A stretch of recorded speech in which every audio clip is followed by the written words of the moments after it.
fuck it, we ball becomes far more weighty once we account for the pre-existing axiom that is, ball is life. For the latter effectively transforms the former into, fuck it, we live. And what maxim could be more gravely important than that which urges man to persist at all costs? Oh, holy shit. They just fucking ripped her clothes off. Fuck it, we'll do both. I'll use my tongue. I have no idea what's going on. Oh, yes. Yes, brilliant. It's just like a child. All you need to do is beat it hard enough, and it'll work. Oh, yes, Daddy. No, not that. No, that was the wrong one. I know, Fandral. That's the fucking point. What the Oh, that was, no, fuck you. No. Woman, don't hurt her. Are we back?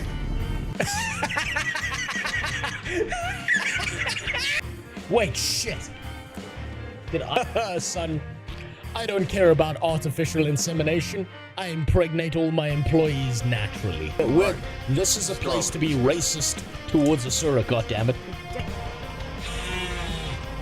That's better. Anyway, I'd pick suicide. Only they spent more time thinking about diversity, then the game wouldn't have bugs like this. Should've mentioned your name when Jeff Bezos is deep up inside my asshole collecting his $2.50 from me. What the fuck's this red stuff? Why didn't he explode into light and wave goodbye? I can't do shit, I'm stuck. He can't. I'm pressing everything. I can't do it. He's fucked. Take this out of context. What you're telling me is that these fucking riggers are a problem in our society. Community has had over the course of these last several years of being insane. And be polite. Give them the prop. Get a 24-inch cock around. Retarded's coming back into fashion. I tried to say it without laughing. Oh shit! Really fucking shitty to me. Oh Jesus, fuck. Only the real connoisseurs will understand this one. Fuck them kids. How wide my fucking legs are on this thing. I've ridden a before, it wasn't this wide. His sister drank his ball. By that same standard, Sawman, you're 100% responsible for murdering ESO. Now, I know that a lot of what I said is very non-acceptable in society and stuff. But there's two things I want you to understand. Number one, a lot of what I do is jokes. And number two, I'm allowed to do these racial jokes because I'm actually mixed race. You see, my dad's white. I wouldn't do that if I were you. And my mother's Italian. Is that working? That's working! Yeah, look at that. Welcome to 2020 fucking 6. Finally got this shit working. Oh my god, I've been working my ass off so fucking hard for the last week trying to set everything up. Oh god. It's been such a fucking mission. Oh, look at that. Stream avatars is broken. Let me fix that real quick. Let me fix that real fucking quick. God damn it, of course it is. Why wouldn't it be? Why wouldn't it be? Mike's a little quiet. Let me see if I can fix that. Yeah, there's bound to be some issues. I was trying to resolve some stuff earlier. I see what you mean when you say the mic's quiet. What could be causing that? Let's see. Just go here quick. And we will bump that. Tell me if that's better. That should be better. Oh, great. Great. My overlays are fucked as well. Hold on. Here we go. Here we go. There we go. That's a bit better. There we go. That's better. Yes, that is a goose egg. That's what happened. I got some story time for you. I gotta say congratulations to all of you fuckers who subbed. Well done, by the way. Well fucking done. You nearly managed to kill me. You fuckers nearly killed me. So well done. Hey, thanks for the resub, Moonstone. You're gonna kill me again. I'm gonna explain why. Let's change the music. This is a bit high paced for this. Right, there we go. So, unironically, your fucking subs nearly killed me. Congratulations. Well done. 24-hour stream today, not today. I do have some plans for some of those, but we'll see. We'll see how things go. So, let's start off with some story time for you guys. Okay, this is how today's gonna work, right? There are some videos about Guild Wars 2. There's some MMO videos I want to watch. We're just gonna watch 3 because otherwise we're gonna be here for fucking ever. I want to play Guild Wars 2. I'm gonna be honest with you. You know you're addicted to a game when you're sitting there with your family. You're sitting around a dinner table. Everyone's having a merry conversation, and the only, well, not a merry conversation, they're all bitching about politics. And all I'm thinking is, damn, I would rather be playing Guild Wars 2 right now. But yes, I did kind of get caught by the tax shaman. So let me tell you how this worked out. So, particularly because of ADAX and because of Sniper Tigress in particular. So thank you, you two fuckers. You are the biggest proponents of this. I nearly fucking died. You see, over the last week, a little bit longer than a week, I got flagged by the tax agency in my country because they noticed that I was putting code 229 on my business forms, which is the correct code to put. I double-checked this with my accountant, but they flagged me. And they were like, this doesn't make any fucking sense. You're just one guy. You're not a TV broadcast network. What the fuck are you doing? So, I, with my accountant, had to go into SARS, that's the South African Revenue Service, prove that I'm a real human being, prove that I'm not laundering money, and explain to them, explain to a 55-year-old overweight black man behind a desk what the fuck Twitch streaming is. Do you know how difficult of a fucking conversation that was to have? The guy's third language is English. The dude speaks fucking Zulu and Sotho, and fucking English is his third language. Now I'm sitting there, not able to speak Zulu, not able to speak Sotho, and I'm trying to explain to this fucking guy that I'm not trying to scam the system, that I'm not trying to avoid taxes, and that yes, 229 is the correct code because I Twitch stream. I had to open my... Do you know how fucking embarrassing this is? I had to open my fucking YouTube channel on it, like in a government building, on that guy's PC to prove that it's my face. And the first words that he heard when he clicked on a video was that it's strange for a YouTuber in 2025 to not be touching kids. And he played it through loud fucking speakers, so the whole building is hearing this. And I'm sitting like, oh, fuck me. After a 3-hour long explanation conversation of me, the Indian guy who is my 25-year-old accountant, and 4 different translators trying to explain to the fucking guy behind the desk who needed to stamp the documents saying that I wasn't, like, laundering money, he finally got it. He finally fucking got it. Do you know why he got it? Because he phoned his grandchild. And I don't speak fucking Zulu, so like all I'm hearing is like mamela when it's they're just having an argument, and then all I hear coming through the phone is Twitch, and I'm like, oh, thank you, someone knows. And I was like, oh yes, I'm saved. I was fucking sweating bullets in there. Because you gotta remember, so some of the SARS buildings, particularly the ones that are closest to me, have like police officers there in the building. So all this guy has to do is go like this one, and I'm fucked. And I'm sweating bullets. My Indian accountant, who doesn't speak Zulu either, is fucking sweating bullets. He's like, am I about to go down because of some internet fucking retard for nothing? And his grandchild saved me. I was so fucking relieved. But that's not the part that nearly killed me. That was just stressful as fuck.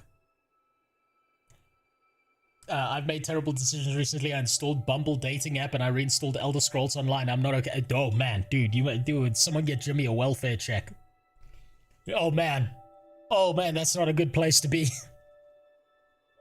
More ESO than Bumble, to be honest, but damn. Having old people on any workplace is dangerous for everyone. Holy shit, it is. Holy fucking shit, it is so deadly when old people are there and they have no fucking idea what you're talking about. I'm not kidding. This guy was, I don't think he was 55. He just looked 55. He was probably in his 60s. He typed on his keyboard with his index fingers. He types like this.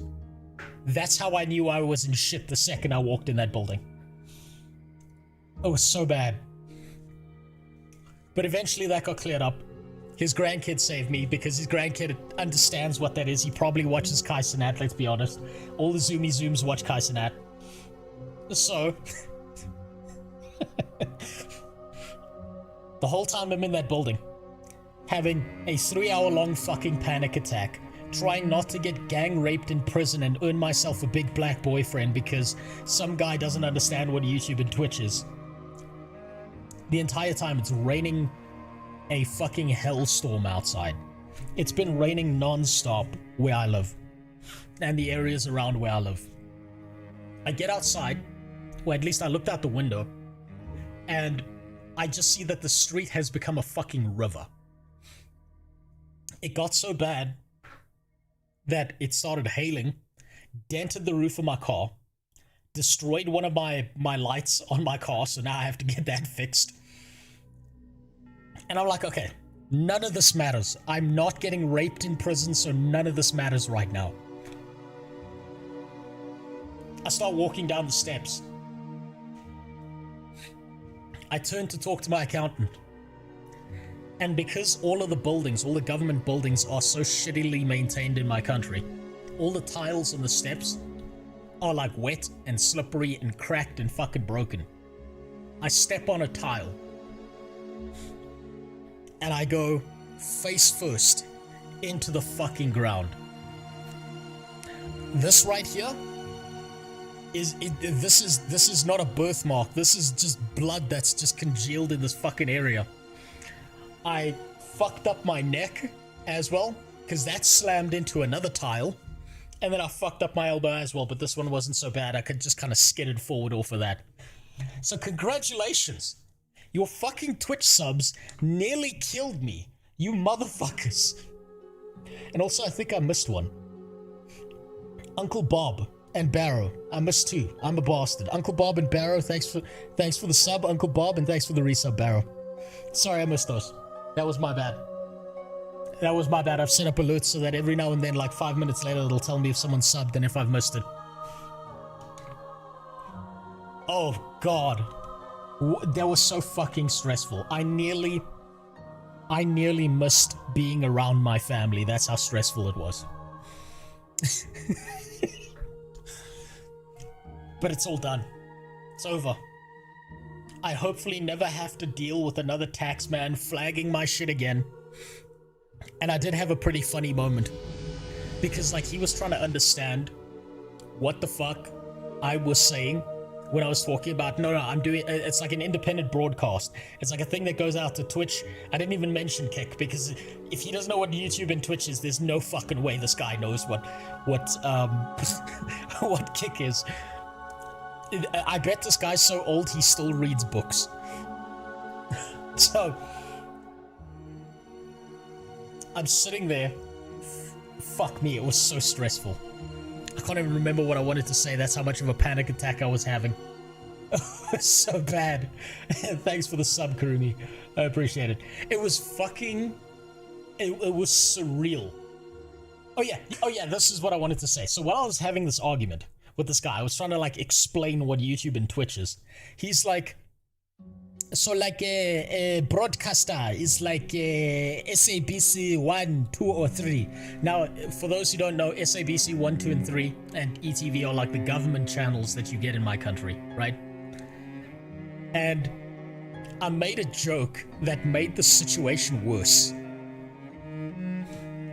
Because he was like, you are not SABC 1. I'm like, yes, I'm not SABC 1. I think I have over 5 viewers, so I'm pretty sure I have more viewership than SABC 1. And he got fucking angry at me for that one. The woman next to me, who was dealing with someone else, had a good laugh at that. And she had a great sense of humor, but the guy I was dealing with, I don't know what happened. I don't know if he found out that his wife was fucking another dude, but he was just not having a good day. And he took it out on me so bad. But at least it's over and I could laugh at it without having another man's dick in my ass. That's a relief. That's a huge relief. Oh my god, that's a huge relief. Every government employee is miserable, understandable. I can't be mad at them for being miserable.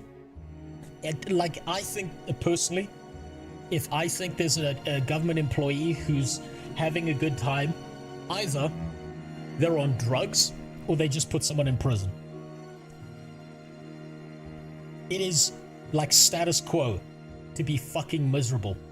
And I completely understand, because if I was working one of those jobs, I would also be fucking miserable every day of my life. If I see someone with like a fucking, they just hate life and it's on their face, I get it. I 100% get it. It's completely understandable. Fuck those jobs. There we go. Okay, YouTube multi-chat's working. Right. So, today's program. This is how we're going to run things today. Because it's the first stream and I need to still test stuff that I've set up. I have 3 things we're going to be doing. The first one is we're going to be planning for 2026. Because, let's be honest, I spent 7 months trying to make a Dune video. My roof collapsed on me. I lost my hard drive. I lost all the information on it. I'm still fucking mad about it. Fucking Jesus Christ. Fuck me. Fuck you for that. Who was that? Super Split? Fuck me. Fuck you, dude.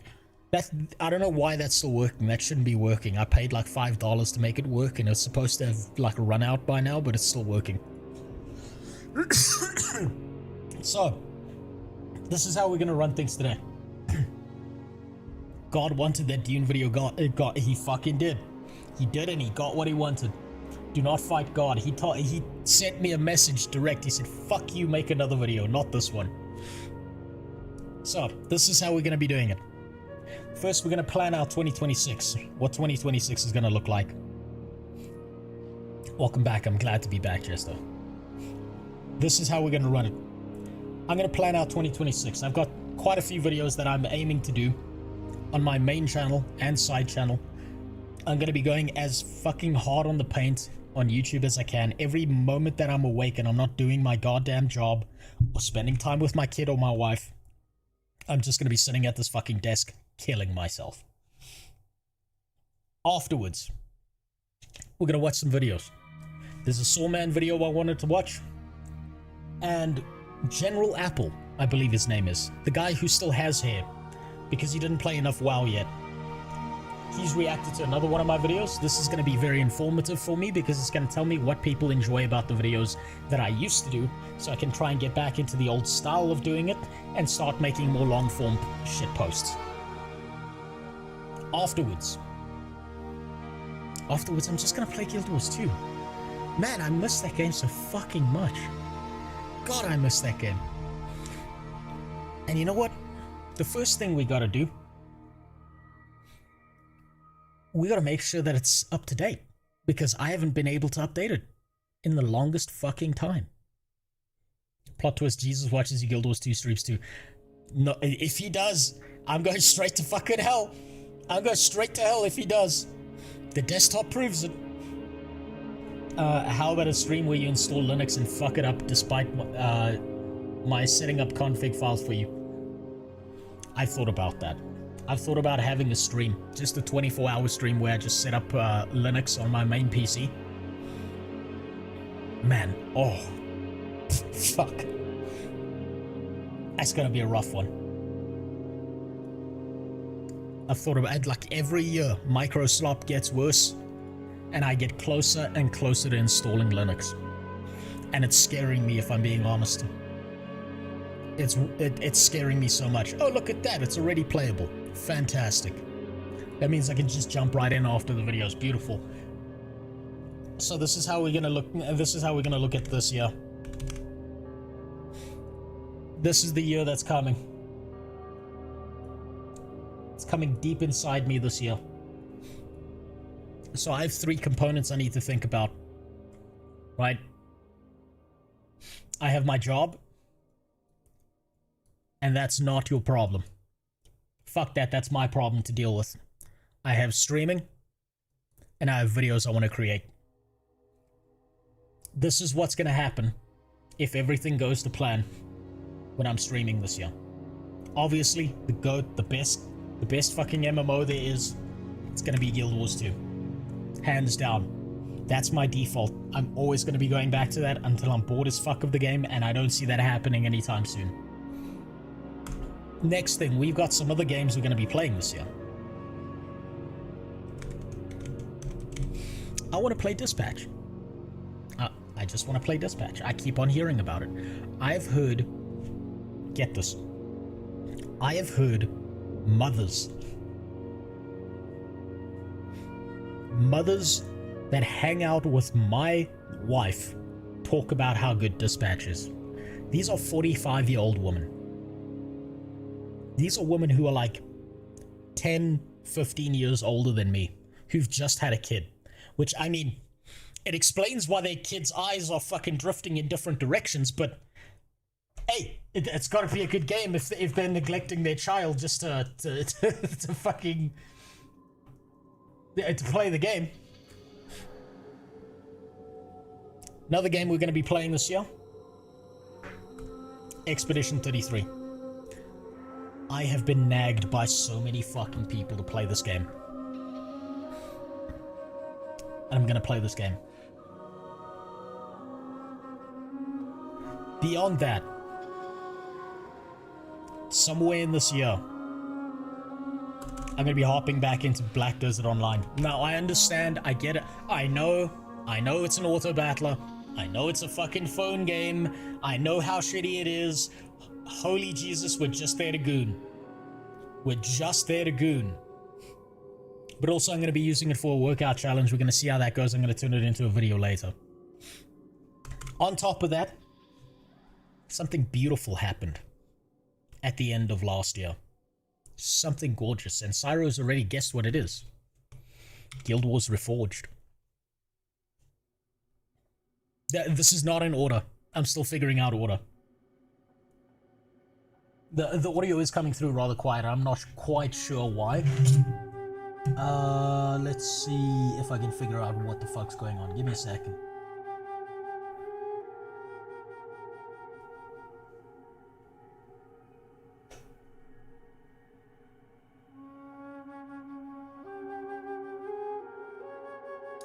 Might be a bit better now. Or it might need a little bit of a bump. We'll see if we can make this a bit better. Something happened. My audio software updated and something happened. That's caused like a hard limiter to appear somewhere. And I don't like it. I don't like it at all. I don't know where this fucking hard limiter is. I don't know what's causing it. But yes, it is quieter than it should be by a long margin. Let's see. Noise suppression, it's not there. Expander, it's not there. Compressor, it's not there.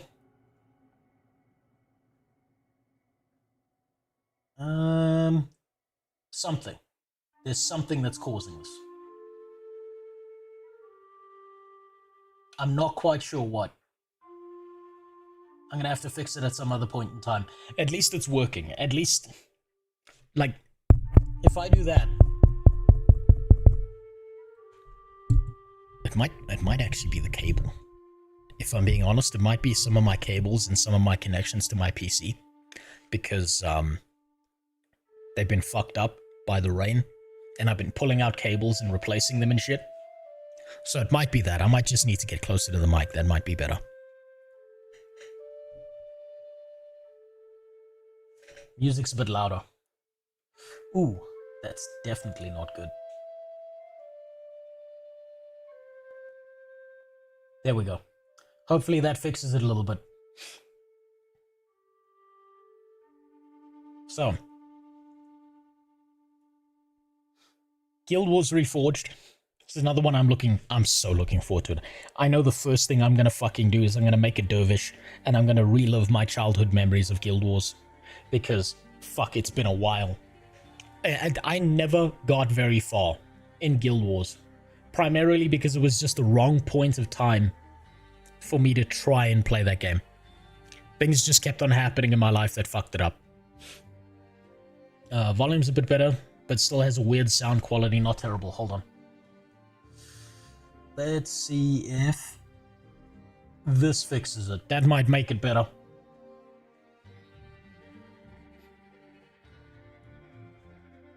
It might be a bit off. There's some stuff I've got to update. I know my OBS is way out of date now. I'm so scared to update it. There's a few things I have to fix. Right now, it's working. I'm just fucking happy it's working right now. So, beyond these games, there is maybe one other I've thought about doing on stream. Maybe.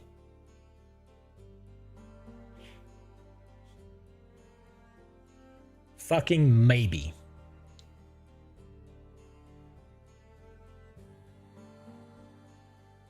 Maybe it's the angle of the mic to my mouth.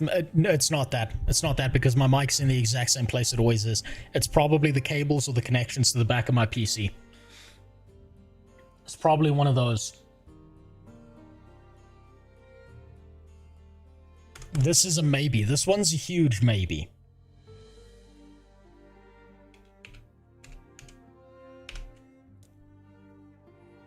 Now, beyond that, there's something else I have to inform you about.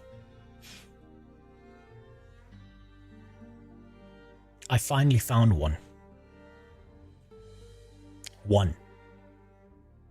I finally found exactly one game company willing to sponsor me a key to their game. And I warned them. I said, look, I'm notoriously difficult to work with. I don't work like other people. I'm gonna say whatever the fuck I want about your game. And do you know what they said to me? They said, all right, great. That's what we expected. I don't know if they understand the hell they've stepped into. But there is one game company that's managed to sponsor me. So this is what's happening on the 20th of this month. There is a game coming out. A game called Blightstone. That is when the embargo for this game ends. I will be playing Blightstone for the very first time on stream. This is a game I learned about 4 or 5 months ago that I've been kind of tracking in the background. I never thought I'd play it like on stream or anything. I just figured I'd play it. Hi God. I said a video game, not a fucking torture simulator, bestia. I'm gonna see if this game's any good. I'm hoping it is.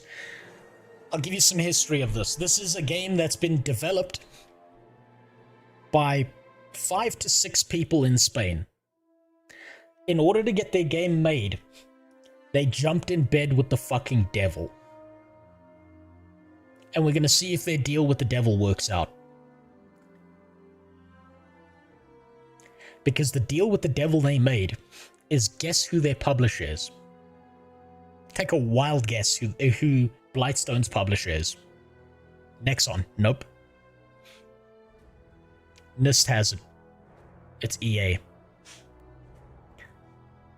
Now, keep in mind, a publisher is not a developer. No, Blizzard doesn't make games. They make mobile slop.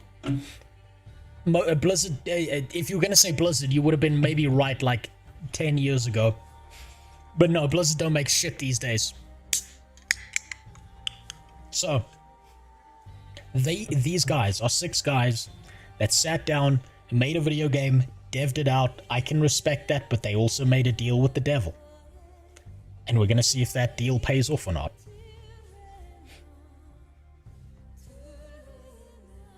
On Steam, it says Kepler Ghost. Well, I mean, what they've told me in the background is that they've got EA branding on their stuff.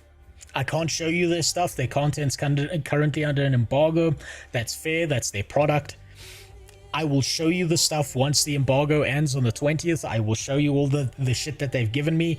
It's got EA branding on it, so I'm willing to believe that their publisher is EA. But that game studio jumped in bed with the devil. We're going to see if that works out or not for them. But I'm going to be honest with you. For them to actually reference specific videos of mine. No, it's got the EA logo on it. It's got the EA logo. Unless they were with EA, they just haven't updated their branding. I don't know. But it had the EA logo on it. So, you gotta have some pretty big fucking balls, in my opinion, to find someone as bottom of the barrel as me to take a look at your game when I might take a shit all over it.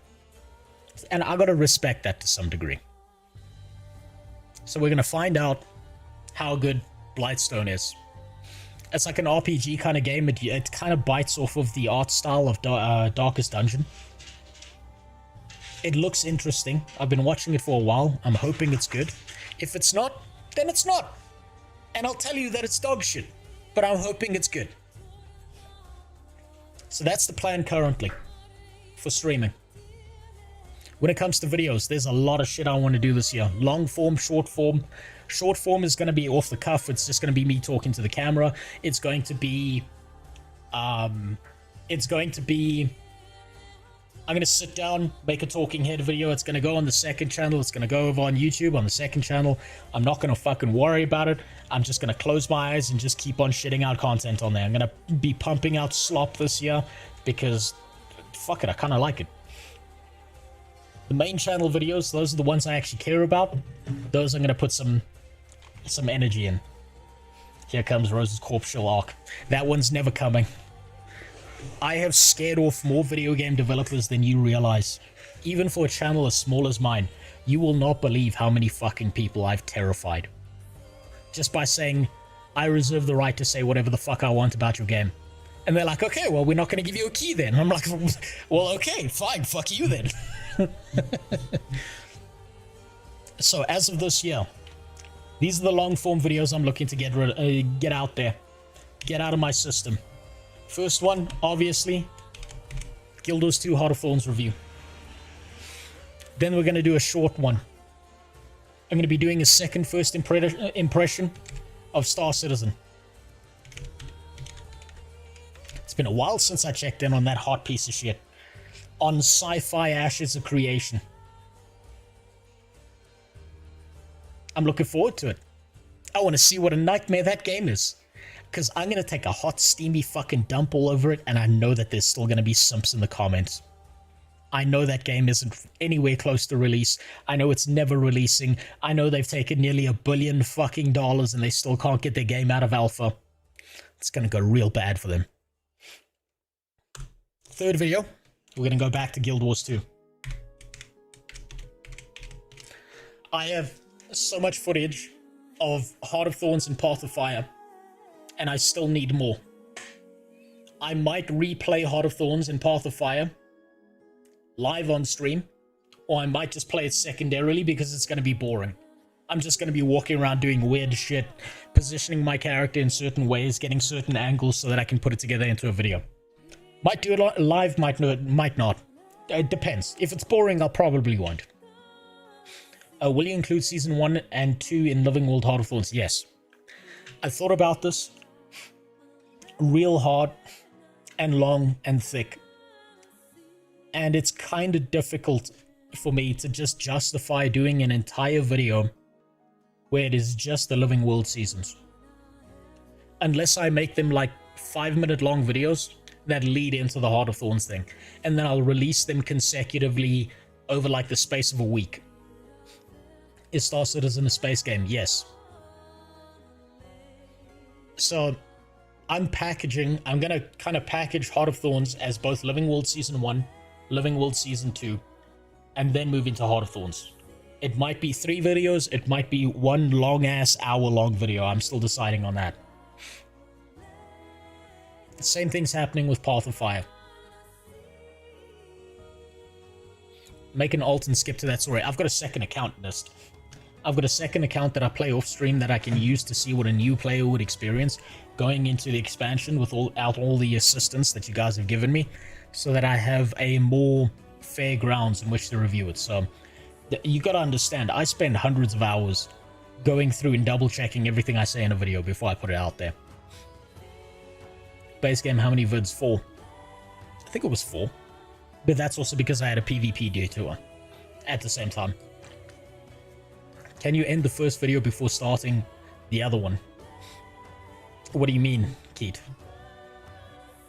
Season 3 and Path of Fire and Season 4 are all like the same story thread, so they could be bundled, but there's a lot of content across those 3.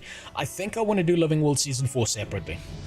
The Living Worlds that happen between Path of Fire and the next expansion, I might do those Living Worlds as a separate video, purely because Joko deserves that attention. Joko is such a fantastic fucking villain in the story that I believe he deserves his own dedicated video. Also, thanks for the sub, Just a Zero. I appreciate it. You fuckers are gonna kill me again. I swear to God, I'm gonna get pinged by the tax man again. I'm gonna go down the same flight of steps. I'm gonna have the same 55-year-old man stare at me like, ah, back again, eh? You demon! I'm going to kill you this time.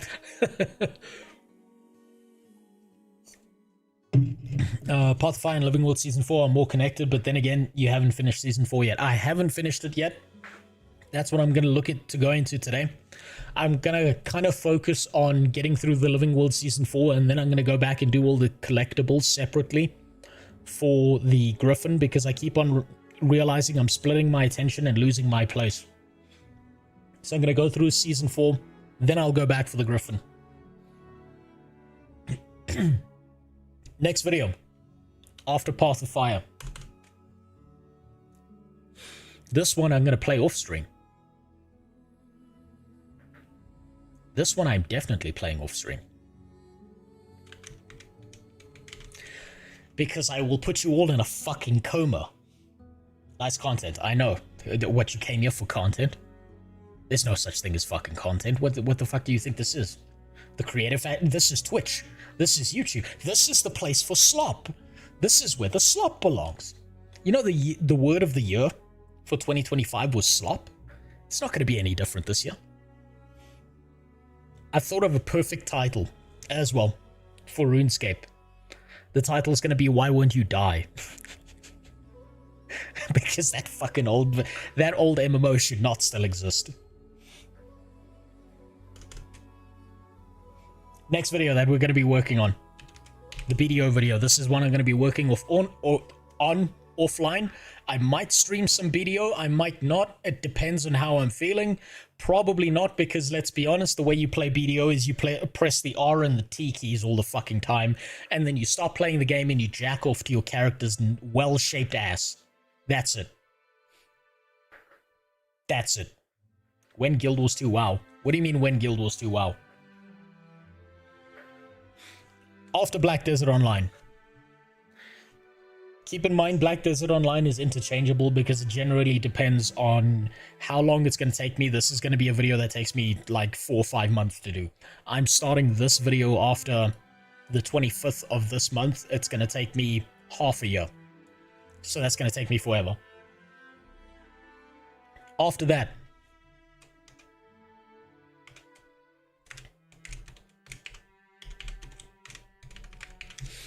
It's gonna be my favorite video. It's gonna be the one I'm looking the most forward to. Guild Wars 2 Joko Edition. One thing, back up your footage. I already did all of that.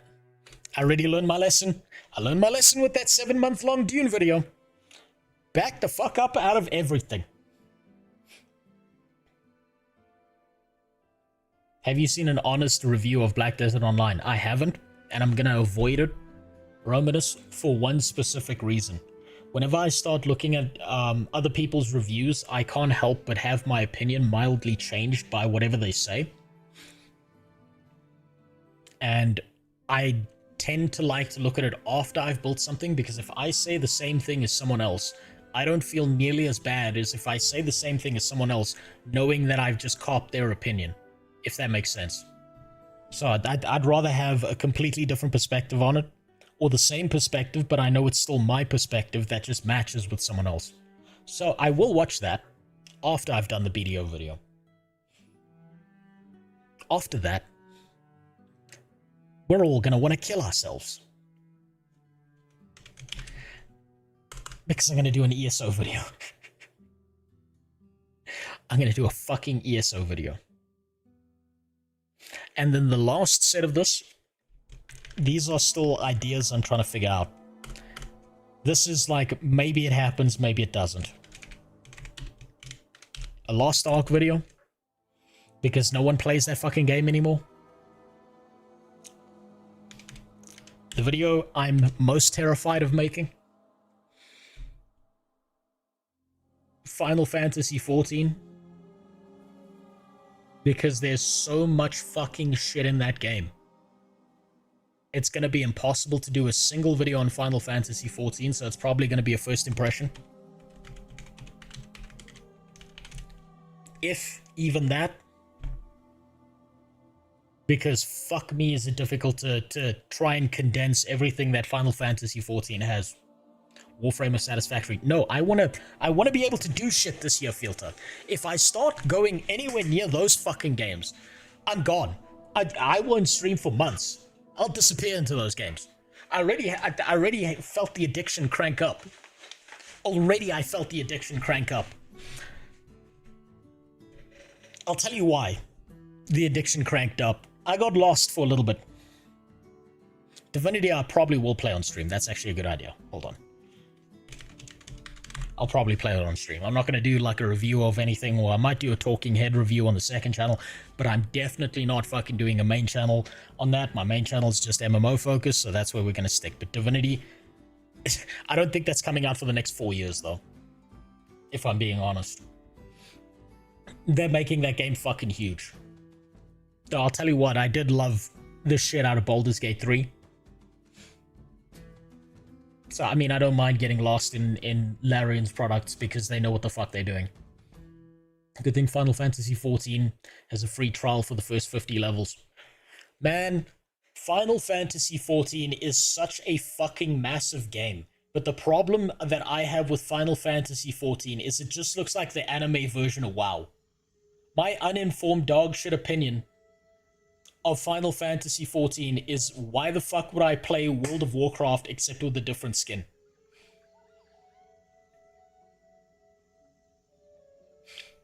Us Guild Wars 2 players enjoy watching you shit on parts of the story. Final Fantasy XIV fans will fucking kill you.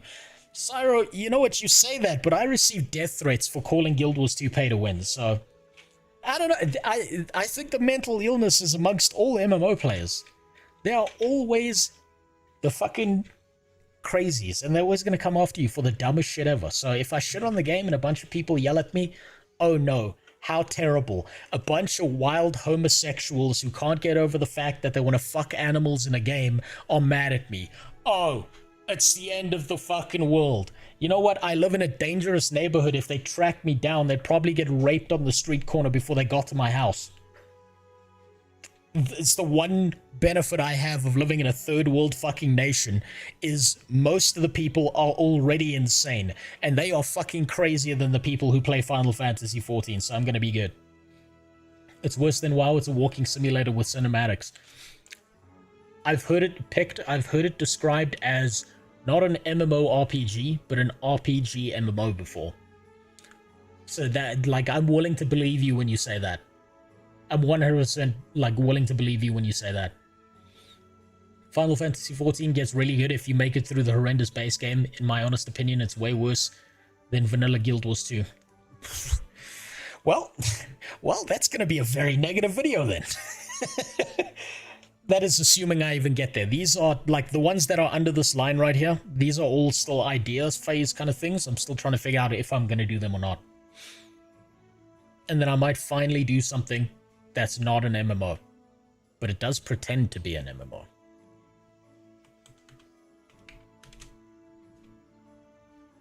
That's right. That's right. Star Wars: The Old Republic.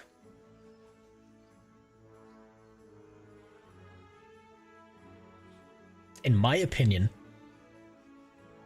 Star Wars: The Old Republic is a good game. It is an online game, but it does not behave like an MMO because it is so story-based and story-driven that it appears to be more of a low quality or low graphical quality Mass Effect than it is an MMORPG.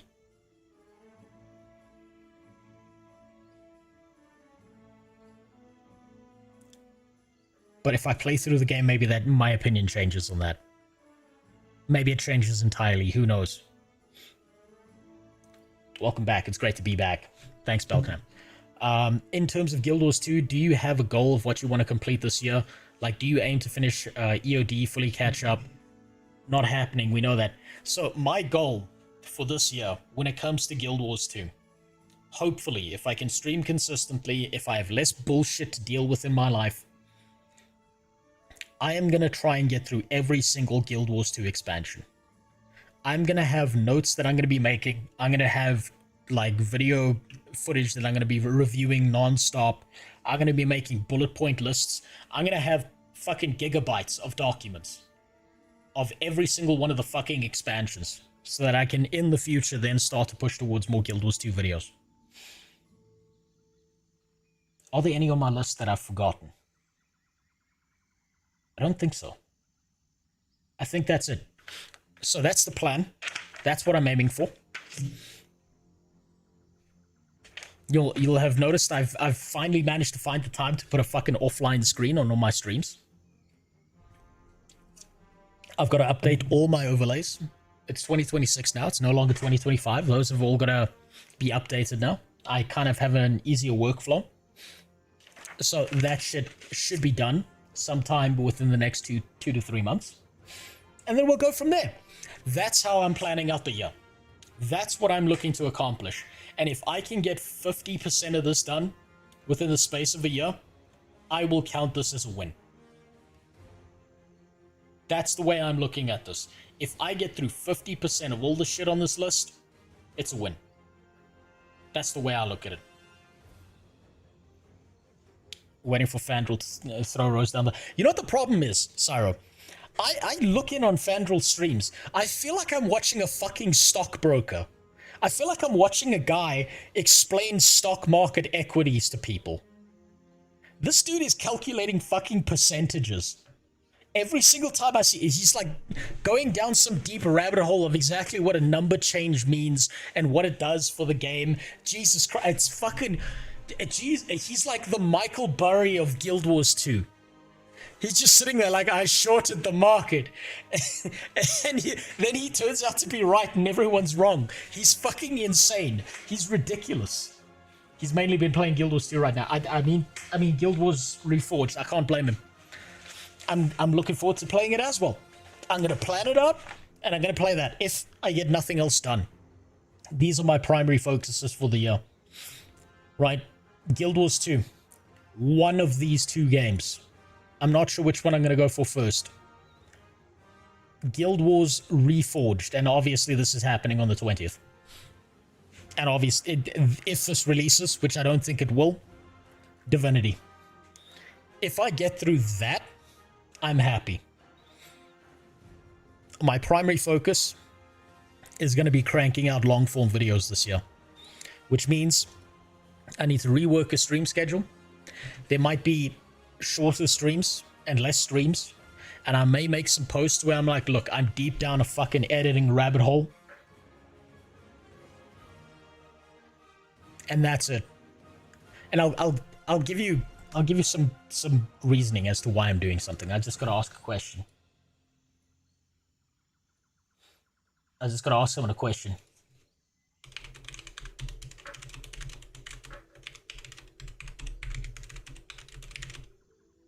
Wait, no, you know what? Actually, no, we'll save it for his video. He's been working hard on this video. I shouldn't ruin it. I was gonna give you a sneak peek of something I was helping Soulman out with, but I'm not gonna ruin it. We'll watch that video live. The one thing we will watch later, once Soulman has done with that video, as I'm looking forward to it, Soulman is doing the official MMO awards.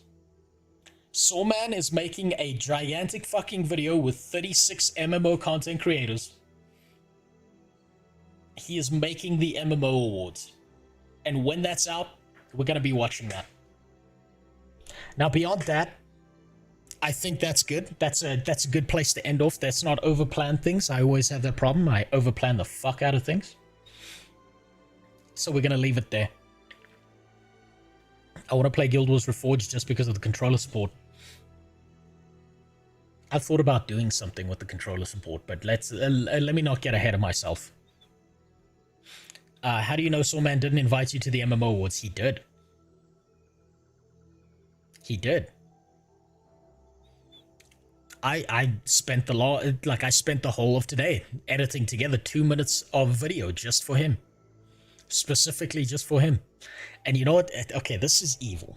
Okay, I'm gonna be honest with you. This is a really evil piece of shit thing to think, right?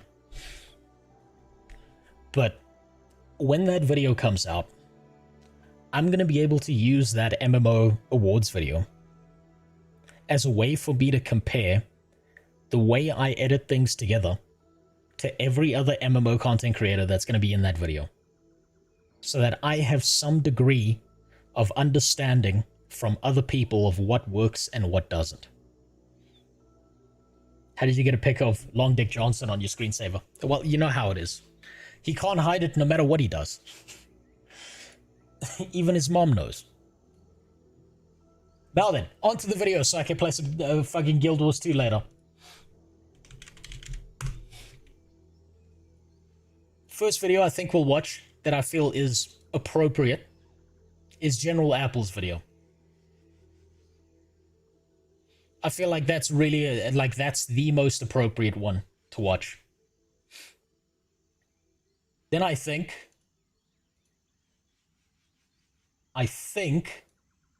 to keep it Guild Wars 2 centric, we'll watch Soulman's Guild Wars 2 video. I'm pretty sure I haven't watched that one. He's done like 3 Guild Wars 2 videos, so I think I haven't watched his Guild Wars 2 one, so we'll watch that. And then there was one other. God, what was the other one? What was the other video I wanted to watch? I'm trying to remember it.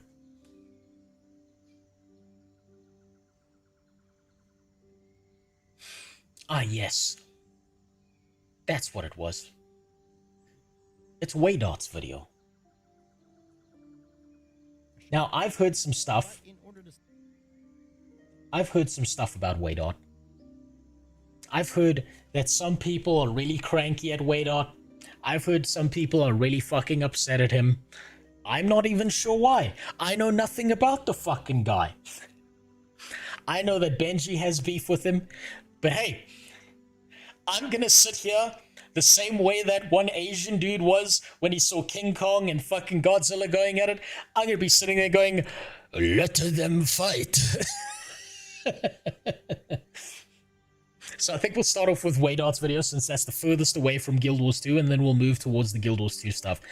Last one we'll watch is General Apple's reaction to my other video. And the second video we'll watch is Soulman's video. I think that's a good way to do things. So let's get started. Let's get going. Enough fucking around. Can we squeeze in a YouTube short? What do you mean? How did you get a pic of Long... Oh, wait, no, I read that already. I meant Jessica Price rabbit hole, not prices in economics. I don't even know what the fuck you're referencing, Cyro. That's how far outside of the loop I am. Keep in mind, my Christmas has been fucking exhausting. I haven't had a moment to rest. I haven't had a moment to close my eyes and fucking think about anything else. This entire Christmas, I've been dealing with my family. My kid, for the first time in her life, has now met her French grandfather. Bolder than usual. Yeah, and it's only gonna get worse from here. Hair doesn't come back. It just disappears and stays gone.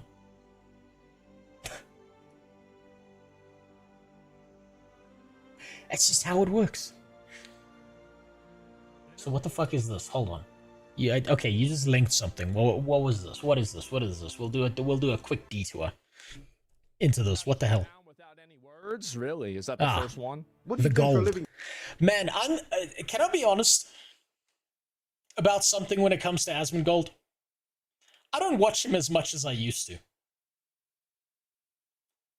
I used to watch this guy's MMO stuff all the time.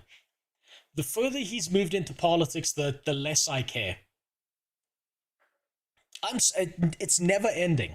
I understand why he's moved into politics. I get it. I completely understand. Genius business decision. There are so many fucking people who care about politics. I'm just not one of them.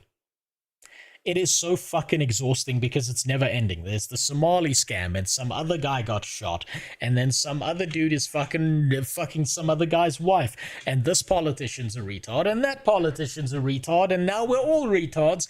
And hey, does anyone remember the Epstein list? No, nobody remembers the Epstein list. That was last week's problem. Man, it never fucking ends. The only value I see in politics is making fun of everything. That's it. You should include salad sword at your video. I have ideas, Meltiva. I don't want to ruin it because if I have an idea and it doesn't work out and it's not in the video, then I've promised something that I couldn't deliver on. I'll watch his clips, but that's about it. I think sometimes he says funny shit. I think he's become less spicy over time. I think he keeps on saying this. He keeps saying, oh, I've got really extreme opinions, but I'm not going to tell you them. I'm like, come on. Come on, Hassan's out here threatening to kill people live on stream, and you're just like, but I'm not going to say my opinion. Fuck me. What a weird fucking world we live in. What are the three biggest political streamers out there? It's Asmongold, Hassan, and probably Destiny, right? You got a guy who can't clean his home. You got a guy who can't stop shocking his dog. And you got a guy who couldn't keep a relationship together if his life fucking depended on it. And these are the top 10 political streamers that everyone's listening to. It's so fucking impressive. It's such a wild fucking time. That's the most value I see in any of this. Asmon cleaned his room. Unless he did it live on camera, I'm gonna say it's AI generated and he didn't actually do it. I'm gonna say he paid someone else to do it, he didn't do it himself. And that doesn't count. Hey, what's up, Adax? Stop wasting your goddamn money. You got a kid now. Also, everyone say congratulations to Adax.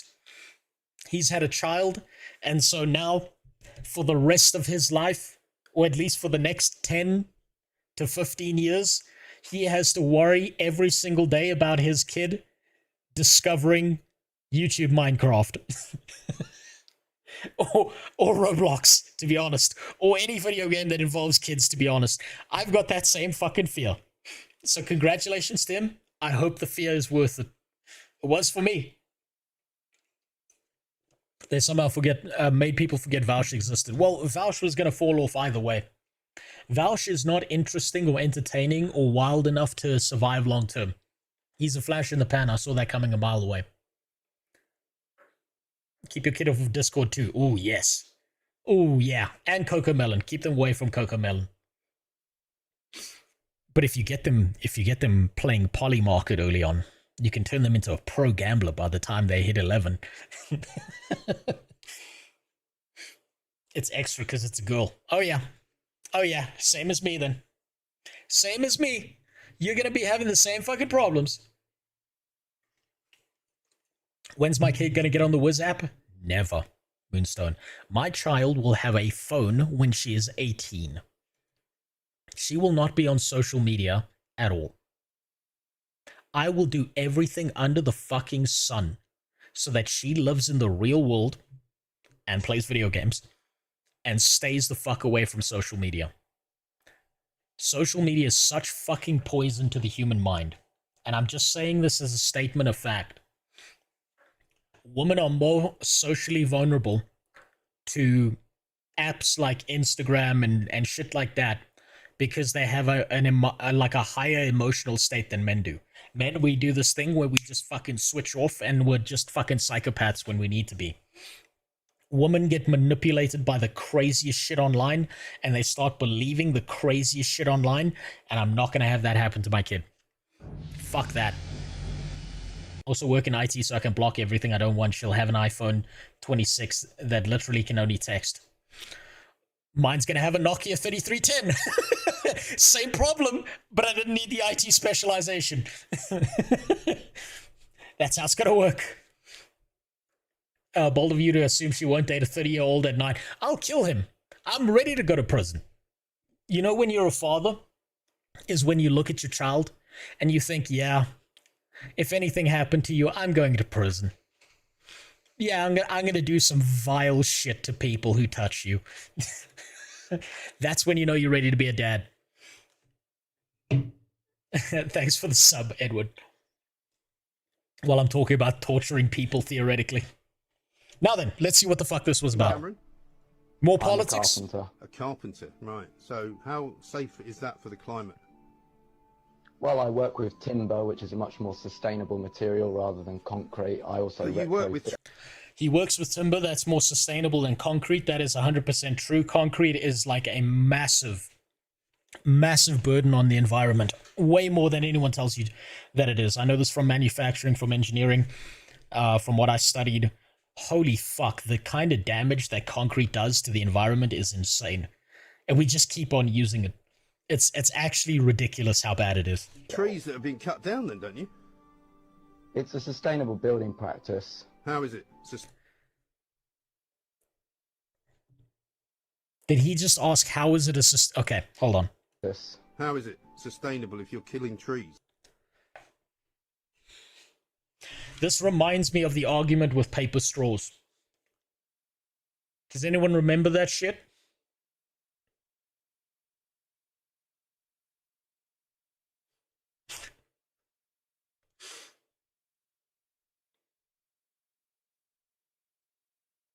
You kill a tree, you can plant a new tree.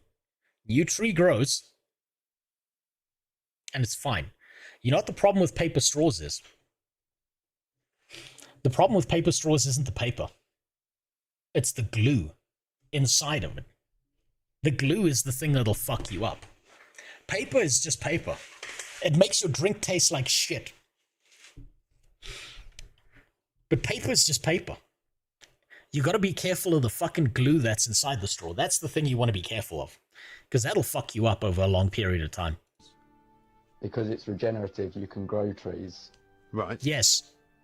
Well, you can grow all sorts of things, can't you?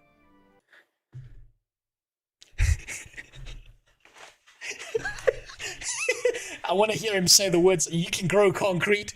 This sounds like an argument with my ex. This sounds like how it was having an argument with my fucking ex. You would make a generalized statement and you'd say something like, most cats don't like water. And then they'd be like, oh, well, actually, there's this one breed of cat called the Turkish Van that really loves water. And you're like, okay, if you're so fucking stupid, you can't understand a generalization when I'm making one. I can't have an argument with you. That's just what this guy did. Well, you can't grow concrete. You can.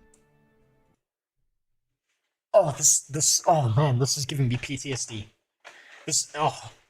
I gotta go. This is actually like giving me PTSD. This sounds exactly like the fucking arguments I used to have with my ex. She refused to, like, fuck, I can bring up so many memories of arguments I had with that stupid bitch. I don't know, man, I was so fucking pussy whipped that I made Ian iDubbbz look like a goddamn Giga Chad when I was younger. I cannot tell you how fucking bad it was. She refused to believe that pearls came out of oysters. I showed her videos of pearls coming out of oysters. And she was like, nuh-uh, they put them there. Pearls are just manufactured beads. That's why they're so expensive. These videos are just, they're like the pimple popping videos. They're just there for some degree of satisfaction. And I'm like, okay, first of all, that's gross. Does she still stalk you?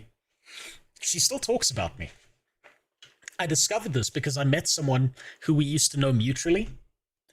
And he informed me that she still nags about me nonstop. He was like, man, she just won't shut the fuck up about you. What did you do to her? And I'm like, man, if I knew what I did to her,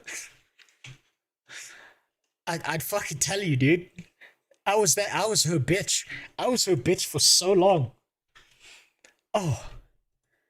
Manufactured bead. Did she grow up and grow her own plastic beads? Is she fat now? No, but she is alone.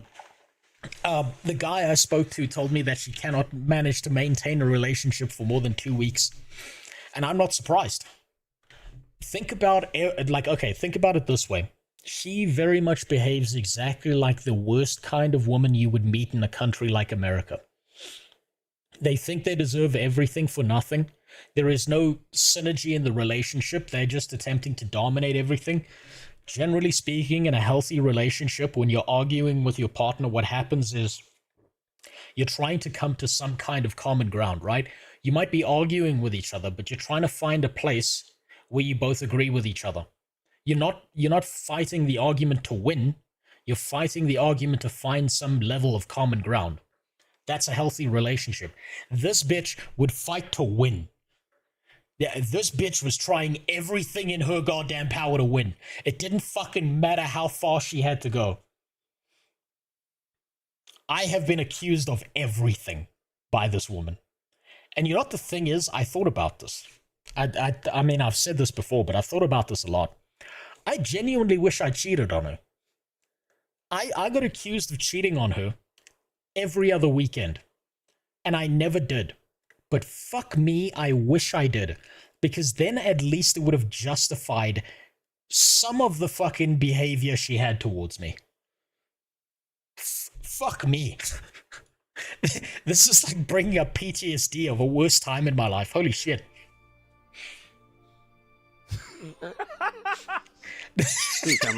Cheerio. You see, he realizes he said something fucking retarded. And he, like... Oh man, this guy right here, this carpenter, he's applying the rule of Sun Tzu. Never interrupt your enemy when they're making a mistake. Let it he just needs to stare at the camera, and this guy's like, oh wait, I'm fucking retarded. Oh man, you just don't hate journalists enough. Crazy bitches can't let go. Tell her to come to America, I'll fuck her. As far as she's concerned, my name is Anthony Johnson. History lesson. There was a black slave owner that lived in early USA. Yeah, you know what I'll do, Jimmy, is I'll just pack her on board the Amistad 3, and I'll just send her off to you. Nah. You see, you can give her that offer, but that doesn't matter because she only fucks people who are above her in her career. Something that I discovered while I was still in university. I basically sacrificed certain years in my university, took longer to get my degree, never got my degree in the end because I dropped out in my final year, only to discover after my relationship ended that she'd been fucking every single one of the people in her department. And as a side note, as a completely unrelated side note, for anyone who ever thinks about working at Deloitte, I want you to know that you're entering a pit of snakes. You're entering a pit of fucking demons who will do everything in their power to get one over you. So be very careful.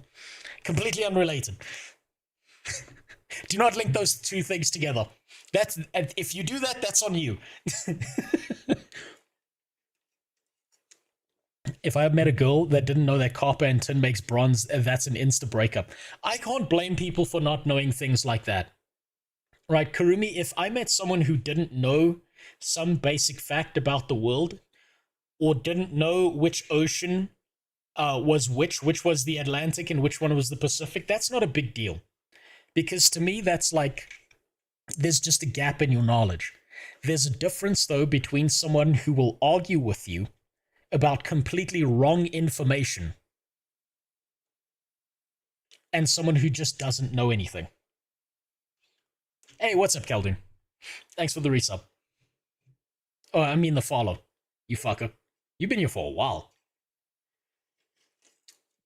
Woefully ignorant and just lacking information is a big difference. Yes, it is. Never confuse the two. I've met people who are the wisest people in the fucking world, and they just don't know certain basic information. I've gotten wisdom from bus drivers and the most retarded shit said to me by people in university. So I cannot blame someone for not knowing something. I can blame someone for arguing a bunch of retarded shit that they don't know anything about.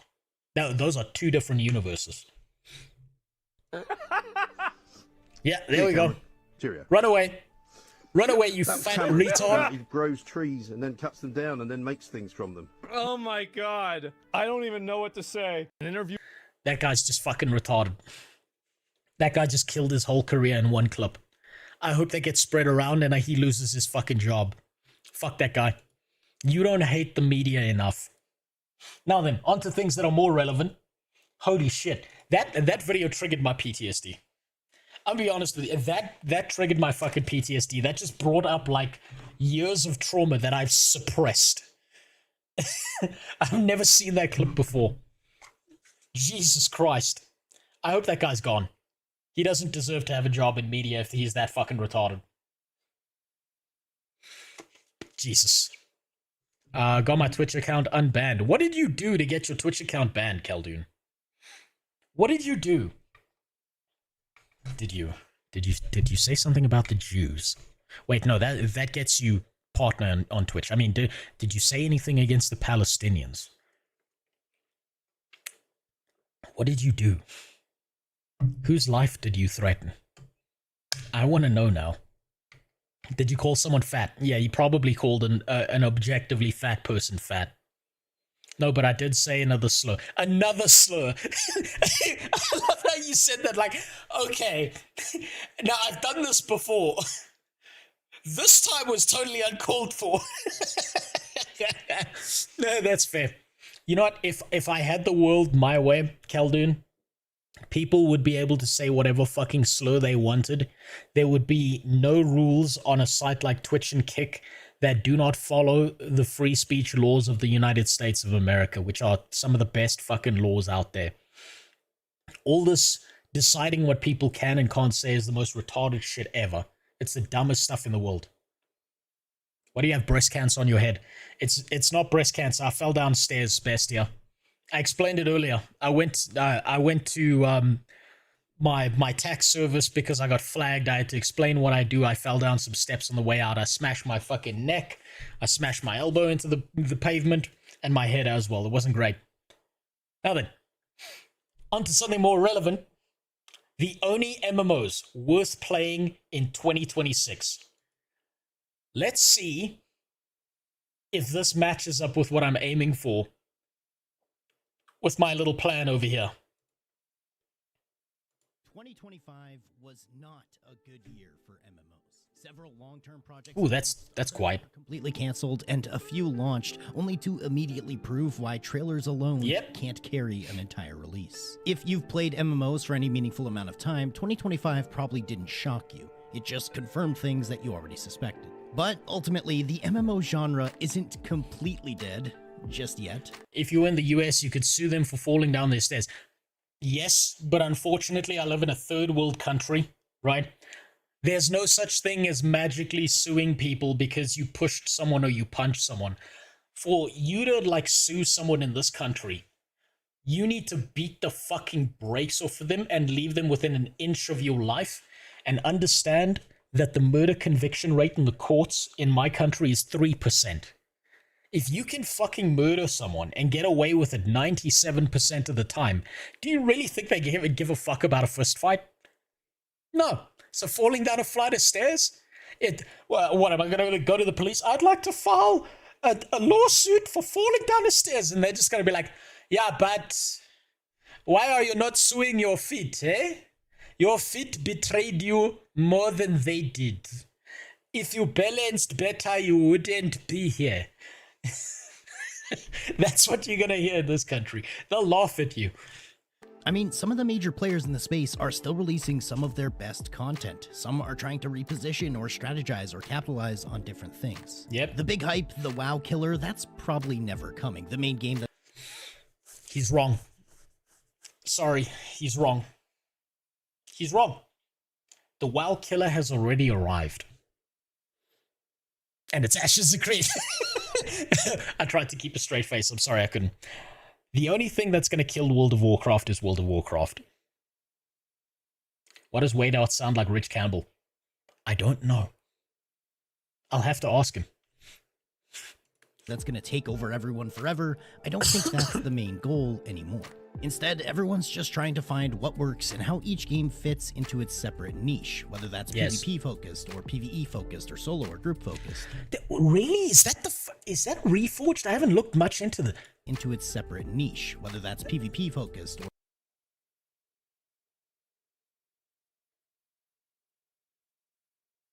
I can't see the fucking difference.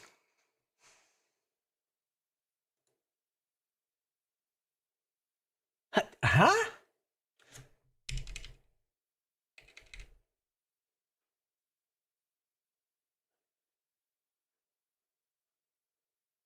Am I fucking blind? I don't see the difference. Like, you think when it comes to reforging a game, the thing that's most important is usually graphics, which I think is a huge mistake.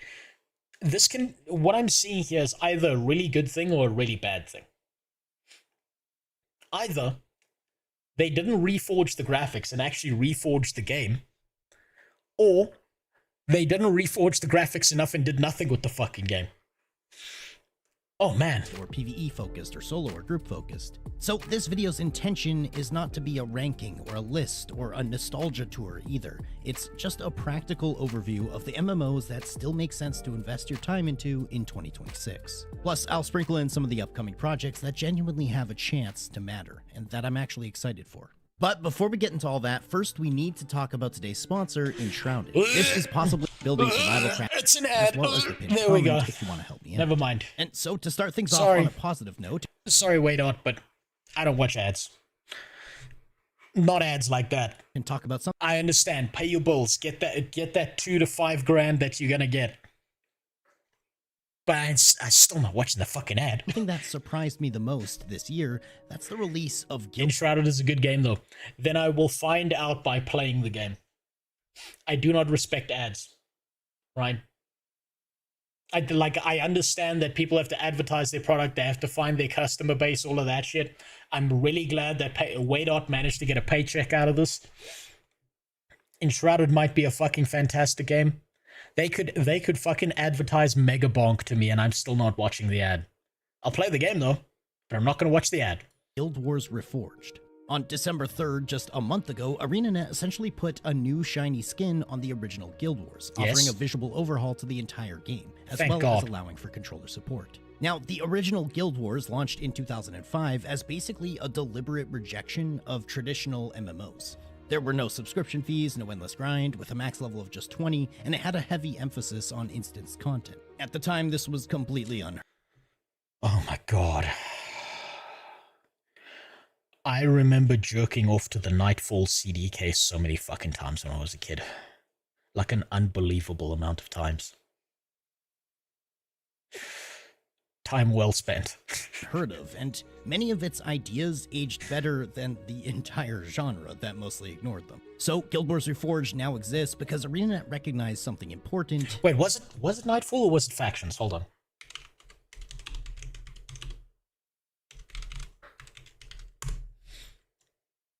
No, it was Factions. It was Factions. Was it Factions? No, it was Factions. It was Factions. They didn't have this platinum edition. They just had this bitch with the nice titties on it. Man, I jacked off to that thing so many times. The game Yeah, it was didn't factions. fail due to bad design, it just aged. And many of the fans of Guild Wars 2 are pretty heavily nostalgic for the first Guild Wars because they play so different. So by modernizing visuals and allowing for controllers and upgrading the UI while maintaining the same core system. The Nightfall CD case, but she doesn't show anything. You have no understanding, Dogrock, of how spoiled for choice you are. You don't understand. I grew up in a country where we had a DSL line that linked to the phone. If someone phoned you, the internet fucking shut down. You had like an internet cap of 10 megabytes a month. We could not jack off to things as much as we wanted online. Do you understand that? You are spoiled for choice today. But you want to go outside? Give me a second. I just gotta let my dog out. You want to go? All right. Come back when you're done. I grew up in a day and age where you had to choose your jack-off sessions, okay? Where you had to strategically pick out what you were going to jerk off to. Because there just wasn't that much out there. You didn't have access to it. We had a guy in my school who challenged himself to not jerk off for an entire year. He hit September. He looked at a picture of an attractive woman leaning against a bike inside of a gas station, a petrol station. We have like these stores that are attached to the gas stations where you can like buy shit like fruit and vegetables and stuff. And they had like magazines, and they always had hot bitches on the bike cover of the magazine. He looked at the cover and came in his pants. Okay? We lived in the desert. You grew up in the oasis and you don't know how good you've got it. Systems, Reforged is a pretty awesome update. Guild Wars' core identity focuses more on mission-based progression, and it's got a slower but more methodical type of combat that actually kind of feels refreshing. I mean, I played Guild Wars on this very channel for basically the first time just last year, and I was blown away at how well the game held up, outside of the obviously outdated graphics and interface. But with Guild Wars Reforged, they're not trying to reclaim that #1 spot in the genre, it's just trying to keep the OG Guild Wars relevant and playable. It looks so fucking good. I'll be honest, all of this looks so good.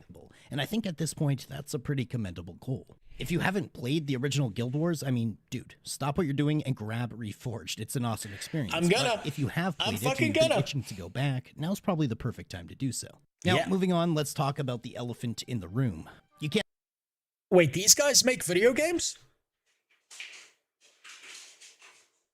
I thought these guys only did payment systems for mobile devices.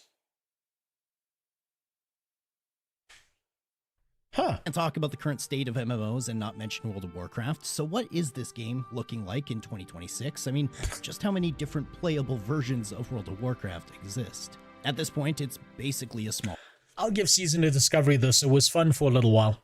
franchise. You've got retail, which is the main live game with the current story and the current endgame and all the current systems, but then you've got classic progression, which is the time machine version that goes through all the older expansions on a schedule. Right now, they're currently on the Mists of Pandaria classic expansion. But then you've also got classic. Wait, I don't know if it interests you, but ANET added a hardcore mode in Guild Wars 1 in December, like 2 weeks post. You know what? I might actually do something around that Night Fighter. Thank you for telling me. That does interest me. Era, which is essentially forever vanilla, and they have various special servers which change the rule sets like Hardcore or Season of Discovery. So why are some people playing only retail and then some people are playing only classic? Well, retail players are largely there for 3 reasons. How much does WoW make now? You will never know. The only people who will ever know how much revenue World of Warcraft generates is Activision Blizzard. They won't even tell you their player population counts. They're not going to tell you a goddamn thing. The day World of Warcraft shuts down is the day that World of Warcraft makes $1 less than it costs them to maintain the game. does have the most polished endgame progression and rating out of really any other MMO. It's modernized and optimized, and it has account-wide progression and tons of quality of life that you won't find in the classic version. And then, partly because these players have been playing World of Warcraft for 20 years, and I'm not sure that they know other games exist. And that goes... Fuck, that's true, actually. Shit. Fuck, that's true. Oh, that was a little bit too close to home. That's a very true statement. Oh my god. Fuck, when I was playing WoW for like 15 years of my life, I forgot other video games existed. I stunted my growth in gaming because I focused so much on this fucking game just for them to ruin it. And I sat there like a little cuck. This actually explains, tying this back to what I was saying earlier, this explains exactly why I got stuck in an abusive relationship for 5 years of my fucking life. Because I was playing WoW all the time. It was just a continuation. For the Classic players as well. They're playing Classic because they've been wanting to play the same game for the past 20 years, and they couldn't until like 2019 or whenever Classic first came out, but now that they can, they never want to play any other game again. And they also don't know other games exist. But with new versions of Classic adding just enough of a twist or a change every year to keep people coming back time and time again, it's one of the things I most look forward to every year, is the month or two I dedicate to Classic WoW. Nah. And really, the reason that... Nah, I couldn't dedicate a month or two of my life to Classic WoW. I just couldn't. It doesn't have the same magic as vanilla. You're trying to recapture an old flame that doesn't exist anymore. It doesn't work. The titties are sagging to the knees. The ball sack is dragging on the ground. Nah, just it doesn't hold the same magic it used to. That people are still playing both versions is the same reason why World of Warcraft is still the elephant in the room. It's because it's the only MMO that can support this many different playable versions at the same time, without any of them really feeling like a ghost town. It's just the most popular MMO, hands down. Now, moving on, we talked about Guild Wars Reforged, which was an old game getting a fresh look, but let's talk about something new. Probably one of my most anticipated... What this screen makes me think is that Kenshi needs an MMO. ...titles in 2026, Monsters and Memories. Don't even know this one. Be playable as early access in June of this year, as long as everything goes according to plan. Never even heard of it. Monsters and Memories won't be the most popular MMO of all time. It's hardly even considered a truly mainstream upcoming title, but rather it's a spiritual successor to the older titans of the genre, mainly pulling most of its inspiration from EverQuest. I recently reviewed the original EverQuest on the live servers, and I was pleasantly... Actually, you know what? That just gave me an idea.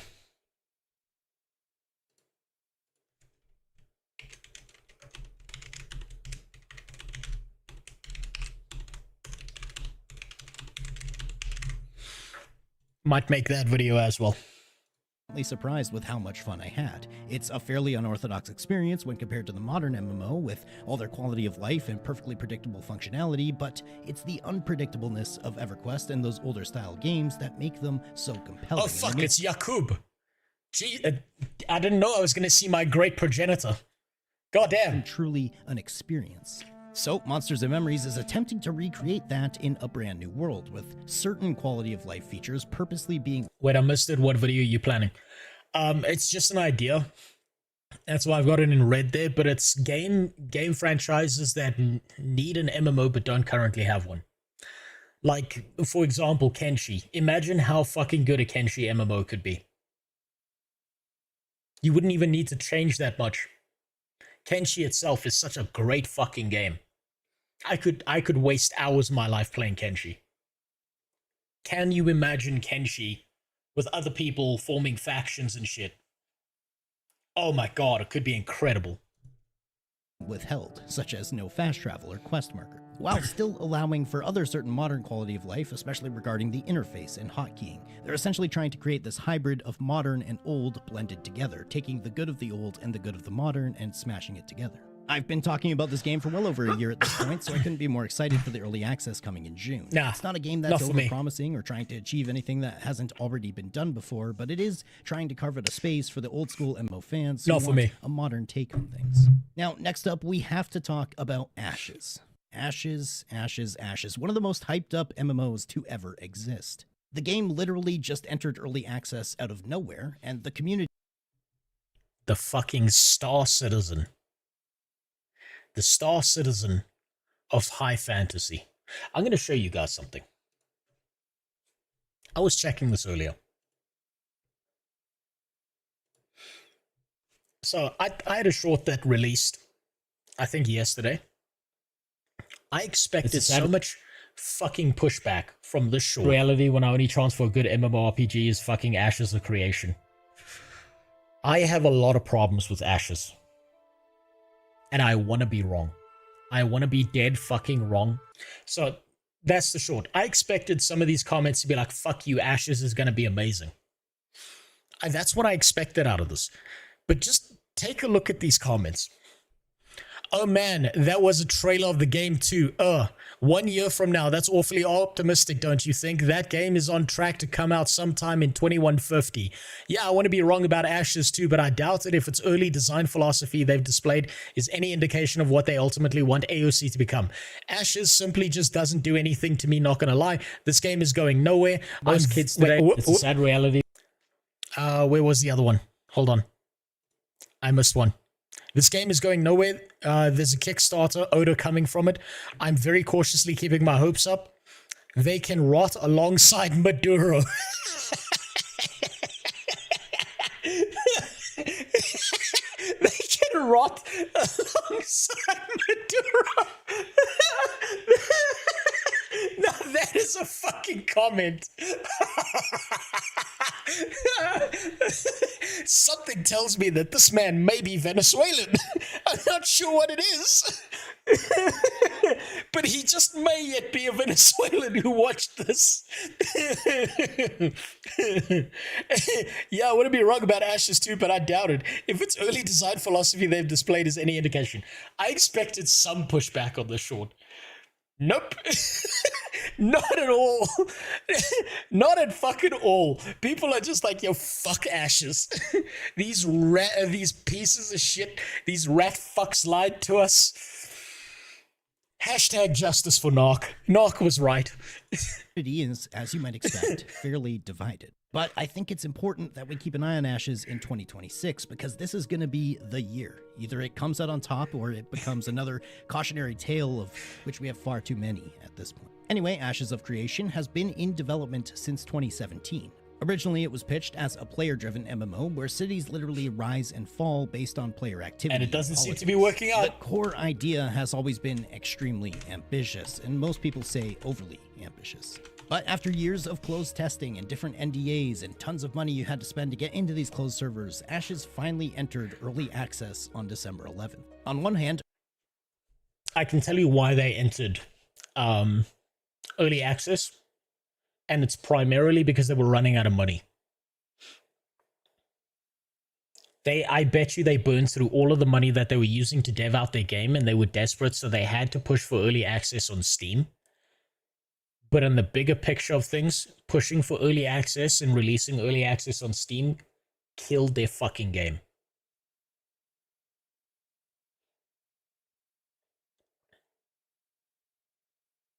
It murdered their fucking game dead, because to the average human being, when you see a game, it doesn't matter if the game is in early access or not.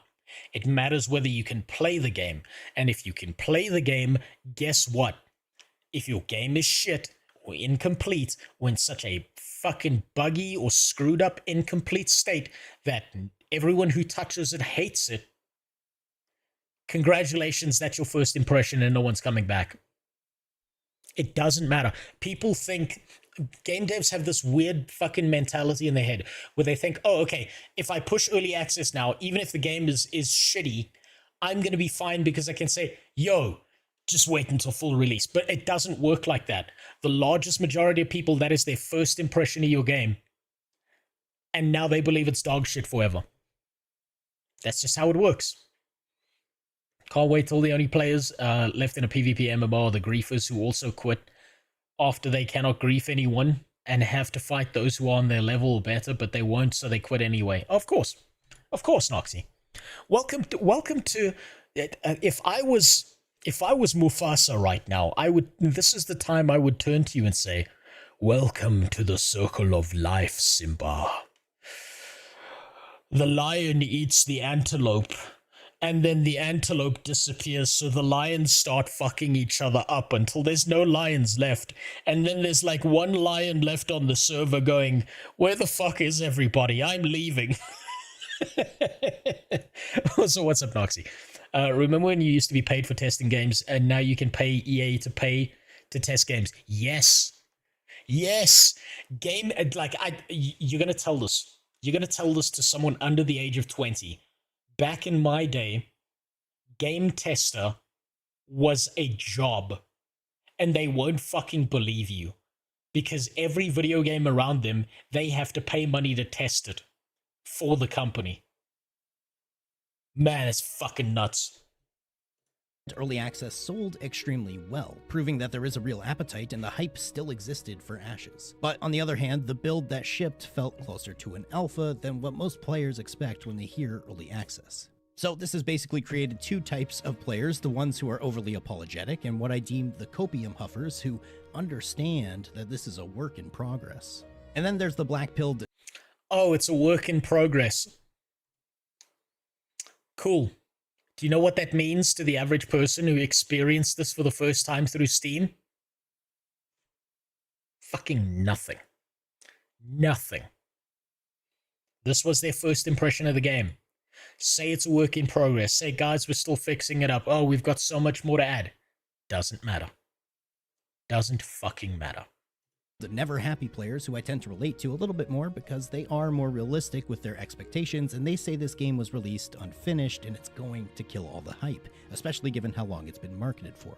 So yeah. Ashes isn't really being judged like some new indie MMO, it's being judged like a project that's been talked about for nearly a decade because, well, it's been talked about and worked on and hyped up for nearly a decade. And let's not forget the in-game cash shop where they were basically selling PNGs of things that they promised to dev out in the future.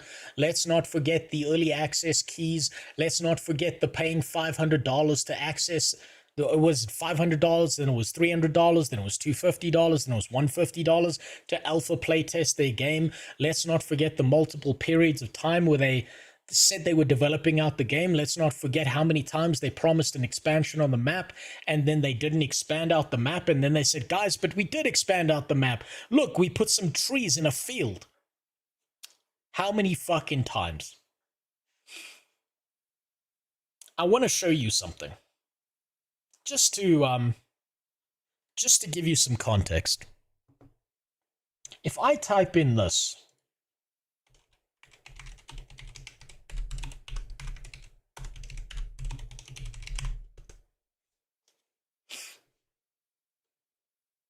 what do we get?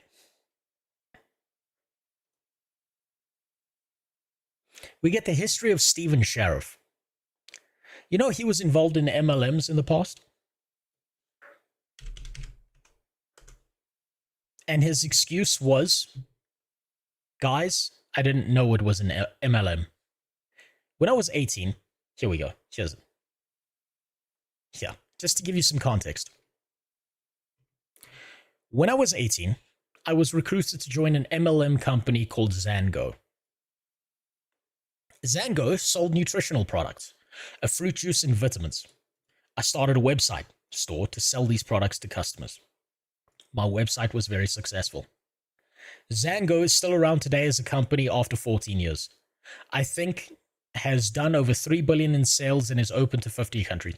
You know what that sounds like to me? That sounds exactly like Herbalife. Now, if I'm being honest with you, there's a guy who's a very famous trader. I'm forgetting his name now. What he specifically does is he targets MLMs that go public. And he shorts the fucking shit out of them. The dude's made multiple millions doing that because he understands that all MLMs get to a size at some point where they collapse. Stephen Sheriff. Ashes of Creation. Remember, guys, it's Zango's fault that he was part of an MLM. It wasn't like he had any choice in the matter. He was just a young, fresh, tight little 18-year-old. Can you check out Dreadmist? It's MMORPG. Like old games, it's free. It does not have a cash shop. Also, it's an indie game. Only one developer, but he made so much in just 9 months. You know what? I'll put it on a list. I will open up a notepad right now. And I will check it out at some point. Can't wait for Ashes of Creation to come out with $10,000 skins. When the community complains, they just go, what, Star Citizen can get away with it, why can't we? It'll be worse than that. They'll say, guys, at least we're not Star Citizen, and then come out with a $40,000 skin. Did you see the $25 armor skin, the Ashes cash shop that looks worse than the beginner gear? I think I may have seen that. Moonstone. Yep, I've seen that. Oh, man, add to cart. This is the game that people have been hyping up for a decade now.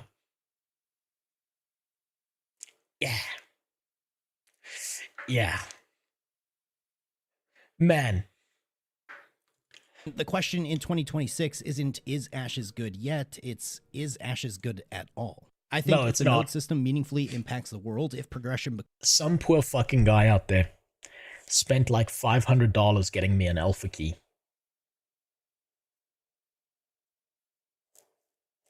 I played that game offline almost every single weekend, so I could specifically give that guy feedback. Because I felt so fucking bad about the state of Ashes of Creation and how much money he spent. And eventually he messaged me and he was like, dude, it's alright, just stop. I really thought it was going to be good. And I was like, man, I am so sorry. I am so sorry you spent that money on me. He was fine with it, but still, I still feel bad for that guy. I gave him like, I think over like 90 pages of bullet point notes about the game. Just because I felt that bad about it.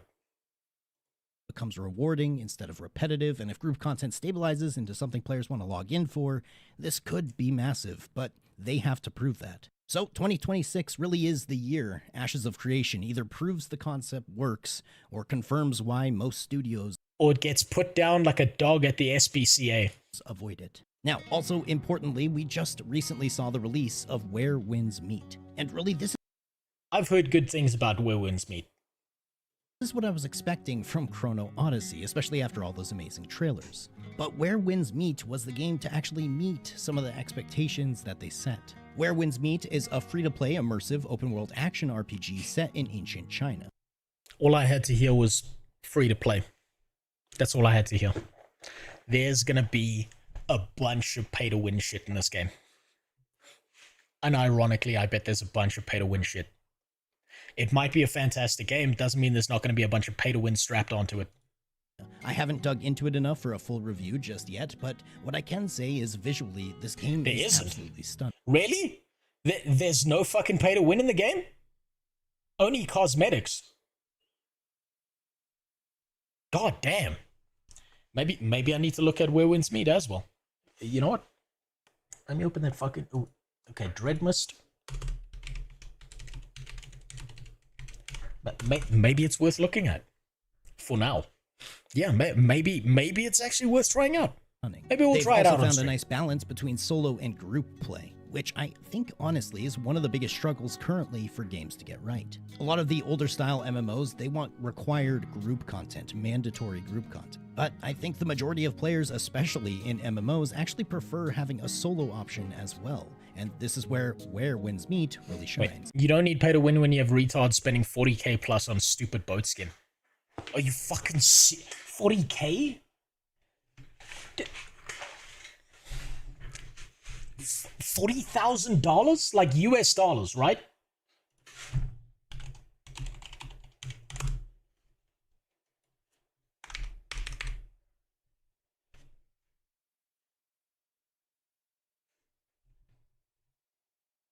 One, two, three.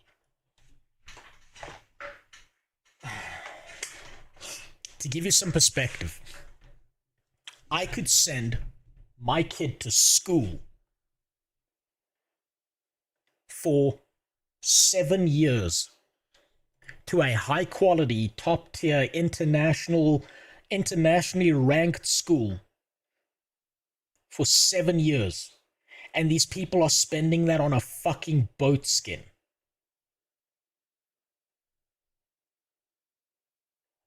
What the fuck? What does the skin look like? Does it suck your cock and do your fucking laundry? Does it let you lucid dream? Hold on. What's the name of the skin? Miracle Boat. Where Winds Meet. Miracle Boat Skin. What the Okay, you got a link for me. That's even better. What the fuck? That's literally 7 years of schooling for my kid in like a high quality school. What the fuck?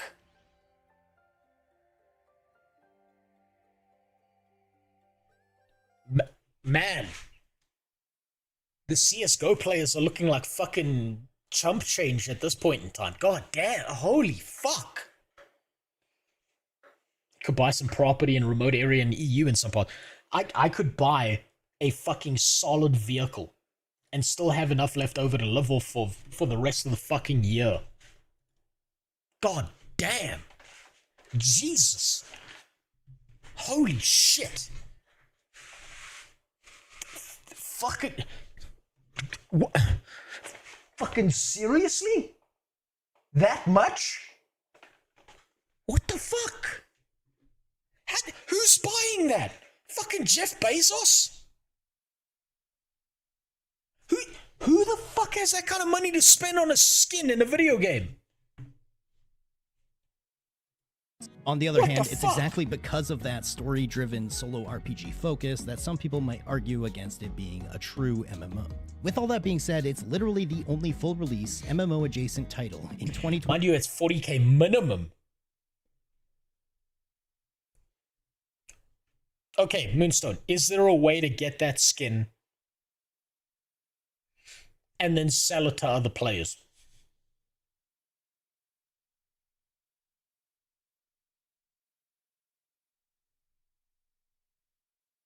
No. Then I don't give a fuck. Man, I can't believe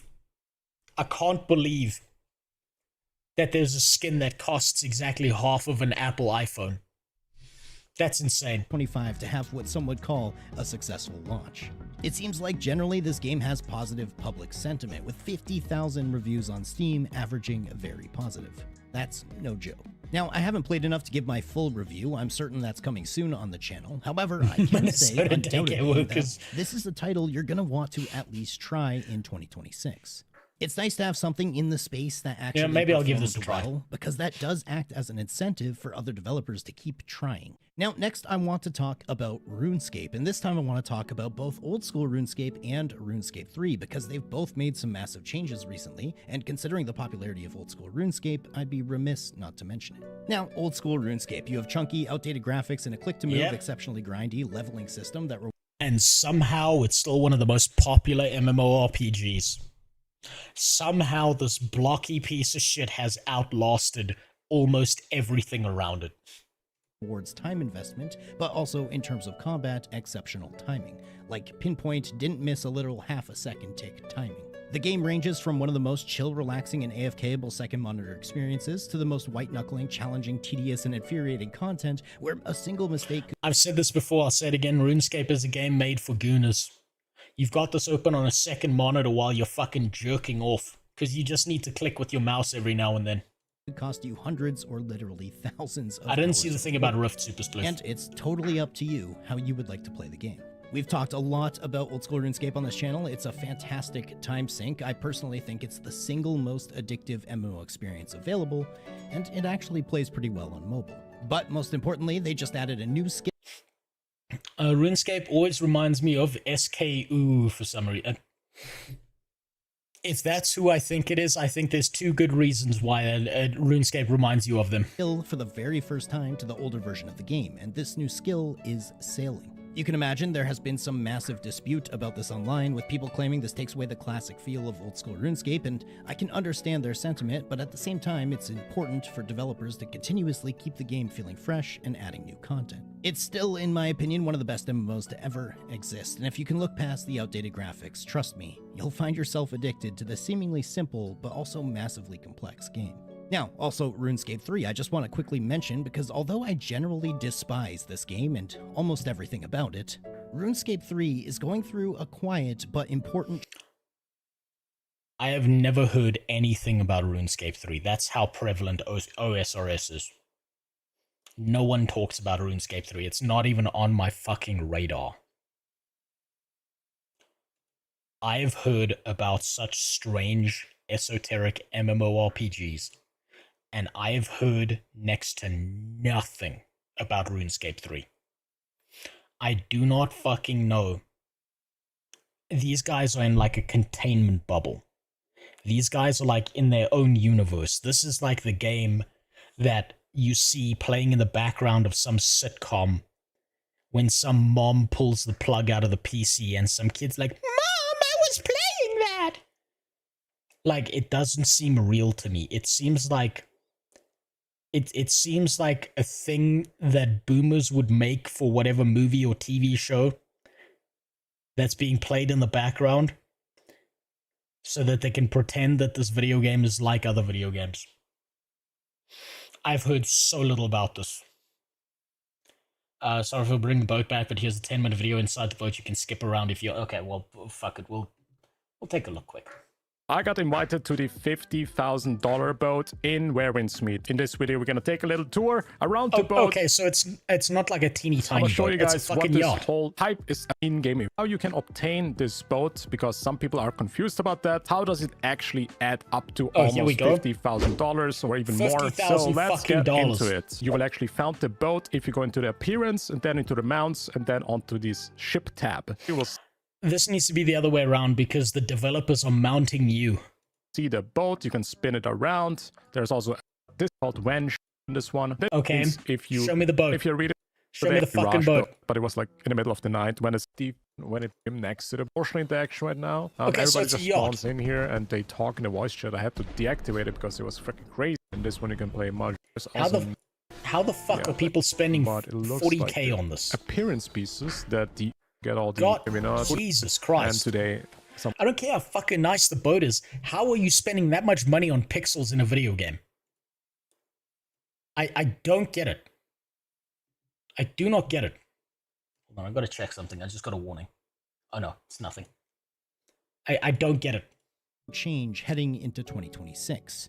They are finally removing Treasure Hunter, and this is significant because Treasure... If the boat would had an AI attached to it, and it got you delivered a Chinese AI robot that looks like a hot little Chinese fucking wife that's gonna do your laundry every day, never complain, and suck your cock every night while you fall asleep, I would understand the spend.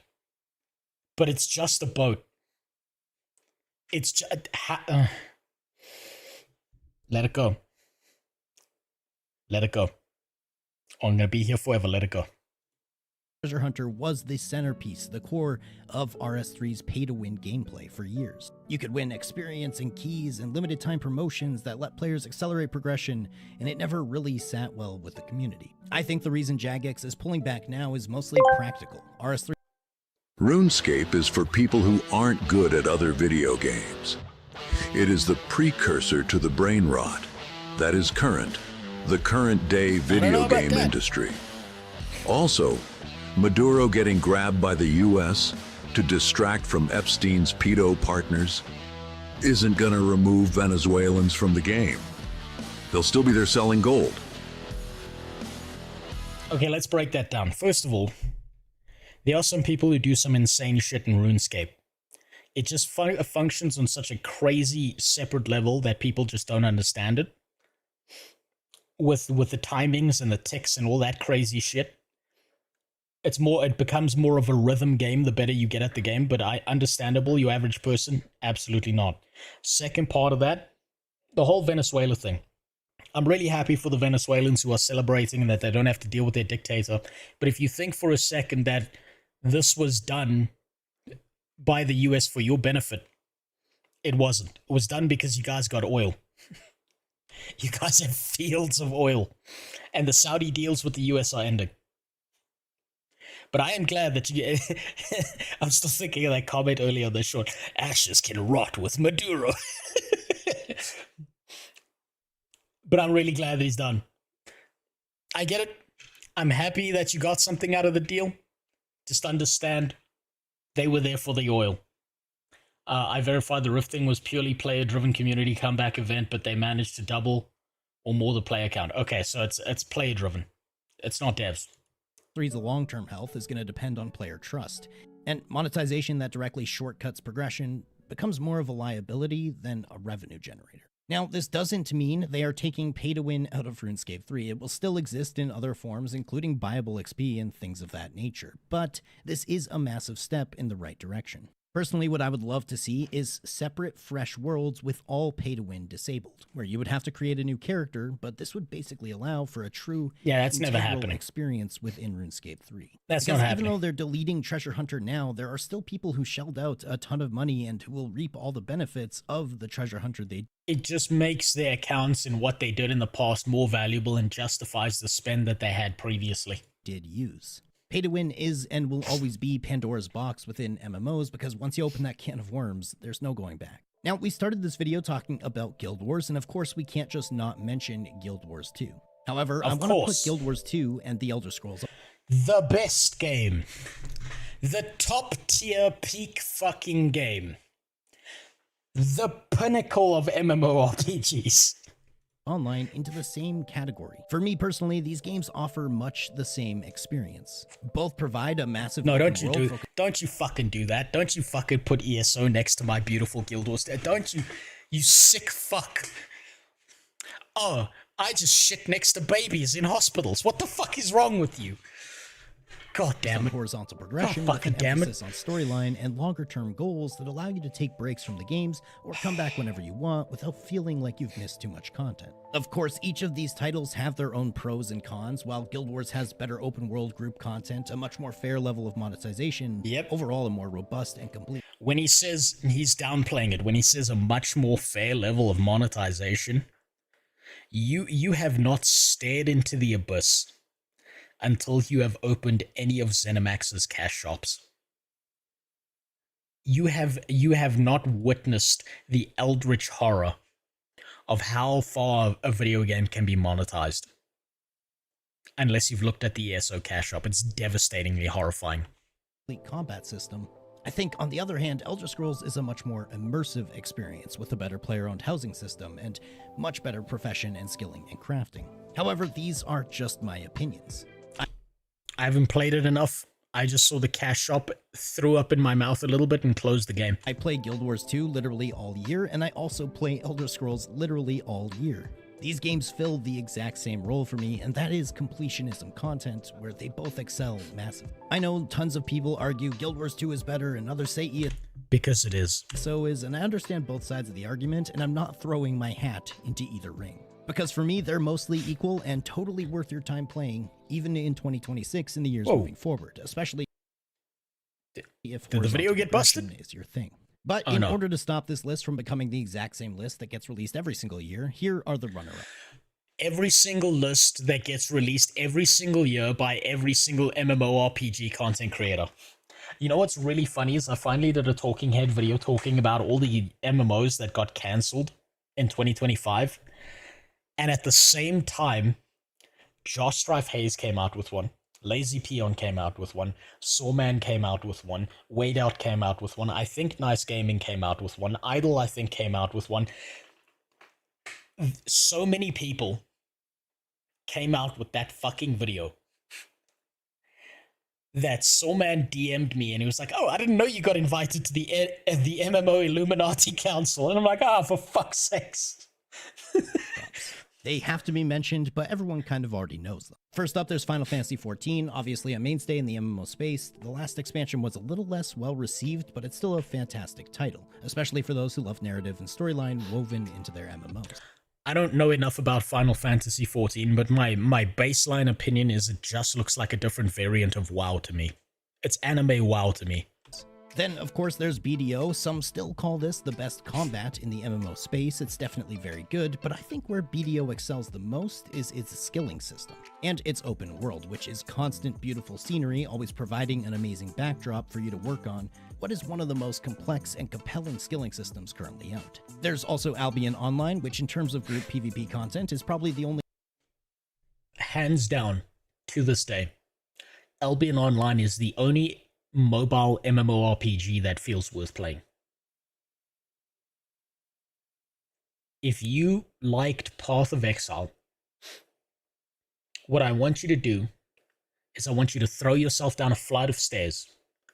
I want you to drink 3 bottles of vodka, smash yourself in the head with a sledgehammer twice, and then you are ready to play Albion Online, and you will say words like, this is just like Path of Exile. Only true contender right now. You might also be able to add in Throne and Liberty, but honestly, I think if you're a PvP guy, you gotta be playing Albion. And then a couple of the classics that still hold up include D&D Online, as well as Lord of the Rings Online, and Star Wars The Old Republic, and a personal new favorite of mine, the original EverQuest. But finally, I want to talk about a couple of the other games that are supposedly coming in 2026. The first of which is Aeon 2. Now, the original... Oh boy. I thought Aeon 2 was already out. I saw Wizard's video taking a shit on the monetization in Aeon 2. Only for Asia. Okay, so, we know this is aborted on arrival.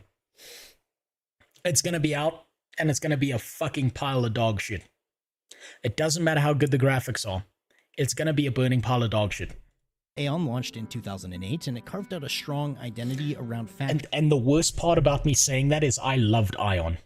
I loved the original Aeon game.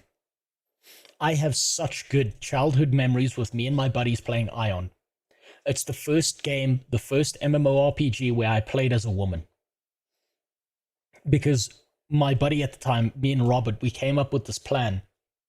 We were like, what if we play this game where we play as girls, right? And we just don't tell anyone we're guys. We're going to make the hottest bitches we can. And we're going to start playing this game. And we are going to get so much free shit if we just act like shy girls. And you know what? It worked. We had, at any given time, 15 guys following us around.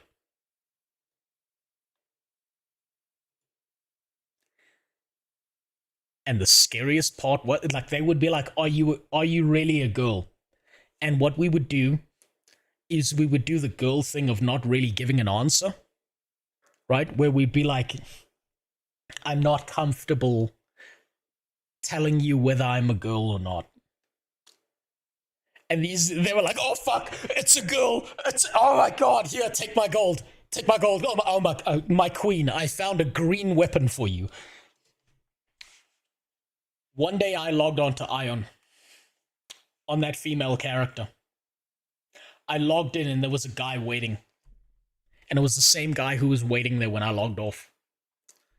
And he said, I've been waiting for you.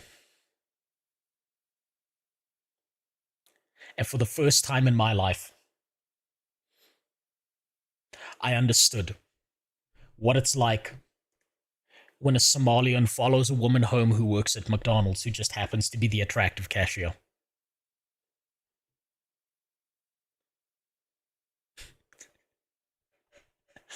I still took his money. I still took his money. But I started feeling like this guy was gonna track me down, and when he finds out I'm a guy, he might still put me in a dress and try and fuck me. Conflict and PvPvE, especially so many memories of Ion. Over time, it kind of lost its momentum. I don't think because the core idea was bad, but long-term support and player count and pacing just didn't keep up with the market. But Aeon 2 exists because NCSoft obviously believes those core systems can still work if they're modernized. It does kind of just... When he says modernized, what he means is over-monetized. Look like a lot of the other games we've seen recently, but until I get my hands on it, I can't make a full judgment call. Apparently, it's already launched in... White wings or black wings? White wings for girls because those characters look more traditionally attractive and dudes keep on gooning to them. But my main character was a black-winged cleric, and I used to be such a fucking bastard because at every single PvP match I entered, no one was able to kill me. No one was able to kill the cleric. And I would whittle down their health, a percentage at a time. Fights would last 15 fucking minutes in the Rift. And I would win. But I got so much hate in that game, and it felt so... It nourished my black little heart in that game. I had a black-winged cleric, and it was the most devastating class to try and deal with because you could just heal your way out of any problem and still damage the shit out of people. It was so good. Hey, what's up, NJ? How you doing? Thanks for the sub, man. Please don't send me back to the tax, man. It nearly killed me once. In Poland, we did the same playing female shaman characters in Metin 2. Understandable, it works. I'm surprised at how well it works. I swear to God, if we had voice changes back then, I might be living in a mansion. I would get these fucking simps to send me money. Like real money, not in-game money. In some regions in late 2025, so that alone puts it ahead of many of the 2026 MMOs that haven't shipped anything playable yet. Then, of course, there is ArcAge Chronicles, which was originally being called ArcAge 2, but they changed the name to reflect that they don't want this game to be considered an MMO, but rather an online RPG, which to me is basically the same thing.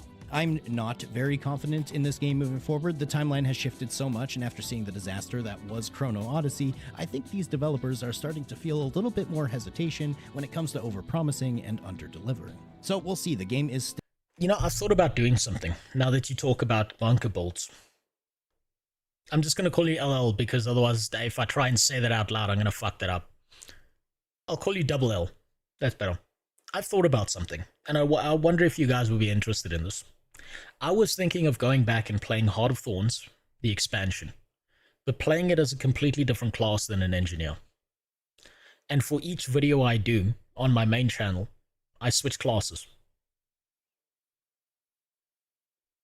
Do you think that's more interesting than continuing to play the engineer all the way through all of the expansions?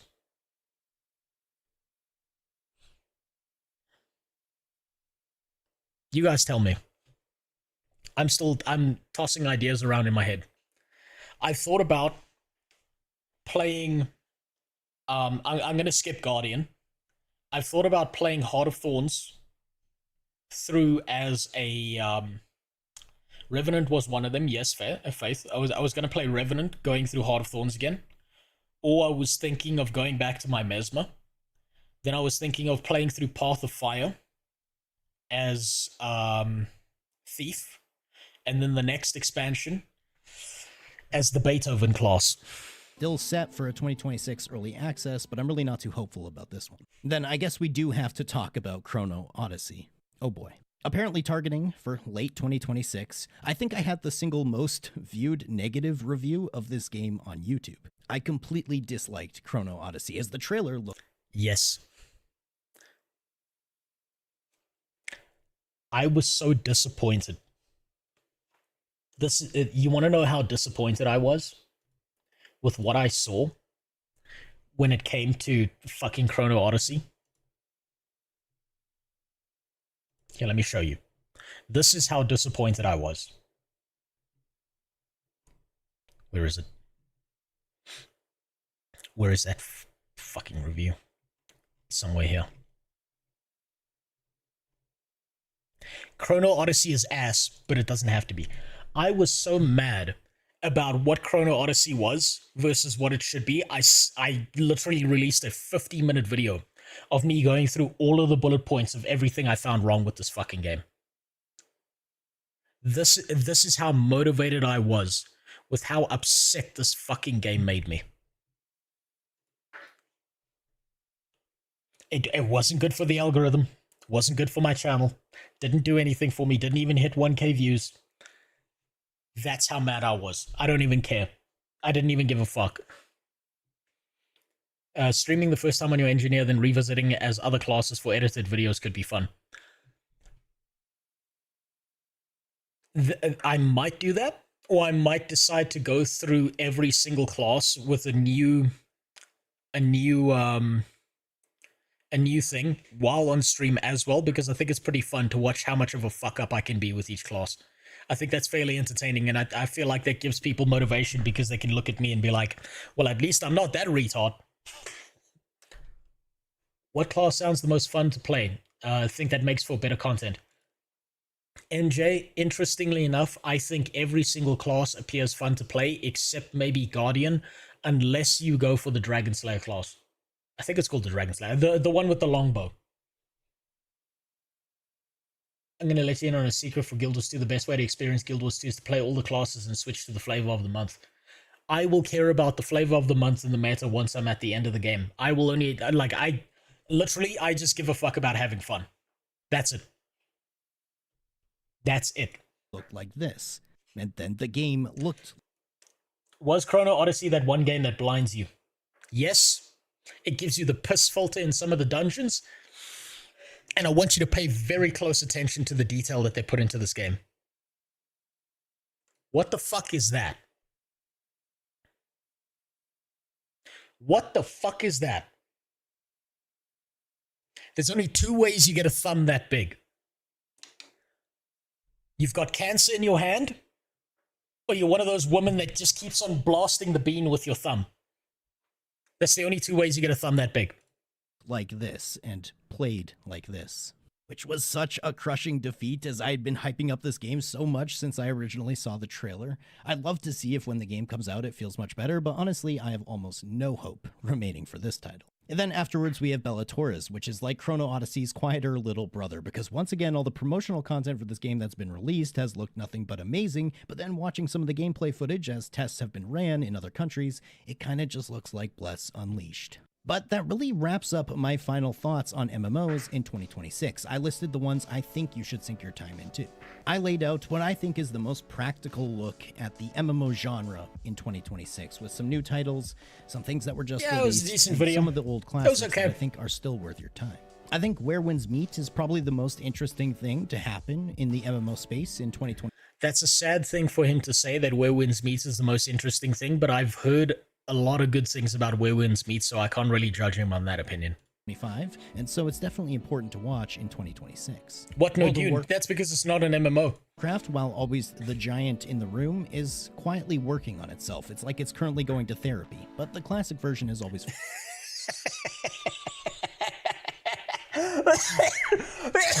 This man has hope for World of Warcraft.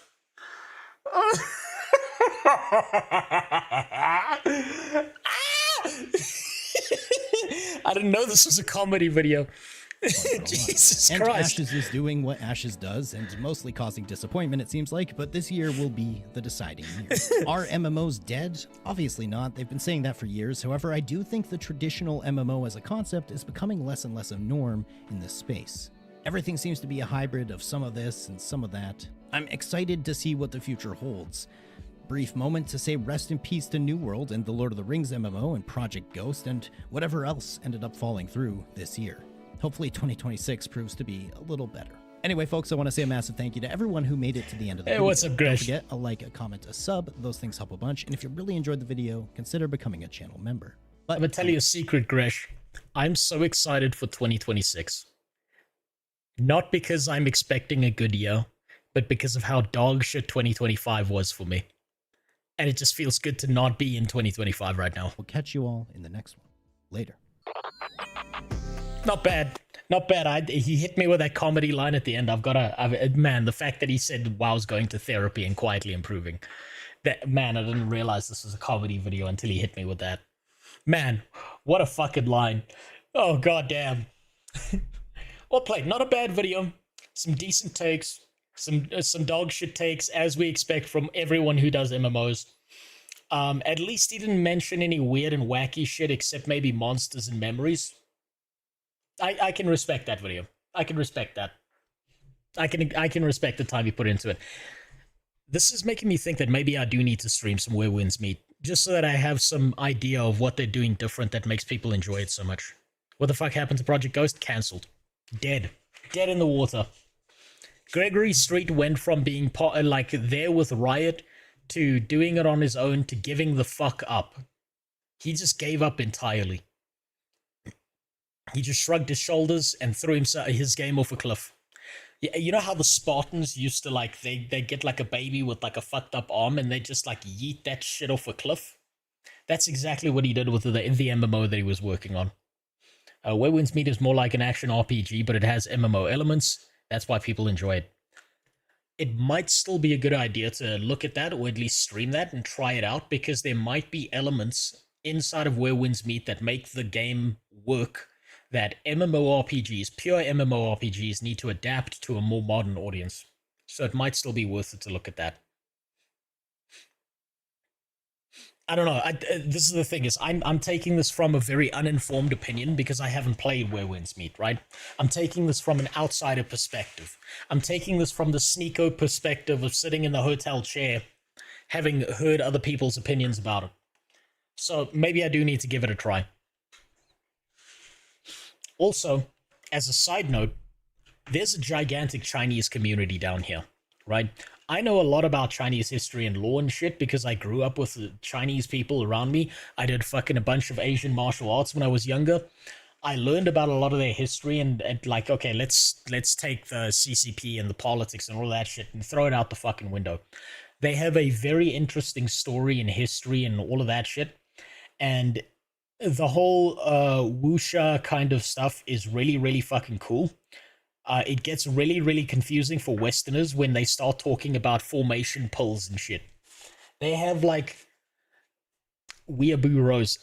You know what the worst part is, Faith? I traveled to Japan, right? I traveled to Japan because of my sports, because of judo. I didn't even watch anime that much. I watched, like, maybe Death Note, Bleach, and Dragon Ball Z. So I wasn't deep into the weeaboo shit. And whenever I came across someone, like 5 years later, and we're like, yeah, I went to Japan. I went there to train in judo. I was like, oh, so you're one of those weebs. I'm like, oh, for fuck's sakes, here we go, right? I see nothing wrong with learning about the history of the people. There are some super cool histories and shit around the world that are really fun to look into. Let me balance it out for you. I also know a surprising amount about African gods and their pantheons, right? Obviously, I grew up in Africa. My favorite African god is Babalu Aye, right? And for the people who don't know who that is, he's like the creator. He's essentially God in their pantheon. He's Zeus. He's Odin in some African cultures. He is the most accurate portrayal of a god I've ever seen. Do you know why? The lore behind Babalu Aye is he created the world, he created everything in it, and he was like really happy with what he did, right? He wasn't like prideful or arrogant. He was just like, yeah, that's pretty cool. Look at this thing I made. It's pretty awesome. And his little brother, who was the trickster god, was like, oh, look at big bro showing off. What a fucking douche. Of course you can do that. You're the creator god. Why don't you do something risky, huh? Why don't you really push the limits? Why don't you see what you can really do? And taking the bait, he was baited by his little brother. He was like, all right, bet. And he created humanity. Upon creating humanity, Babalu Aye looked in on his creation. And after watching humans for exactly 1 day, he became an irredeemable alcoholic and refused to create anything ever again. he literally just started drinking immediately. That to me is the most accurate creation myth I've ever seen. He just like, he watched humans for a day and he was like, oh, fuck. He just started drinking and never stopped. That is the best creation myth I've ever heard. Valid crash out. Completely understandable. That to me is my favorite creation myth, right? And if you start looking into like different histories and laws and stuff of different places, whether it's Asia, whether it's Africa, Europe, the Americas and stuff, they've got some really, really cool shit. And they've got some super cool lore stuff. And yes, I'm a massive lore nerd. I'm showing my nerdy side here today. I fucking love that because he just immediately became an irredeemable alcoholic. It's my favorite story. Just started drinking, never stopped. And everyone's like, yo, why don't you create something? You are the creator god. He was like, nah, not after humans. I only know the spider stealing stories and sharing them. I think that's Anansi. That's the African god that got adapted to the Spider-Man comics and stuff, but Anansi was a real god. He was also a trickster god, but he was He's a different kind of trickster god in the fact that what he does is he tricks you, but he teaches you a lesson while tricking you. So you come out the other side a better person. He makes you into a better human being, which is a very weird thing to relate to spiders of all things. But hey, there's been some weirder shit out there. Just look up Loki and Sleipnir and you'll understand. I know of Anansi because of Wishbone. I don't even know what Wishbone is. The closest I know to Wishbone is Monkey Bone. That was a wild movie. Right, on to the next one. I'm going to change categories now as well because these are just Guild Wars 2 videos. This is prepping me. This is stroking me off before we get into the game because God, I missed it so much. Every time I start playing this game for a few days, I keep on thinking about it. And I want to play it again. That's how you can tell I'm addicted. So let's see. Why do so many players love Guild Wars 2? Keep in mind that Soulman is a guy who doesn't like Guild Wars 2, or didn't like Guild Wars 2. And his reasons for not liking the game are the exact same complaints that I put in my first impressions video. So I can completely understand why someone might play Guild Wars 2, play the core story, have an uninstall moment, and just never play the game again. Makes 100% sense to me. I know of Anansi because in my language, Anan means your mom, and C is the first two letters of Sikarim, which means fuck. Fuck your mom. Fuck your mom who's a spider. What? So you can pull off a Sigma joke by saying Anansi. Okay, that's fair. That's valid. It's like, I believe there was like, when languages get crossed like that, fucking wacky shit happens. I know that the French released a car called Pajero, and Pajero in another language means wanker. And so quite literally in that country, if you were driving a Pajero, you were driving a wanker. So there's really funny shit that happens when you go cross language like that. I hope when Guild Wars 3 comes out, Char Woman gets 6 tits. I don't believe in Guild Wars 2 until I see an official announcement. That's my opinion on it. I'm so scared that there's going to be a Guild Wars 3 announcement and it's going to be a mobile game. On Spanish over here, that car has another name. Oh, it does? It's an old thing. That car is an old meme. I also know too much about vehicles.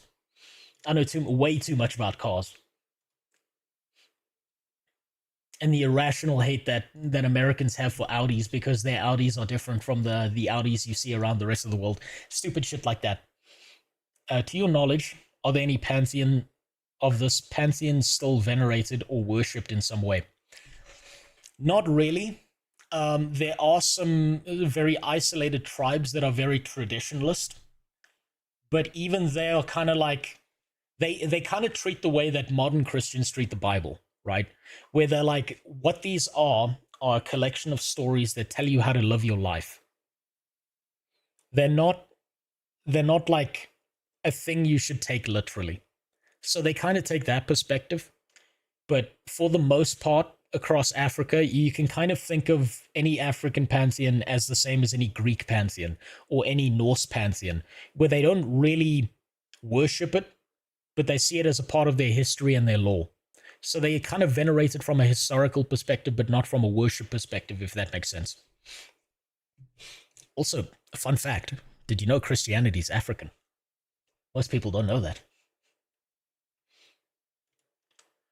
All right, let me change categories. Let's see what Soulman has to say about Guild Wars 2. Volkswagen names their cars after winds and currents. One was named Bora. Boreas, obviously. In English-speaking countries known as the New Passat. You see, now we're getting deep into car lore and we're getting off a track. I'm going to pull it back onto track with Guild Wars. Guild Wars 3 would split the player base. Doesn't matter, Jade Sparrow. If they're going to make Guild Wars 3, it needs to be for a new player base, not the old ones. Because Guild Wars 2 already exists. What is the point of making Guild Wars 3 exactly like Guild Wars 2? Over time, I think the fact that Guild Wars and Guild Wars 2 are two very different games was a genius decision. And it's led to people loving both games in a different way. Pretty much everything can be traced back to Africa. Yeah, pretty much. That it's very interesting to actually look into like the historical kind of stuff. Like, people don't actually realize that at some point Africa had some of the most advanced civilizations on Earth, and unfortunately, before even the whiteys got there, all the brilliant genius civilizations kind of got run over by very vicious and aggressive tribes that were very savage and brutal, and they just burned and killed everything and like wiped everything off the planet.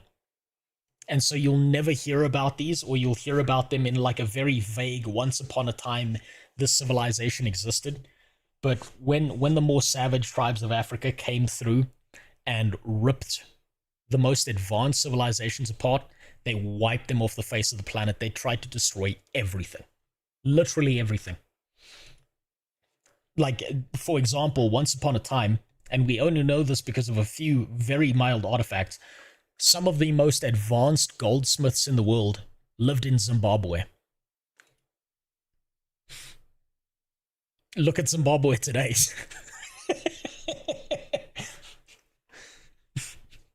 And that was before the white people even got there. Jakub is disappointed. Jakub's fucking spinning in his grave, but his head just stays still. Okay, Guild Wars 2 time. Why does everyone love Guild Wars 2? Because this question has been on my mind for quite a while now. Over the years, I've been peppered with comments about how great Guild Wars 2 is and that I should go play it. My favourite content creators have also jumped ship and started playing Guild Wars 2. Yes. Some are even falling over themselves trying to play it.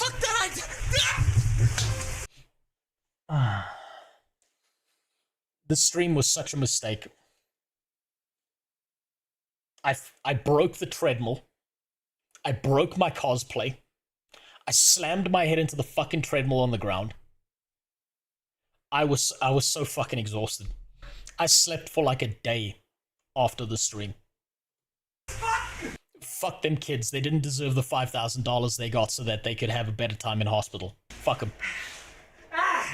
And for myself, well, I actually have played it before. Personally, I have just over 50 I should have fucking known he was gonna clip that. I should have known that Soulman was gonna fucking meme on me. God damn it. hours, which is pretty pathetic by MMO standards. And trust me, I know I've based my whole channel on playing really bad games for large amounts of time.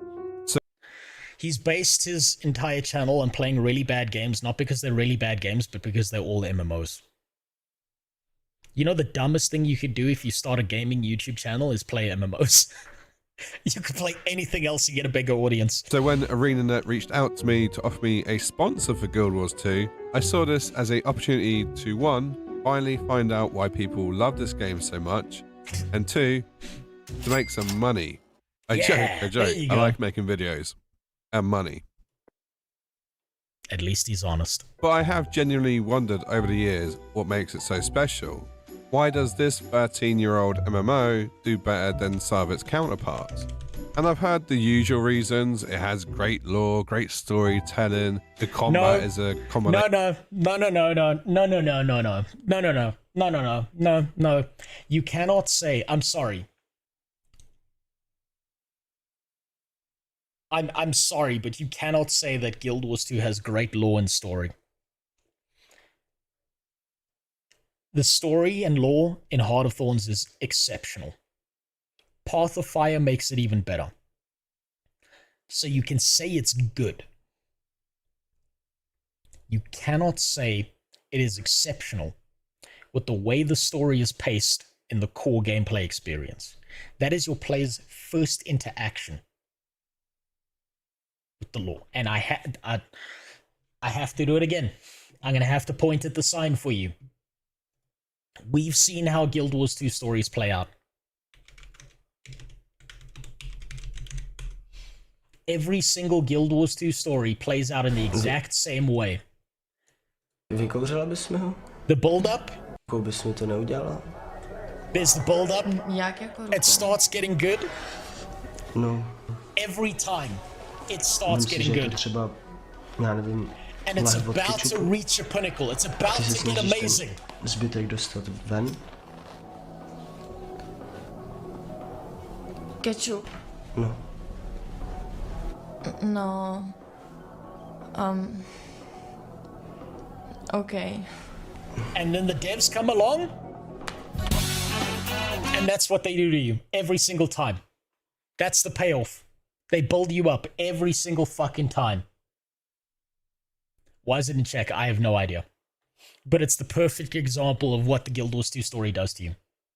Wrong, it does have exceptional story and lore, it just isn't presented in it. Bestio, you know what you just told me?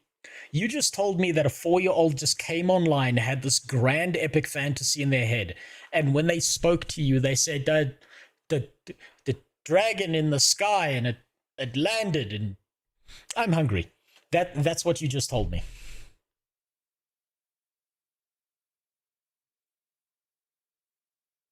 I thought it was German, to be honest. That ad, but check. Okay, fuck me, I'm wrong about that.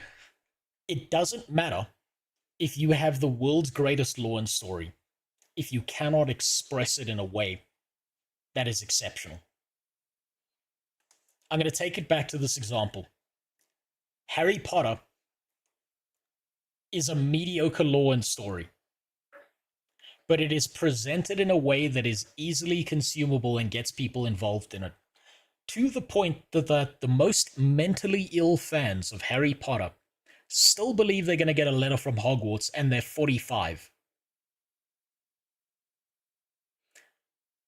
The presentation matters. By contrast, take a look at Lord of the Rings. Even just the movies. The presentation of a grand epic story is incredible. And so you can say it's got great lore and story behind it. Your presentation matters when it comes to this kind of stuff. Of tab targeting and action combat. There's an abundance of expansions and they keep releasing them. In fact, they just released a new one, which I'll talk about a bit later, which is all great stuff. I mean, it's really good, but I'm here for specifics. I went out there, I asked my friends, I asked my community. I got that same video from him. This fucking boss, this fucking rat, this piece of shit SPCA dog. Do you know what this is? Do you know what this is? He copy-pasted the same fucking Discord message to like 70 other people, didn't he? I'm gonna check the times. Hold on. Let me check my DMs here.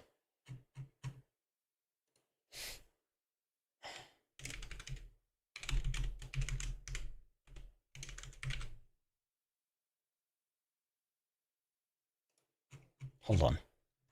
0912.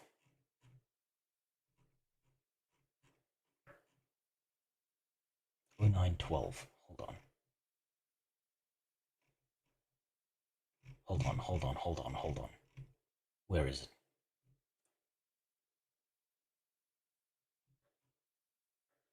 It's 13, 16, 09. There's fucking... You fucking rat! You're fucking copy-pasting messages to everyone, you piece of shit! You made me feel special! You made me feel fucking special, you bastard! I'm just another whore for you to throw in the pile, aren't I? So, man, you played me. Community, I went all the way through Reddit to find out what you guys specifically love about this game. And here is the result.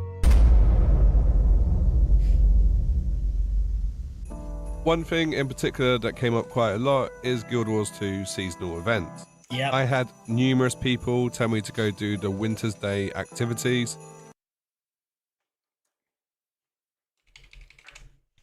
That's me. That's my message.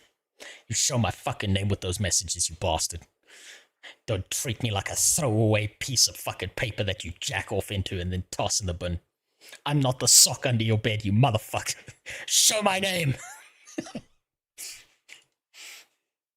No, but seriously, the Christmas event is my favorite. And when it comes to holiday events in MMOs, I'm quite the connoisseur. I've seen quite a few over the years.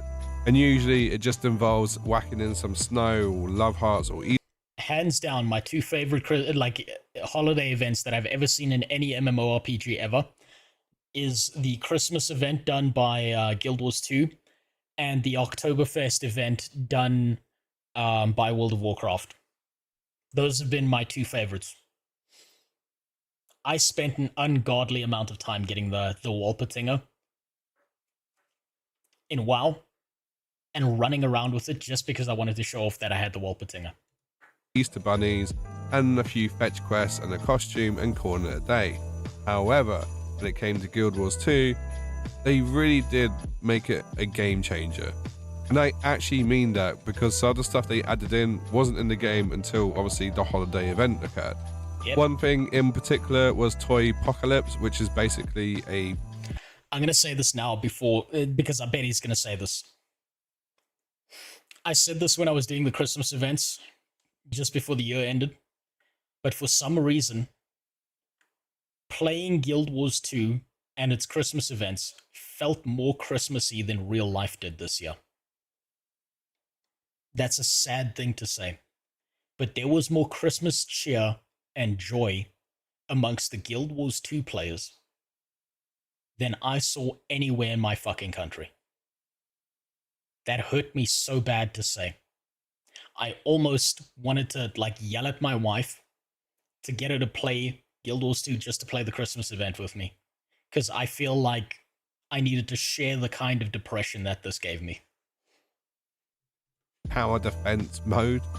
In this mini game, you have to work with other players to basically build up your defenses and hold off the mobs. And it's really cool the way they did this. It literally is very... It's literally Attack on Santa's workshop, and it's amazing. Unique. And I spent a good hour or two doing this. They also had Snowball Mayhem, which was basically PvP with a Christmas skin on top and all Christmas abilities. And honestly, highly addictive. I won my first... Bestia, don't reveal where you are. But just tell me quick, what's your nationality? Or your heritage, or your background, that you most relate to? I'm just curious.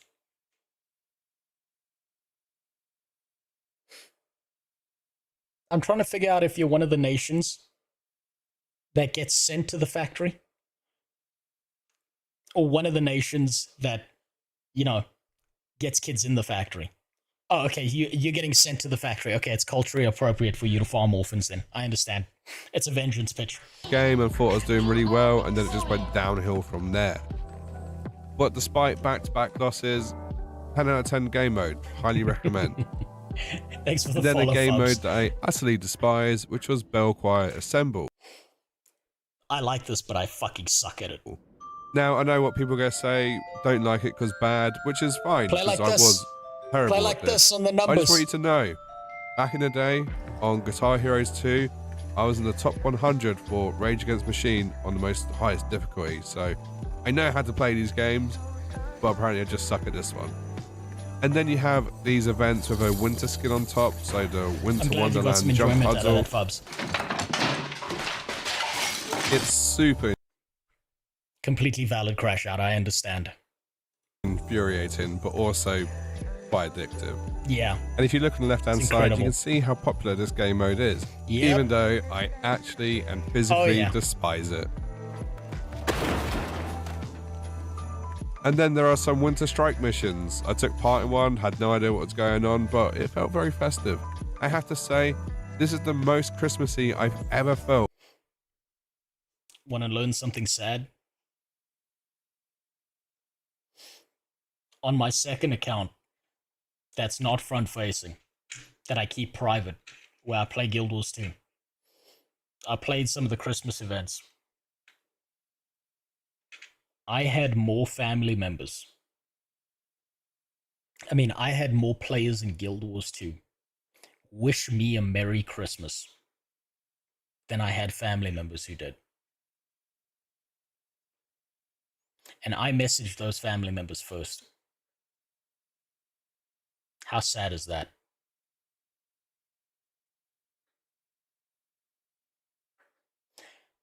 The Guild Wars 2 random people in the game. I literally had, I'm not kidding, I had a devout Muslim guy have a conversation with me about how much he loves Christmas because it's so cool to see everyone getting all festive and stuff.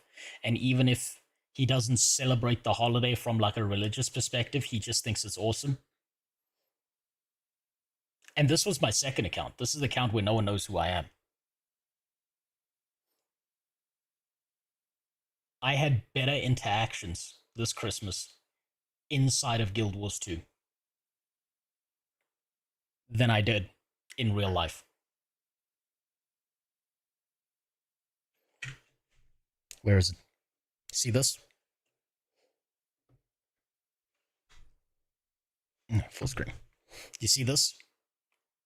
I 3D printed out a tree topper for Christmas because I wanted to bring some Christmas cheer to my kid. She loved it. We did everything we could to make sure. Fuck you. God damn it. Motherfucker. Oh, fuck. You dick. God damn it, Joshy. My kid loved it. We did everything we could to make it as festive as possible for her. This Christmas tree topper and the colors I chose, I literally stole from color schemes in Guild Wars 2. That's why I chose this filament specifically. My kid had the best time. She loved it. But I gotta be honest with you, it's kind of fucked up. It's kind of fucked up that there was more Christmas cheer in this game than there was in real life. That was real sad. Also, I missed a message there. Wait, didn't your family members still dislike you and try to gaslight you? Yes, they did. But I still wish them a Merry Christmas.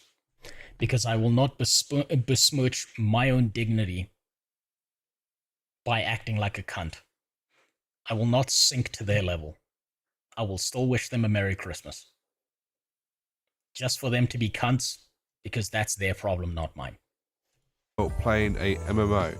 And this isn't even an MMO I've made and put hundreds of hours into. So if all the holiday events are like this, I totally get it. I generally understand. I stopped with the lights and trees years ago. It's just a hassle. That's true. It is a hassle.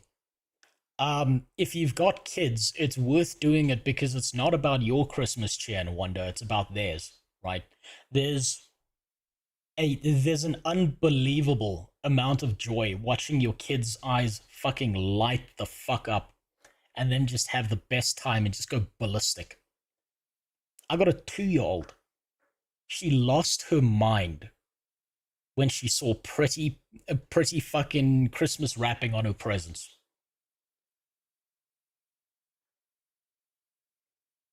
And it was fucking awesome. There's nothing like that feeling. It's exhausting. It's tiresome, but it's worth it. If you're alone and you don't set that shit up, I don't blame you. Before I met my wife, when I was alone, between the ages of 20 and 26, didn't even bother. Christmas was just another day for me to work and for me to do my studies on. Another thing people won't shut up about are the jump puzzles. Yes, I briefly mentioned the winter one, the jump puzzles. But trust me, there's a lot more out there. Fuck these stupid puzzles. They're just as infuriating. Yeah, there you go. Yeah, you should have jumped. I did manage to complete one that was suggested to me, and I'm pretty sure I made it harder than it needed to be. Yes, you did. Oh, very based of you to try this as an engineer, though. I can respect that. Fuck my life. Fuck my fucky life. There were bits which were surprisingly more difficult than they needed to be. But I completed it, and it felt good. Even if I had to turn the gamma all the way up just so I can cheese the bits that were too dark to see. But I do understand why people enjoy this torture. Like a lot of MMOs, Guild Wars 2 has a cash shop with an abundance of cosmetics that you could buy. But not only that, you can... And I'm never paying for a single one of them. Earn in-game. Don't get me wrong, they look fucking incredible. Especially that one. But I'm never spending a cent on it.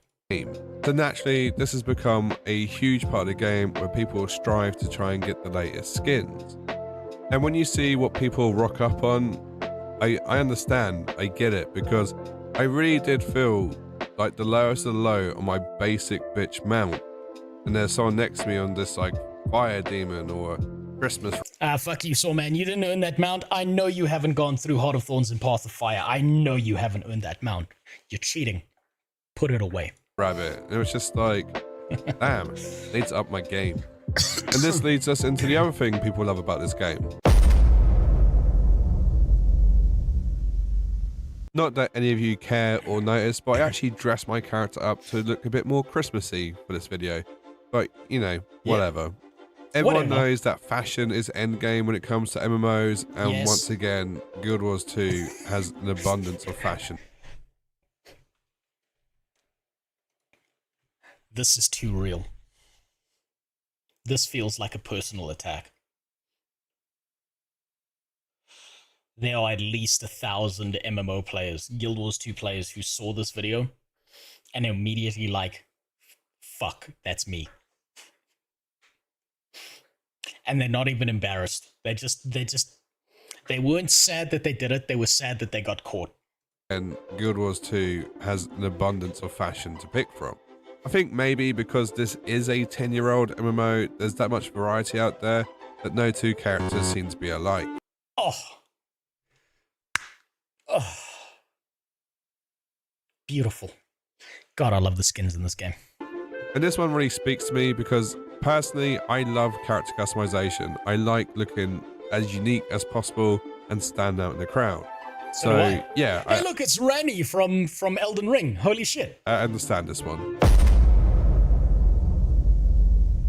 The music's flawless. Something that I truly believe in is that music can really make or break a game. For instance, the music in Elden Ring is iconic. It really does bring the game all together to give you this sort of haunting yet beautiful environment. The OST for Final Fantasy 7, 8, 9, they just live rent-free in my head. They're just childhood. I've never been a Final Fantasy fan. I've never played it. I've never done anything except being forced by my ex to watch the Appleseed Final Fantasy movie, and I didn't get it. I didn't get the hype about it. I'm so far outside the Final Fantasy bubble that I've played none of the games. I've consumed none of the movies except that one that I was forced to. I'm so far outside of that, but I can understand what he's saying. The Guild Wars 2 music is fucking exceptional. I have yet to hear a Guild Wars 2 track that doesn't have some level of emotional impact on me. Nostalgic sounds which are just stuck with me, which is why I use them all the time in my videos. And then you have the Guild Wars 2 soundtrack, which is obnoxiously really atmospheric. And I mean that in a good way, because I'm sat here playing a game with furry. You don't notice when music is bad, but you notice when music...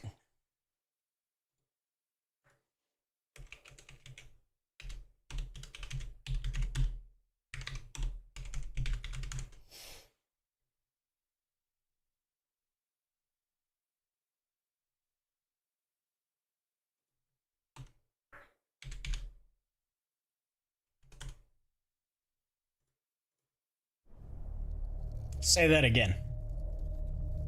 Say that again. I want you to listen to this and say that again.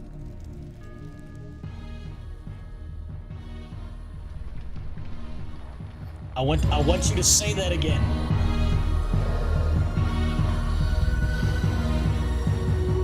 Fight!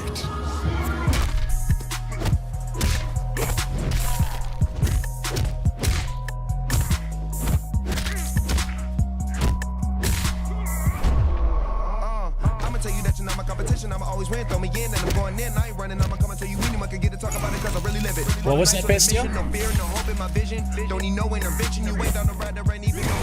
What was that? What's what you say? You don't notice bad music, huh?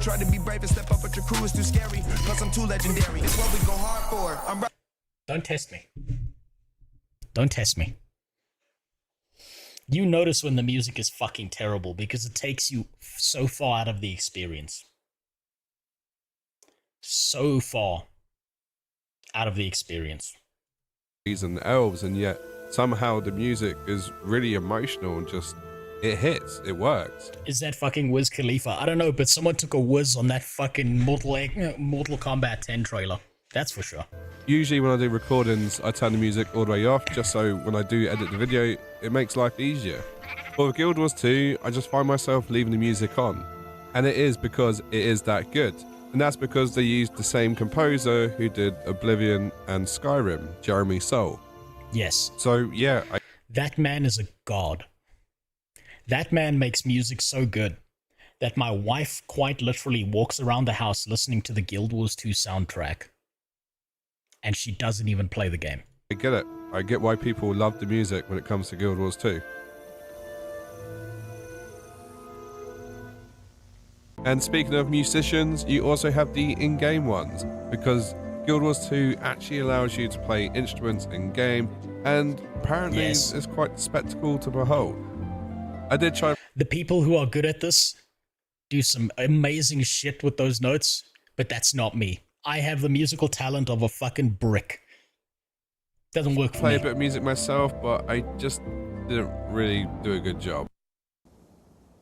I'm gonna get you, chicken. Yeah, that's about me. Yeah, that's right. Still better than the Mortal Kombat trailer music.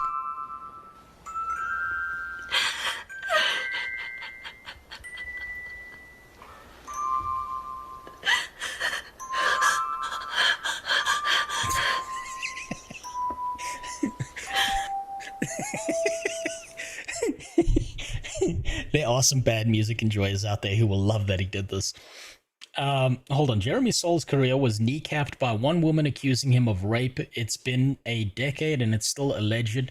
We could have had over a decade of more god-tier music, but it was taken from us because one woman wanted some attention.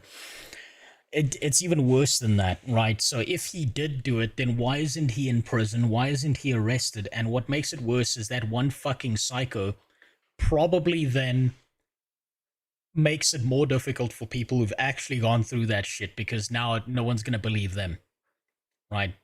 Psychos like that need to be put in prison. If you accuse someone of rape, you should at bare minimum be going to prison for half of the time that that person would have gone to prison for. If you falsely accuse someone, that should be an act of crime, because you make it worse for women who've actually been through shit.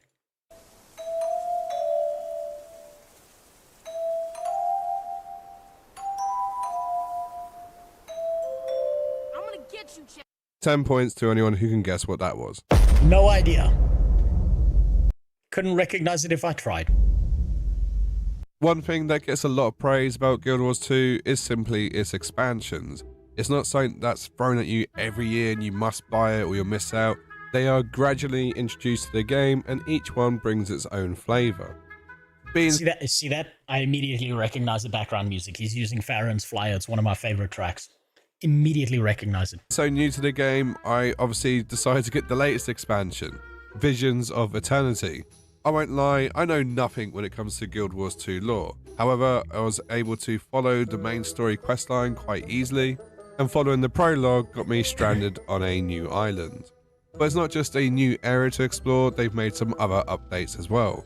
The skimmer mount has been updated so you can now use it underwater. There's also some... I don't want to hear you talking about skimmer mounts when you haven't played through Path of Fire, goddammit. New professions and the elite specification. A new homestead map with a fully demolishable housing plot.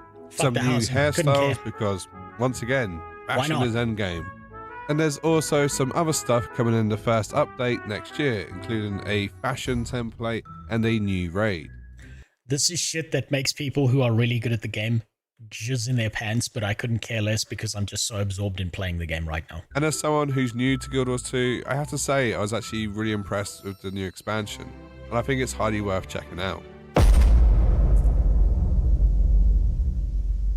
Fishing boat. You can get in a boat and fish. Yes, this was a suggestion. Fishing boat. Oh god. You know, Josh Strive for Hayes once made a video describing that the only difference between a game that is an MMO and a game that isn't an MMO is that an MMO game is some game that involves fishing. He is yet to be disproven on that point. So you got your shiny new mount, you want to show it off. What's the best way to do it? Oh my god, this shit's so much fun when there's so many people around you. That's right, you can do races. And it really highlighted to me I'm gonna be honest with you. I'm not very good at it, but I love racing in Guild Wars 2. Some would say, go so far as to say I'm a racist. And I would say, yeah. How fresh I am at this game because I was so slow. In fact, in one of the races, I decided to just run. And to my surprise, there were also some other competitors on foot. I guess they were also trying to get the achievement. And I'm not even sure if you get anything extra for placing, you know, third from last as opposed to dead last. But I wasn't about to find out because winners win the foot race. They beat the other people in the foot race. They were being nice to you because you were a new player, that's why. Newsflash. I'm enjoying Guild Wars 2 at the minute. I'm enjoying playing it, I'm enjoying unlocking new stuff, and I'm enjoying doing the exploration. He's finally seeing the light. He fucking hated his first experience with Guild Wars 2, and I can't even be mad at him for it. I cannot be mad at him for it. How could he not show the meta events even once in this entire video? I'll tell you how, Super Sploof. Sawman had a limited amount of time to get this video out. Sawman has not played through the expansions the way I'm playing through them. I will take my sweet fucking time enjoying the game. Sawman has a business to run. And his business is his YouTube channel. He actually gets paid a decent amount of money for these things. I cannot be mad at him for not showing the meta events, but I will say that I did suggest to him get through Heart of Thorns and do the Mordramoth meta event. And you will have a great time. And he said, I would love to, but from when I want to release this video. So I cannot blame him. And I respect him more for not even mentioning it, because it's not something he could experience properly. Rather than throwing it in, basing it off of other people's opinions. And the whole time I've been playing, I haven't once felt alone either. Like, everywhere you go, there's other players doing stuff and questing. And I think at a time where MMO seems to be in this sort of dip, I feel like Guild Wars 2 is definitely going against the grain on that one. I mean, just hanging out in the Windhold event area, you could see how busy this game is. There's just players everywhere. Yeah, it's YouTube. So for me personally, I think that's one of the biggest things I like about this game. It just generally does seem to have a community feel about it, and it's alive. So I'll put this to you guys. If you want to see me review Guild Wars 2 next year and do like a 100 hours plus review, yes, get this video to 2,069 likes, and next year I pledge I will do a full-on Guild. Go like this video. Go like this video right fucking now. I want to see him do that. I want to see him do that. Go like this goddamn video. Make this motherfucker do this. I want him to lose himself. I want him to give up. I want him to abandon his family. I want you to... Fuck, it's going to be at the timer. Hold on. Just let me fucking try to do this the old school way. You go, and you fucking like this video, you motherfuckers. You go like this goddamn video. Rift? I want to see him do this. I want to see him do this. I want his life to fall apart. I want him to get absorbed in Guild Wars 2. I want him to understand fundamentally how much he missed out on because he fucking hated the initial gameplay experience.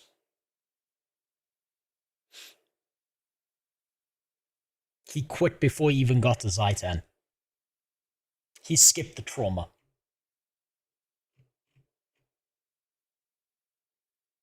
He didn't even get there.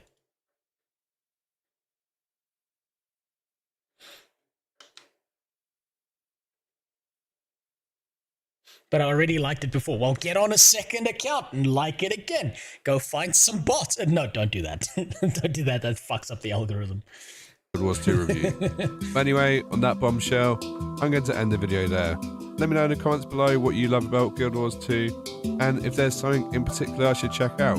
And thank you to ArenaNet for sponsoring this video at a time where MMOs seem to be dying and content just isn't what it used to be. It's nice to have these sponsors to fall back on from time to time. It is. Make sure you check out the new expansion, Visions of Eternity. He even told you this is a sponsored video, which is exactly why he didn't have the time to go through the meta events. It's also why I respect him for not even mentioning it, because it would have been such an easy play to just talk about the meta events when you haven't done them. It would have bumped this video by a decent amount if he'd put the meta event somewhere in the beginning and used it as a big draw, but he didn't. So I gotta respect that. Because honestly, it's worth checking out. Anyway, that's it from me. Catch you in the next one. Bye for now. Fantastic. Brilliant. Right. There is one more Guild Wars 2 video, and then I'm crashing out. I'm playing Guild Wars 2. I'm just going to enjoy myself on my engineer. I'm going to get through the Living World Season 4. Oh, man. I've been thinking about this game so much. The last video we're going to watch today, before we crash out playing Guild Wars 2, is General Apple.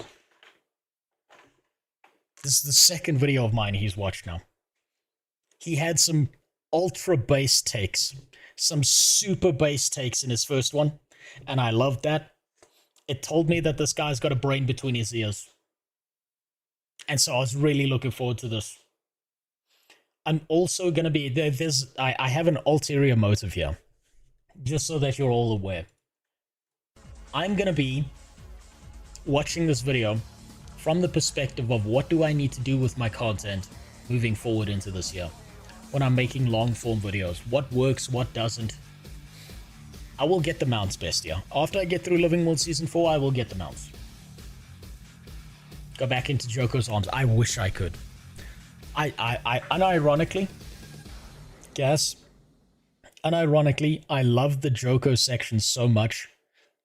In my spare time, I'm probably going to play through that segment alone 2 to 3 more times just because he's so fucking exceptional. Joko is like the Mega Mind supervillain of Guild Wars 2. He understands presentation. And it's so good to see a dramatic villain who's flamboyant and out there and says all this wacky shit. He was such a breath of fresh air from Grr, I'm evil.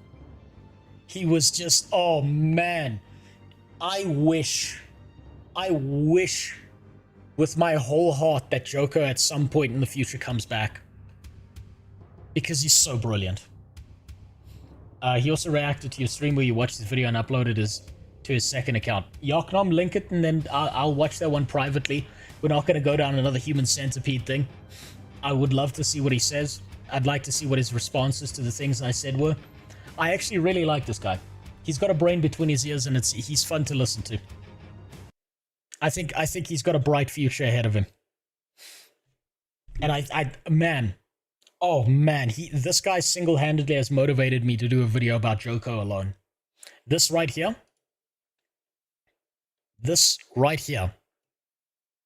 is because of General Apple. I want to make that video because of him, because I think he would enjoy that. Just seeing how exceptional that segment of the game is.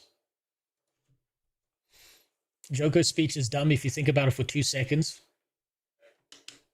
It doesn't matter that it's dumb. It's exactly what you would expect from Terry as Kim Jong-un. It doesn't matter that it's dumb. That's the best part about it.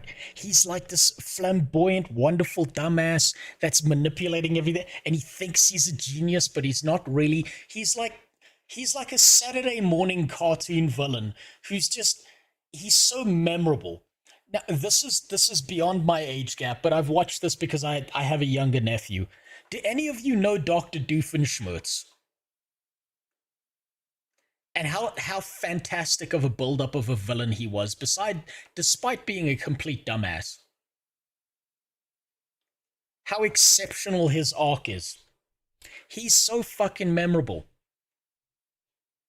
That's what makes Joko exceptional as well. He's got that same flavor to him. There's this flamboyancy to him. There's a consistent personality. He thinks down certain parts. He just... Yeah. This is the only way I can describe Joko as a villain.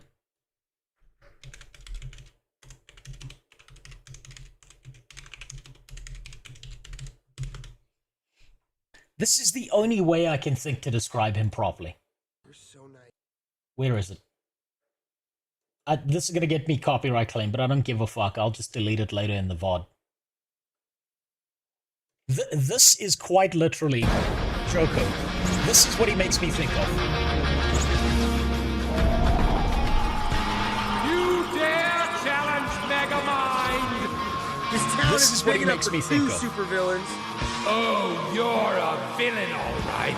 Just not a super one. Yeah? What's the difference? Presentation! I can imagine Joko doing that. He would do that given the opportunity. He is that good of a Saturday morning cartoon villain, and I love him so much for that. I know some teenage dragons that would call him a real good snack. You mean our fucking pitbull? You mean Cupcake the pitbull who just nailed him out in the kindergarten? Okay, boys, it's finally time I check out the sequel to Why Everyone is Simping for Here we go. Guild Let's Wars see what he's 2 got to say. by Rose, or Rose. I'm not really sure how to pronounce this guy's It's name. Rose. By the way, he's hilarious. I loved the previous video I watched from him. You. It was absolutely incredible. Definitely the We'll best play Guild this at Wars 2 video I've 1.25. seen. Well, ever. But yeah, I can't wait to look forward for the sequel. You guys spoke so highly of it. I had to check it out. It looked incredible. So, I mean, yeah, let's check it out. See what he has to say. It's about the leveling experience. I've noticed something about my videos. I need to speak faster. I need my jokes to hit faster than they do. I need to lean into that brain rot style a lot more because I feel like the jokes are more impactful when they're faster than when they're slower, to be honest.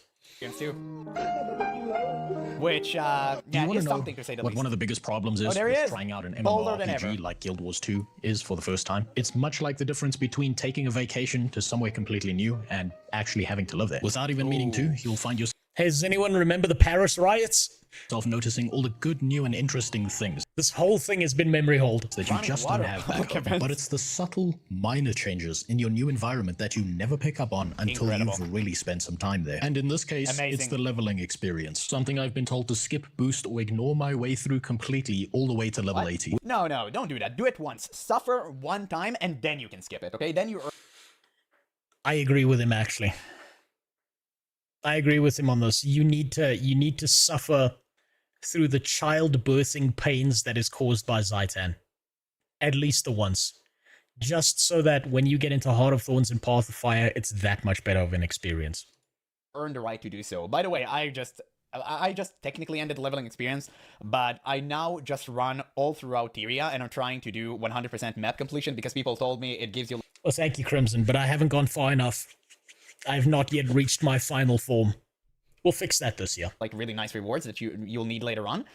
So yeah, right now I'm trying to 100% Tyria, and yeah, the leveling experience ain't it, Chief. Like, it's not that good. It's not that good. You level up way too fast. You get everything way too fast.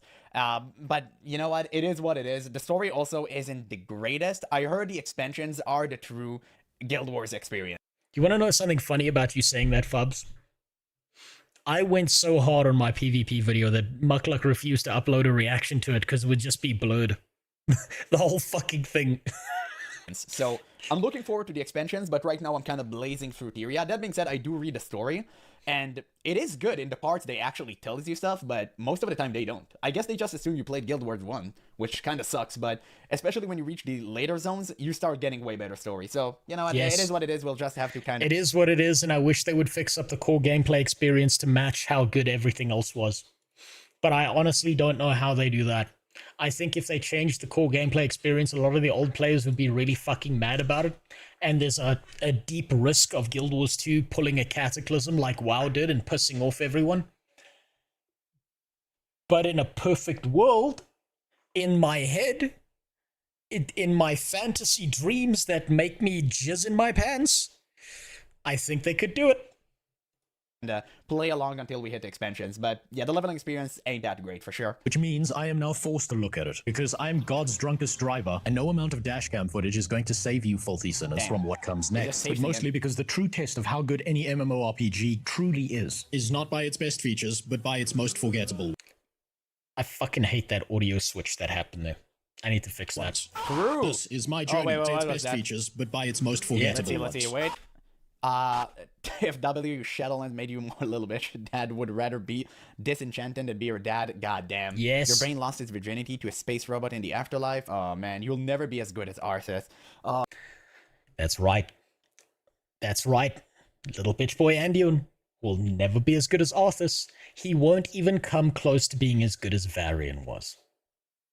It doesn't matter what they do with this little cuck. He's a fucking trash piece of shit character. You know what should have happened to Anduin, the more I've thought about this? Him and Rathian should have gone and had gay sex and fucked off into the distance, and they should have taken the game in a completely different direction. Anduin man, he's so fucking terrible of a character. They had everything they needed to make him exceptional, and they just refused to do it. Oh, come on, dude. Come on. You know I'm on the team of Arthas did nothing wrong. You know that. Okay, hard disagree. Hard disagree. Do you know why? Because Uther told Arthas to do nothing, and he did it wrong. More seriously, though, Arthas made one gigantic mistake. And no, it wasn't the culling of Stratholme. It was trusting Jaina and Uther to back him up. That was what he did wrong. Shame on you for talking about my hero like that. I'll never be like him. How dare you say that to me? This is my journey to turn a humble salad from that harmless part of a balanced diet that you keep ignoring into a... Did he catch it? Did he catch it? Gun-wielding, crack-addled war criminal. I saw that. To the ultimate review of... And I love edgy humor like that. It's actually so well made. It can be cringe if you're not careful, but when it's this meticulous... It's always cringe. It's always cringe. You just gotta lean into it and go fucking nuts with it. There's no holding back. You are a vehicle for retardation if you're on YouTube. Just lean into it and go forward. What do you think Hassan's so popular? Like, it's so good. It's so goddamn good. I love this. The Guild Wars 2 leveling I wish he would have uploaded more. I will. Even though I'm 2 years behind. I wish I saw more content from him. He's coming into this at the right time because 2026 is the year I get back to long form videos and I don't get stuck down in fucking trying to make a 7-month long dude video that then my roof collapses, I lose a hard drive. Let it go. Let it go. It just didn't work out. Let it go. I love discovering all of this now, too. By the way, the music, dude, it's so good. It is really sublime. Great. Hey, that's Logan. Zachary. Right? But first, we've got some housekeeping to do. Hey, where all my 6 nipple bitches at? You're looking at a future legend over here. Yeah, I'm all the way at level 32. Fuck me. Oh, look at that. That's disgusting. Oh, look at the rolls. God damn. That's motivation to lose even more weight. Jesus Christ. And when my player logs back in, it's all the way to the big time. Straight to 80, straight to... Oh, deleting his character. Nobody wants a char. It's over. What am I wearing? I'm wearing the Mesmer outfit that I had on my char character, which was a purple shirt and brown pants. Much better. No more fleas, no more alcoholism, no more... Oh god, not this again. Other problems this game reveals about humanity. You have this in Guild Wars 2, yes, there's terabytes of it out there. I promise you, do not look into it. It'll cause actual psychic damage to you. That the devs can do nothing about. Now then, I've already been through character. Maybe we're not so different after all. WoW players and Guild Wars 2 players united. To creation in my first impression. Yeah. So let's just get this out the way. Not playing Char, because I've already done that. Isura out purely on the basis that I possess 2... Dude, I never understood why... the picture. I never understood why in God's name they put this inside of the game. Neither do I. I never understand why they put these midget fucking characters in the game that look like abortions that should have happened. They keep doing this. Black Desert Online, World of Warcraft, fucking every game has the little like baby character, and I fucking hate them so much. They cause rage in my soul. I hate them. Who would ever play that? Except for Mukluk, if that was his name. I do remember him. He's just such a great content creator. I need to check out his videos more, but why? Like, why would you ever play that? Jesus, man. Mini chromosomes. Take care of yourself. Your English was better than it is now. No, Dog Rock, my English is exactly the same as it was back then. It's just, it's easier to repronounce things when you're doing a video so you don't fuck it up too much. When it's live content, you get to see the real me, and I'm a fuck up in real life. When you script something out, you can say it in the exact right way. Not too few, and as such cannot fully immerse myself in the role of playing one. Yeah, Humans are a no-go because I don't want the zoomies who see this to call me default skin. And all the human villagers seem to be under continual attack by Centaur, who keep kidnapping all the women. And I don't know about... This joke is going to land one of two ways. He's either going to say, how dare you make that joke, or he's going to laugh. Let's find out if he's got a personality or not. But I'm just not the biggest fan of people running off with my property like that. And I'm not going to be... Yes, he's got a fucking personality. Thank God. Oh, thank God. If you go look under that video, there's some really cranky bitch who lost their fucking minds at that throwaway joke and couldn't just have a giggle at the fact that I make jokes about everything. They narrowed down this entire video into that little segment, and they just couldn't get it out of their fucking head.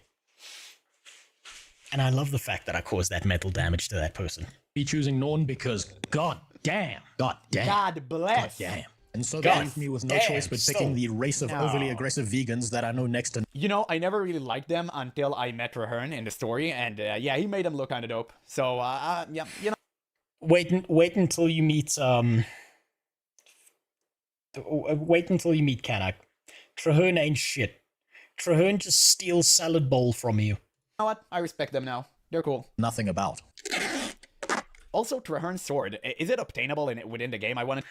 It is. It very much is. But you have to do something. And don't you dare do it the fucking cheap way. Don't you go to Google. Don't you go to the Guild Wars 2 wiki. You fucking suffer your way through getting salad bowl the way I did.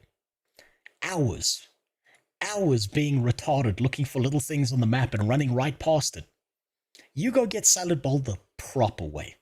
Then it feels better. I wanted to ask you guys this, and I kind of forgot, because it's so goddamn good. It's so cool. It just has the best look I've ever seen in any weapon in almost any MMO whatsoever. I don't know if it's obtainable or not. It is. Surely, this won't come to be a choice I end up regretting. And as for a class, well, from the moment I understood the weakness of my foliage, it disgusted me. I craved the strength and certainty of steel. Warhammer... Because even if turning myself into a pickle is objectively the funniest shit you've ever seen or heard of, I still need to be able to kill things to reach level 80. And so far, what real life has taught me is that there's no magic quite as powerful as pointing a gun at someone. And as... I want to see if he picks up the fact that I keep on dropping hints that I'm leaning into an ending that leans towards the San Andreas joke or not, or whether he just thinks it's random clips. For the rest of the choices, ferocity because we're not a bitch, Green Knight because... You know, I never seen an engineer almost. The amount of engineer I've seen, I can count on one hand. It's great. That's true, actually. Come to think of it, I haven't seen that many engineers in Guild Wars 2. Crazy. Everyone I see plays a Guardian, Mesmer. Yes. And yes. I guess I have seen Thief. Deadeye Thief. Warriors, not too plenty, but I haven't seen any archers. Like Rangers, I never seen. Revenant, I seen one Revenant. Throughout my entire journey, I've seen one. It's crazy. Like nobody plays. I think it's because everyone defaults to playing the meta or what they feel is going to be the coolest from a fantasy perspective when they don't lean into the game, and when they do understand how the game works, they just want to play the meta class that's really cool. Zerfrost, really? You've seen engineers everywhere? I haven't. I have not seen that, but maybe that's because I'm not at the end game yet. Plays Engineer and Revenant for some reason. I don't know why. And it just makes me want to play an alt that actually plays these characters, because I like playing the more unfamiliar stuff and the more unexplored characters, rather than the most popular ones. Unfortunately, I just picked the Guardian because it looked the coolest, and I guess so many people thought so as well, and that's why he's the most popular. But regardless, I'm having a blast. Like, Guardians are hella fun. So yeah, it is kind of good. But I really wish that I picked something that nobody... In World versus... okay, well, that's going to be an entirely separate video when I do a second PvP video for Guild Wars 2. Really plays, just because I'm the type of dude who likes doing that type of shit. because why not? Cycle of night, because I still don't know what the fuck a sleeping schedule is, and some philosophical line about jacking off in public being okay, as long as you explain yourself to everyone else stuck in the elevator with you. And of course, guys, if you weren't available, like, if you weren't alive when early YouTube popped the hell off, these videos were everywhere. And you know what's the funny That was the golden age of YouTube. We had Filthy Frank, we had people being public menaces, and unfortunately, the magic was ruined when you realize that a lot of the public menace stuff, it's acting, it's people who've like set it up so that it looks real, but it's actually not. And the ones that actually did the real menace shit, they ended up in prison. I think that's what happened to FouseyTube, if I remember correctly. I think he ended up in prison. I suppose whenever you try the menace shit the way Johnny Somali does, you get your ass kicked by a Korean Marine and then you get thrown in prison. thing about that is that 99% of them were fake. Fousey just ended up crazy. Okay, so it wasn't Fousey. There was a guy who used to do pranks all the time on YouTube. He was also bald and he was also muscular like FouseyTube, walked around in tank tops and was a fucking public menace. And he got arrested like several times. And eventually they were like, bro, this is like the 7th time we're arresting you. We're throwing you in prison now. I can't remember who it was. You know what I think really killed the menace meta on YouTube? Was that one guy who tried to be a public menace to a delivery driver, and the delivery driver, like, came out of, like, he pulled a gun and just fucking shot the guy. Vitaly. Yes, that's the guy. Vitaly is who I'm thinking of, not FouseyTube. My bad. My bad on that one. You're right. And I mean, the 1% that weren't fake, the guys who made them are now in prison. Yes. So it was such an hilarious time to be around. Yeah, he knows. It was the wild fucking West. It was It was exceptional. I still miss Filthy Frank to this day. Crazy. Like, you could have uploaded anything. Yes, I'm talking about the guy in the mall. It was a different era, but yeah, you know, old man rambling, you know, it is what it is. But that's crazy, man. I miss those times. It was so hilarious. A name. Now, growing up with early YouTube definitely changed me as a person. Not for the better. It was a wild time. I loved it so much. Watching people just be flat out fucking retards and thinking that this was going to make them famous and they were going to become like Hollywood actors off of this was like, even outside of just their little videos, it was so fucking entertaining to see the levels of delusion these people held within themselves. Like, this is the way I see it, right? A Twitch streamer and a chatter on the same level, right? Well, chatter's kind of above streamer in my head, right? But you are a whole-ass human being, and I'm a whole-ass human being. But the people who did that kind of meta on YouTube, they genuinely believed themselves to be untouchable gods. They believed they were above the law, that they were above everyone else, and somehow their YouTube videos were going to turn them into what happened to Justin Bieber. Better though. I go and choose something so cringe, so basic. Because it turns out that the Guild Wars 2 devs don't seem to have much in the way of a sense of humor. Really? The Streamer Awards, yeah. Come on, man. How do you know that? How do you even know? You mean the Viewbotto Awards? How many people on that stage that were at the Streamer Awards weren't viewbotting the shit out of their channels? Almost none. If even that.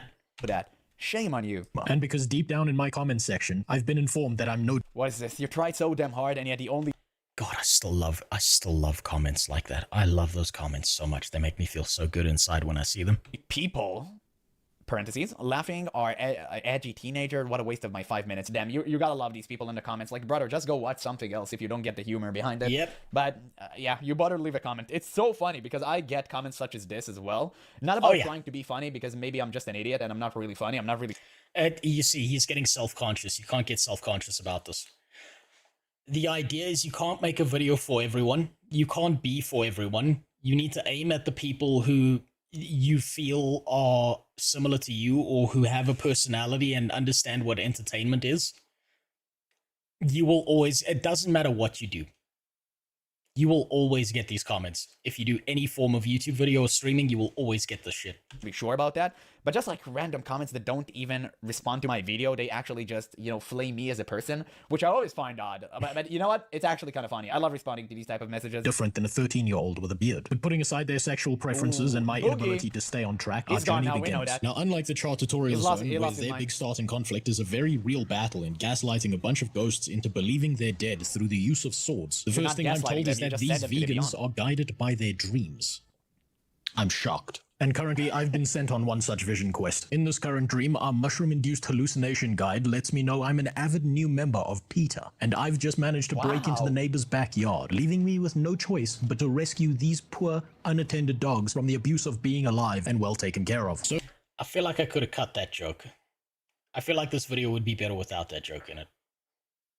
Just because it doesn't feel like it lands. So far, this is turning out to be far less epic than the chart tutorial start. Also, the starting area for them looks so cool. I haven't been on it yet, but yeah, it looks dope for sure. Oh, we're just on a point-and-click adventure. And that's just about when the tutorial boss spawns in one of the most epic fashions I've ever seen. Now, that's what I'm fucking talking about. We've been facing nothing but chihuahuas up to this point, and now instead we get to fight Cupcake. Now, this is a pretty decent fight for still being a part of the tutorial. The boss has some basic mechanics for you to learn, one health bar, but multiple limbs for you to aim at. Some of its abilities knock you back, and it also spawns in a few ads that you can just completely ignore. What would have I love this boss so much as a first experience in the game. Been real nice though is if a game let you know beforehand where the dodge button is, so that anyone coming from a game like World of Warcraft knows exactly what button to completely ignore pressing. Yeah, true, but nobody cares about that. As a WoW player, I'm telling your brother, as long as 90% of your screen isn't covered with irrelevant shit, like, yeah, you wouldn't care about the game.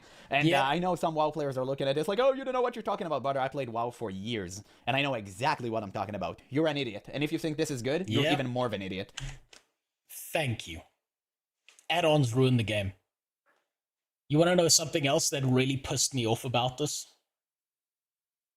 About this clip that I took from someone else?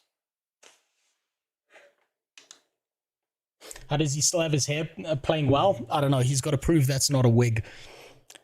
This is sheer hubris, right? This is the sheer unadulterated hubris of your average WoW player.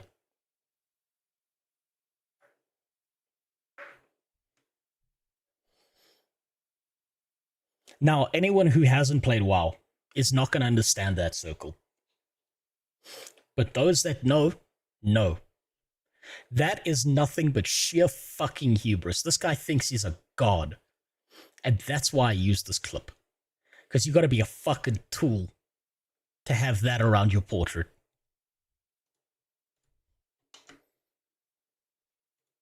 My god, this is just horrendous. And I even cover more of this shit with my camera. So, yeah, imagine that. Like, all of this is considered... By the way, like, yeah, this is considered moderate. This is actually moderate. This is, like, generally how you would see the average WoW person plays. Yep. It's so cringe and off-putting, but it's just reality, brother. It is what it is. Most people would have... And this is what fucked the game into the dirt. Custom UI. I think this is also a custom UI, but it's kind of lazy. It's not really a custom UI. This is just the... You've got into the menu, you've added on the stacks so that you don't have to control one your way through other menus. That's fine. But this shit right here, that shit right there, this shit right here, that shit right there, that shit right there, yeah. I don't know. No, it's actually not a custom UI. You just hide it. You just hit it. Yeah, yes, it's fine. it is. But yeah, most people have custom UI. This is so off-putting, though. It's crazy, man. Like, how can anyone play like this? It's one of the reasons I quit the game. It's just not fun for me anymore. For anyone who doesn't understand how fucking confusing and upsetting WoW gets with add-ons, go look at any professional WoW streamer who pushes high-level raid content or goes for world first. Look at their fucking screen. It is so incomprehensible. It's like, you know how H.P. Lovecraft described, like, when you stare at an eldritch horror, you lose your mind because it's so incomprehensible to a human being that it drives you insane. That's exactly what WoW add-ons did to the game. To avoid damage, or to get out of the big red danger circles on the ground. But really, Cupcake here is no more dangerous than any of the other smaller dogs we've been putting down, because the boss does no damage and poses no real threat. Now, I'd probably rate the start as being more epic than the chart tutorial start, but also less well constructed. Overall, I've got to give this 10 out of 10 for visuals and 0 out of 10 for challenge. And now is when the real game begins. But before we get there, I have to establish some ground rules so you know exactly what I'm here to do. See, I'm here to take one single character from level 1 all the way to level 80 as if I was a new... People bitch about me saying that, by the way. That the tutorial had 0 challenge. They're like, but it's the tutorial! Yeah, well, guess what? In Dark Souls 1, you're going through the prison and you hit the fucking Abyss Demon. That fat bitch kills your ass if you've never played a Dark Souls game before. And that was exceptional. Because it was challenging. It was amazing to feel that. Give me some fucking challenge. Give me a reason to keep playing. As opposed to making everything feel so fucking airy-fairy that you've got no standard gameplay hook to attach to the game. There are tutorials out there that are amazing, that are incredible, because they are challenging. And the Dark Souls 1 became such a meme that in Elden Ring, the first boss you fight is the Soldier of Godric. Because the Elden Ring devs were fucking with you. FromSoft knew what they were doing. You thought you were about to fight, like, God Destroy... You thought you were about to fight fucking Orange Piccolo when Soldier of Godric showed up. And it's just a regular mob. That's how much of a memorable memeing tutorial it was.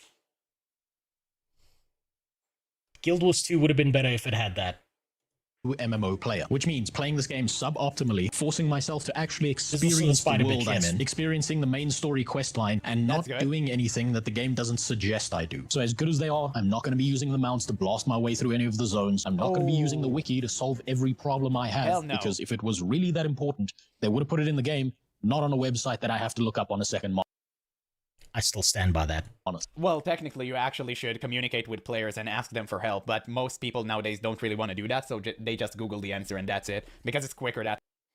If you're coming from WoW, you already know not to communicate with other people, because when you were asking people, where's Mankrick's wife, you got every answer from, she got dicked down by one of those brown orcs and moved to Outland, all the way down to she never existed in the first place.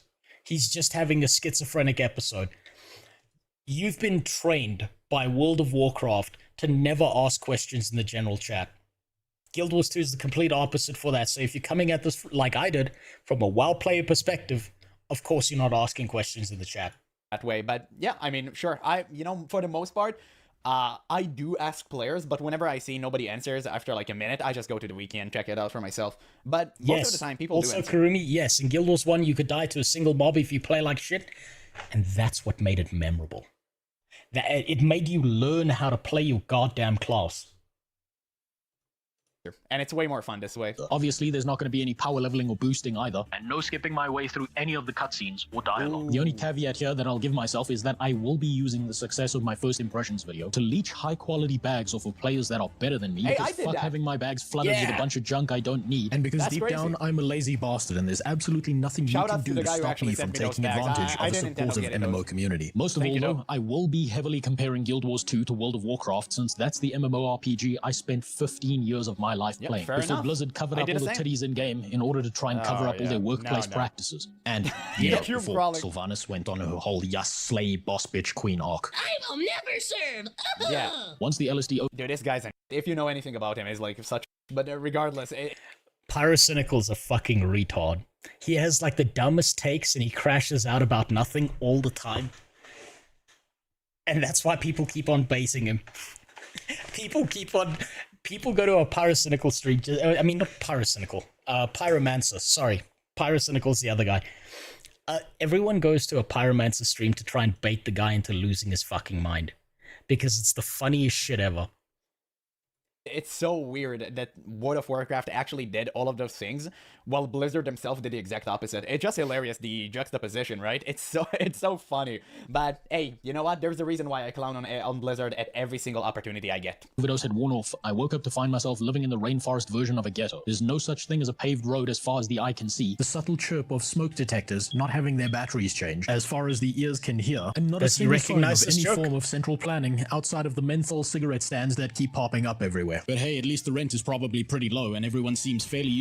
Yeah, I think he doesn't get this joke, or he knows that if he's streaming, that by laughing at this, he may get in trouble. It's one of the two. Used to the sound of random gunfire throughout the day. And as a bonus, I do immediately get handed a second unregistered weapon. And not only that, but we're starting at level 4 instead of level 1 because what we did in the tutorial actually counted towards our XP bar. So I do the first thing that sticks out. Also, that's fair, Moonstone. He might not have heard it because my audio is dog shit. To me and click on the nearest bowl of lettuce with an icon over its head. It turns out this is a scout and they're just here to tell me about the region I'm in. They forcibly open my map and break out the crayons and begin drawing circles all over it. Now I do have to give Guild Wars 2 credit here because it was completely unnecessary that they voice acted out that little chunk of text over there. But it does tell me that the devs are at least in touch with the community and are well aware that your average MMO player doesn't know how to read. A decent lesson that some other I also listened to all of that. I never skipped those. I miss when Scouts did this. You know what, Cyro? I actually miss it too.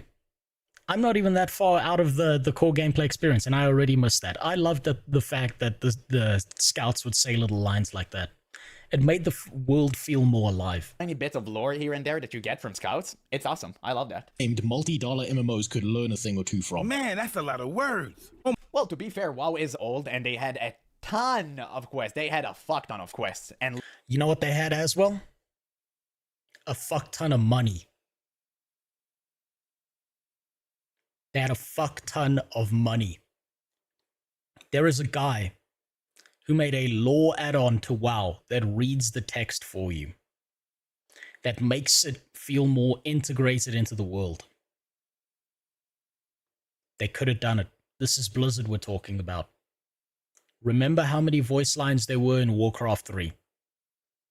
Remember how good the voice acting was in Warcraft 3. All the lines, all the dialogue in StarCraft. You telling me they couldn't have done that in WoW? Are you telling me they couldn't have retroactively put that back into the game? And all they would need, is like maybe 100 voice actors, which we know they can pay for, because they had an infinite amount of money at the time. Lore to cover, so it kind of made sense at the time that they didn't voice act everything, and also the game was incomplete. So maybe they did plan to voice act some of the... The game was incomplete, and the problem with that was when they had the money to complete it, they never did. There are entire chunks of the core gameplay experience when it comes to World of Warcraft that just drop off into nothing. There are entire components of the game that they just abandoned. The fairy circles that you found in Silverpine Forest, the whole thing that was suggesting that there was a fucking old god hiding under Silverpine, the entire thing with Dalaran that was just cut short and then just never explained. There were like gigantic fucking chunks of shit that they could have done and expanded out on in an expansion or at some later date, but they just never did. They just abandoned those ideas and kept moving forward. It's really sad. This stuff, but as we already know, like World of Warcraft Vanilla, the base version of the game was... By the way, this name will give some people a fucking conniption if they read that quest and they know that lore text. I'm not going to explain further. Go read it up yourself. Halfway made. Even the first raid, Molten Core, was made by one dude in a span of a week. Yes. That's it. Yeah. And they could have given him more resources and time, but they didn't.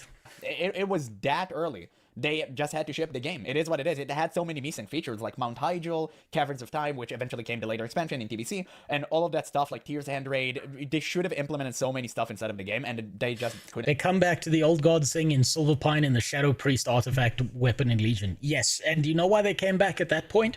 Missed. They came back at that point in time not because they had it planned ahead of schedule, but because people kept on bitching about it.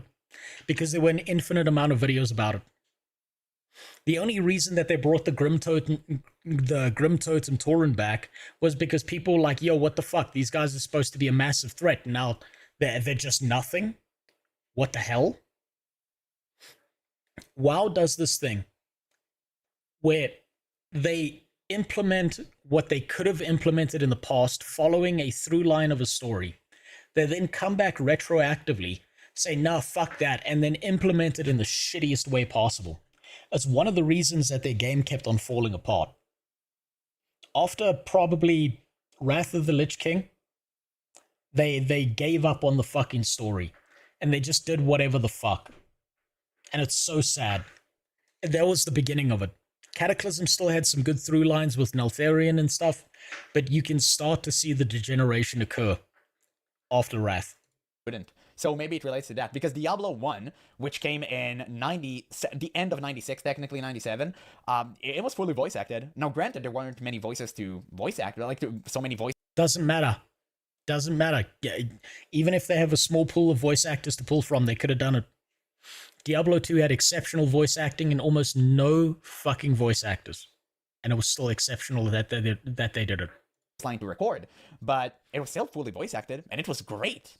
Like, I'm sure they tried to do the same with Classic, but they couldn't just get to it. My God, it goes on forever like this. Now, being the new player that I am, I stumble across my first quest and choose to speak to the plant woman with more bush on her than America during 9/11. Immediately, I'm hit with the same letdown that I had when playing my RozeMMO. We've gone from dragon slaying to fucking gardening. And sure, the environment and visuals are nice to look at, but it's a very weak This still pisses me off, by the way. Transition, going from something so epic to something so mundane that quickly. See, Guild Wars 2 here is breaking one of the cardinal rules of any good MMORPG. Absolutely. You're supposed to start off small, weak, and pathetic before slowly building your way up to becoming Asmon Bald. Man, I love this guy. You know I'm a huge Asmon fan by this point, but...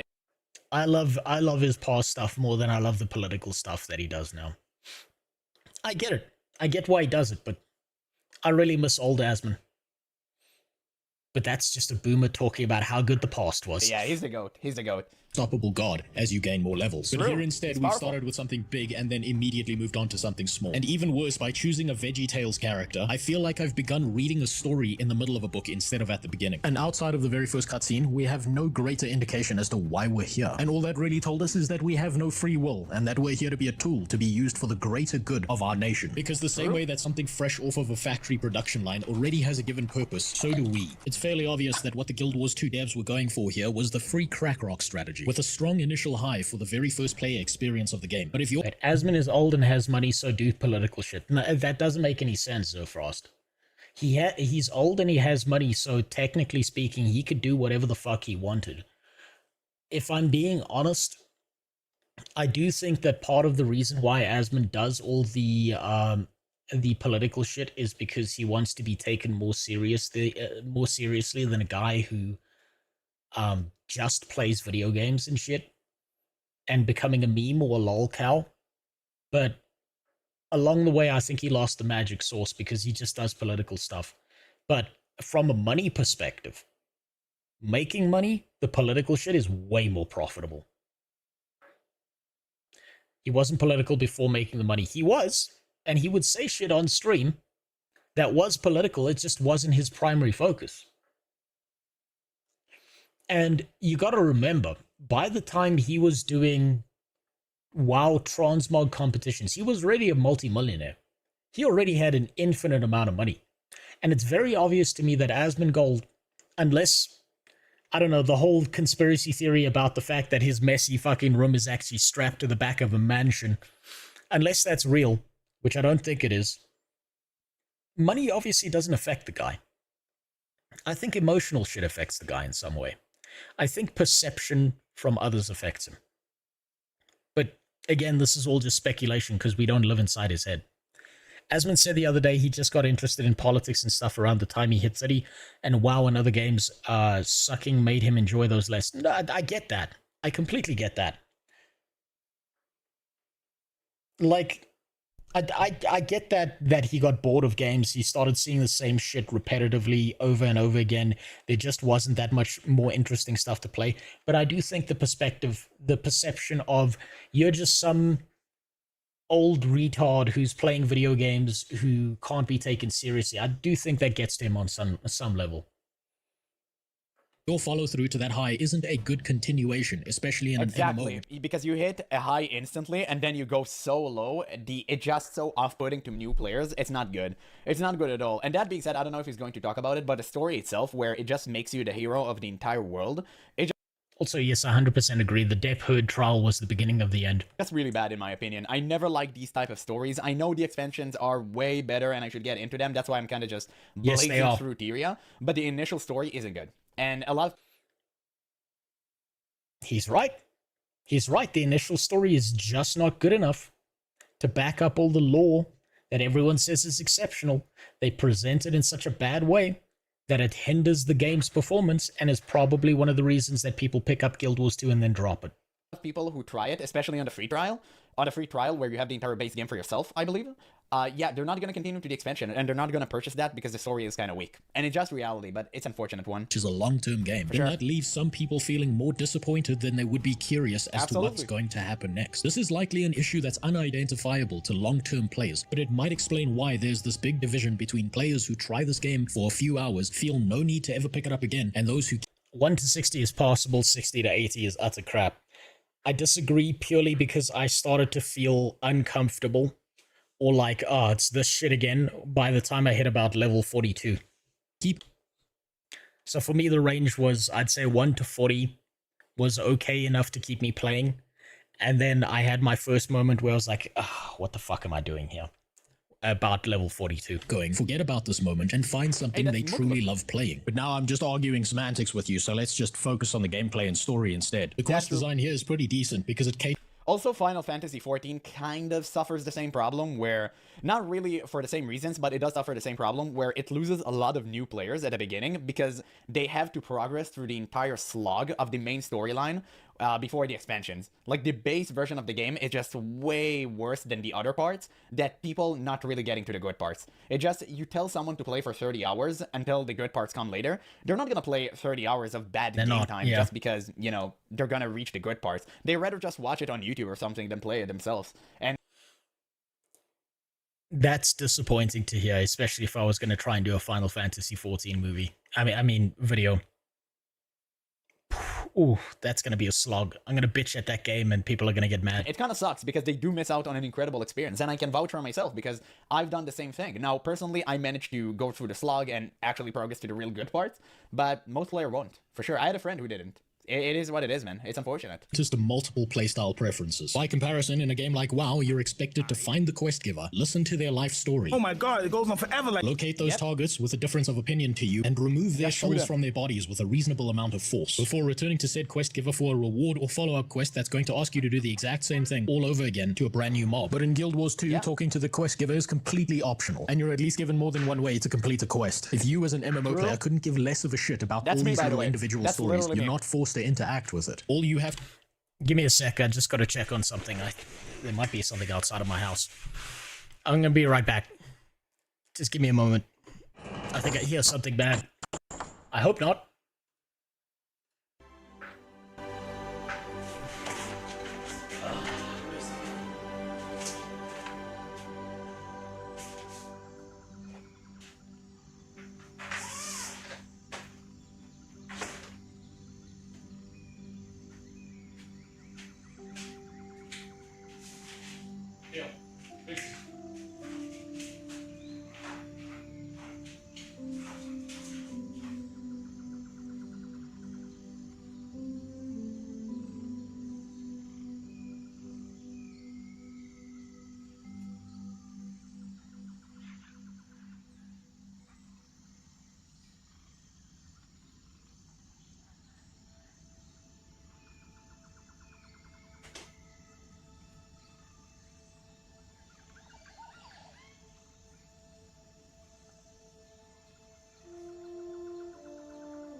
Nope, I'm all good. Nope, we're all good. It's just a homeless guy singing to himself and digging through the trash. It's all good. What you have to do is be in the right zone for the quest to automatically activate. And I think that is the future of MMOs. I truly am, because this is so good. The fact that you don't need to hear... Dude, what is this logic? If you want a higher level map... wait, go to a higher level map. What is this logic? If the game suggests that if you are between two levels, and it gives you those levels marked on the map of where you should be, is a new player going to go out of their way to be like, well, I should go to that place that out-levels me? Or they're going to stay in the zones where the game tells them, you are between this level range, stick to this area. Once you're out of that level range, go to the next area.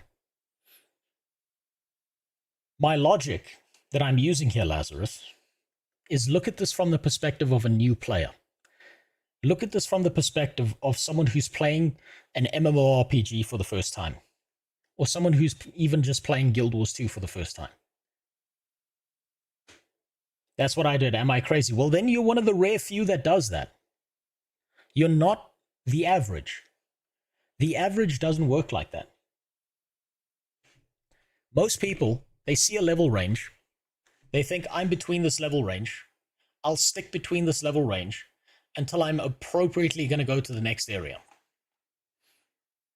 People who played World of Warcraft understand the same issue, because what happens is they hit Felwood and it's just fucking skulls everywhere. And you get smeared across the fucking pavement. And you learn real fast, I'm not supposed to be here. So if you came from a game like WoW, you're going to listen to the levels. If you are a new player and you don't know what you're doing in an MMO, you're going to listen to the levels. You specifically won't, but the generalized you of the average person will. You are, in this case, an outlier. I'm not saying you're wrong. I'm saying you don't play the game the way the largest majority of people would.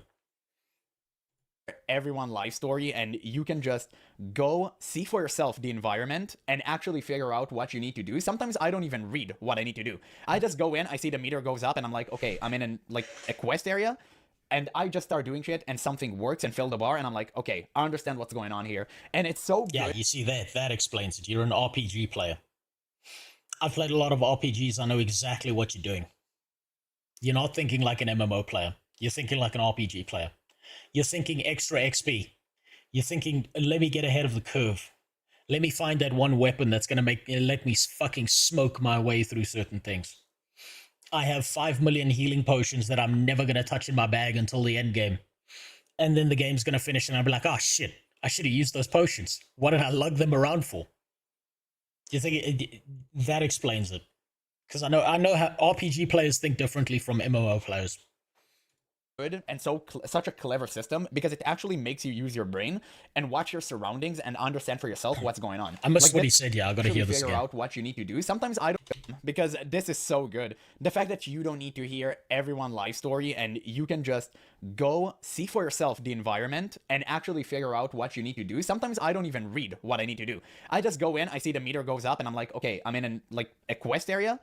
And I just start doing shit, and something works and fill the bar, and I'm like, okay, I understand what's going on here. And it's so good and such a clever system, because it actually makes you use your brain and watch your surroundings and understand for yourself what's going on. Like this village is being raided by centaurs. Okay, so you can kill centaurs, you can defend it, you can help fortifying the walls, everything like that. Some, few things like that, and you can assess for yourself what's happening there. Now you can speak to the villagers and hear what the hell is. The short way to put this is it makes the world feel alive. Going on, and that's what personally I like to do. I always talk to the quest giver, because I want to hear what they have to say. But you don't have to say that. You can understand 80% of what's going on just by feeling out your surroundings, and that's incredible. I believe that's the future of MMOs, rather than the old boring go click on a quest giver, hear what he has to say, and just go do the thing. That's the future of MMOs. I truly believe.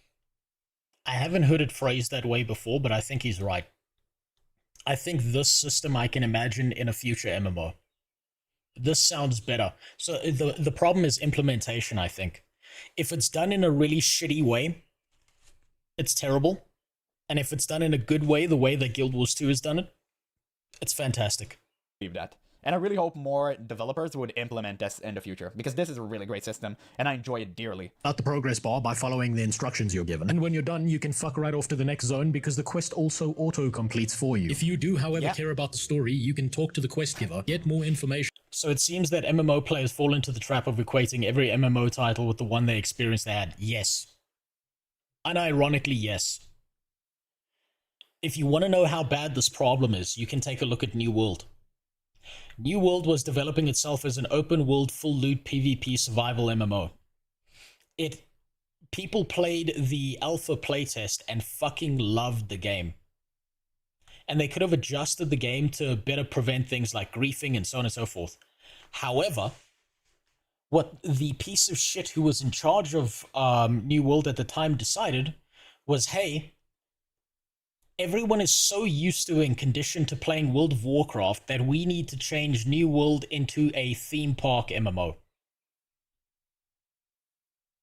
That's how bad the fucking problem is. That it's not just the players that are affected, that it is the devs making decisions based on player behavior.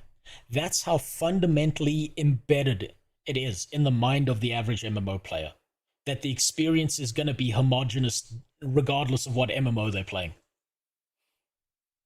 Also, thanks for the follow, official Gambling Academy.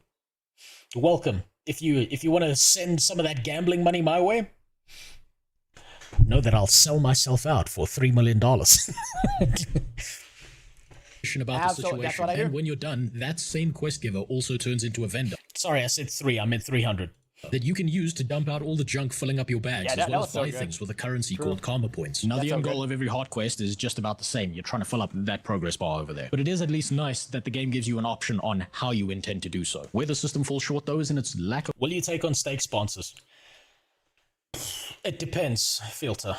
I would take on a stake sponsorship if it meant that I had to put their logo in the corner of a stream. If it meant that I had to be like Trainwreck and just sit there all day, like looking like I'm about to have a fucking aneurysm, spinning a slot machine number, and just staring into the void, watching my life slip away, then no. Absolutely not. But hey, they want to give me money to put their logo in the corner? Fuck yeah, I don't see why not. There's no stopping gambling. I know from personal experience, many of my family members have killed themselves and put themselves in very bad positions because they got addicted to gambling. You cannot stop that beast. It's just going to get worse. Of greater lore exposition. It's almost always small problems that you're solving for the locals that don't actually tell you anything about the world you're in. Also, how the game gives you your reward for completing a quest isn't that great because it just feels somewhat detached from the gameplay experience itself. Guild Wars 2 here is breaking a second cardinal rule of a good MMO by expecting its players to have a functioning pair of eyes and not be completely retarded. Because do you see that little shiny pop-up in the bottom right-hand corner? Nope. Yeah, neither did I until 2 whole levels later. But as my character continues to grow like an undiagnosed tumor, the quest reward pop-ups... What if they only give you money from people that joined via your link? That would never work, Yarknom. I'll tell you why. It's because I'll tell people not to click the link. That would never work for me. The whole affiliate thing, particularly with gambling, I would literally just tell people you're throwing your life away. So I would never bother doing that because I'd make zero money off of it. The only notifications I get is the game is nice enough to throw up a few windows whenever I hit a new level. This is a decent... You were playing like shit back then. Of course I still play like shit, thank you very much. But yes, of course I was. I was a new player. I didn't understand how Guild Wars 2 worked. I had no fucking clue. I also kind of handicapped myself as well. I specifically, attuned playing this as much as I could the way a new player would. System for making sure that you're not as lost when leveling up as you would otherwise be. At this stage though, levels are coming fast and I can already see several issues just over the horizon. The first is that at level 7 the game very quickly tries to get new players right into the pay-to-win shop. And if you're a person who likes living in denial and doesn't know why this is a pay-to-win shop, well then congratulations. I made an entire video just for you a while back. That video was so bad. Ooh, man, I know this one made some players angry. I know that. What he wrote there, stop being delusional just because you like the game. That's so good. That's so true, though. That being said, I don't feel like Guild Wars 2 is pay to win. I don't know. Maybe I'm wrong about that, but I haven't felt any obligation to just click and pay more money for items in this game or something like that. That is exactly why people find the pay to win systems in Guild Wars 2 exceptional. Or acceptable, rather, is because it doesn't push it on you. They exist. But there's not an ad that pops up in a window every 5 seconds telling you to go waste your money on Black Lion keys and Gamba. There's no thing that says, hey, you should really, really buy these bag slots right now, and then it's going to warn you every time you log in, and then every 5 fucking seconds in the game. That's why it's kind of seen as like a minor add-on, as opposed to like a major issue in Guild Wars 2. that. Maybe, I don't know. It's just my experience personally, but no, I don't feel like it. I made an entire video just for you a while I back. could not care But more less about the cash significantly up. than that, and directly affecting gameplay, is that these hard quests may give you multiple ways to complete them, but it's always going to be falling into one of two categories. You're usually going to be killing something or interacting with something. Ultimately, though, Guild Wars 2 has just mixed up the standard formula by giving you 2 ways to complete a quest instead of the usual 1. And as a new player, just when I'm about to resign myself to the idea of repetitively completing the same 2 tasks in order to reach level 80, that's when Guild Wars 2 does something different and throws me into a dynamic event. I've come across a fellow tree man by the name of Valiant Estian and his weird-looking pet dog, and have been tasked with protecting them while they investigate a nearby cave. Suddenly, those hard quests seem even less appealing than they were before, as now I get to interact with quests that actually change the world around me. Yeah, and he doesn't read. Sometimes, not most of the time, but sometimes they overlap with a quest in a current zone or multiple zones, and you can actually get 2 birds for 1 stone. And that feels... Sometimes, yes. There's also certain hard quests that seem to tie into certain dynamic world events, which I think is a really, really good idea. The problem is, dynamic world events and quests are so much better than hard quests that every time I have to do a hard quest to get to the dynamic world event, I'm like, oh, fuck. I have to eat the vegetables before I get the steak. And it hurts. Always great. It is always fun to make like one of these quests, and you also feel the meter, you get your quest done, and you get some extra XP on the on the side. Like that's a great bonus. I love that. This doesn't make the hard quests bad for existing. They're just the same bland industry standard that you'll see across all other MMOs. The problem is the game has now told me that I could be doing far more interesting things instead of these. An invincible necromancer who keeps skipping leg day pops up before us and puts down Estian's pet, and it's up to us to cease his shenanigans. As the dynamic event ends, and before disappearing, the necromancer mentions a name to us. Something that might mean very little to us right now, but acts as a decent setup for future events. Finally, we're getting some story. Aside from that, not too much sticks out here while leveling. I have learned that the plant people are not only sentient, but also cannibals, and have an extreme prejudice against those who keep washing up on our shoreline without a passport. After a short while of grinding out some XP, I finally click on a floating map that gives me enough experience to hit level 10, and now's when things start getting interesting, since I've now unlocked the main story questline. Overall, this... Just looking at this video, fuck, I've learned so many different editing tricks that could have made this video better. All I can see is the flaws in this fucking video. Really isn't a bad start for Guild Wars 2 to give a completely new player. But I just can't help but notice that it doesn't give a new player much incentive to want to hit level 10 in the first place. It just feels like a bit of a missed opportunity that you have to wait all the way until level 10 to get hooked into the main story questline, instead of getting it handed to you at level 5 or 6, which gives... I think the problem itself is the story. I'm not gonna lie, because it's not that great, and also... You see, my issue with him saying that is you haven't even experienced the story until you hit level 10. I think if you started experiencing the story at level 4 or level 3 after you hit the tutorial, and it just throws you into it directly, and maybe they do an XP thing where you can do the main story questline from when you exit the tutorial all the way to level 80, would make it much better. The level 10 gating is fucking painful. So it just happens so... I feel like single player it just doesn't feel like a multiplayer game. There is no MMO that isn't pay to win if it's that black and white. Yes. Yes.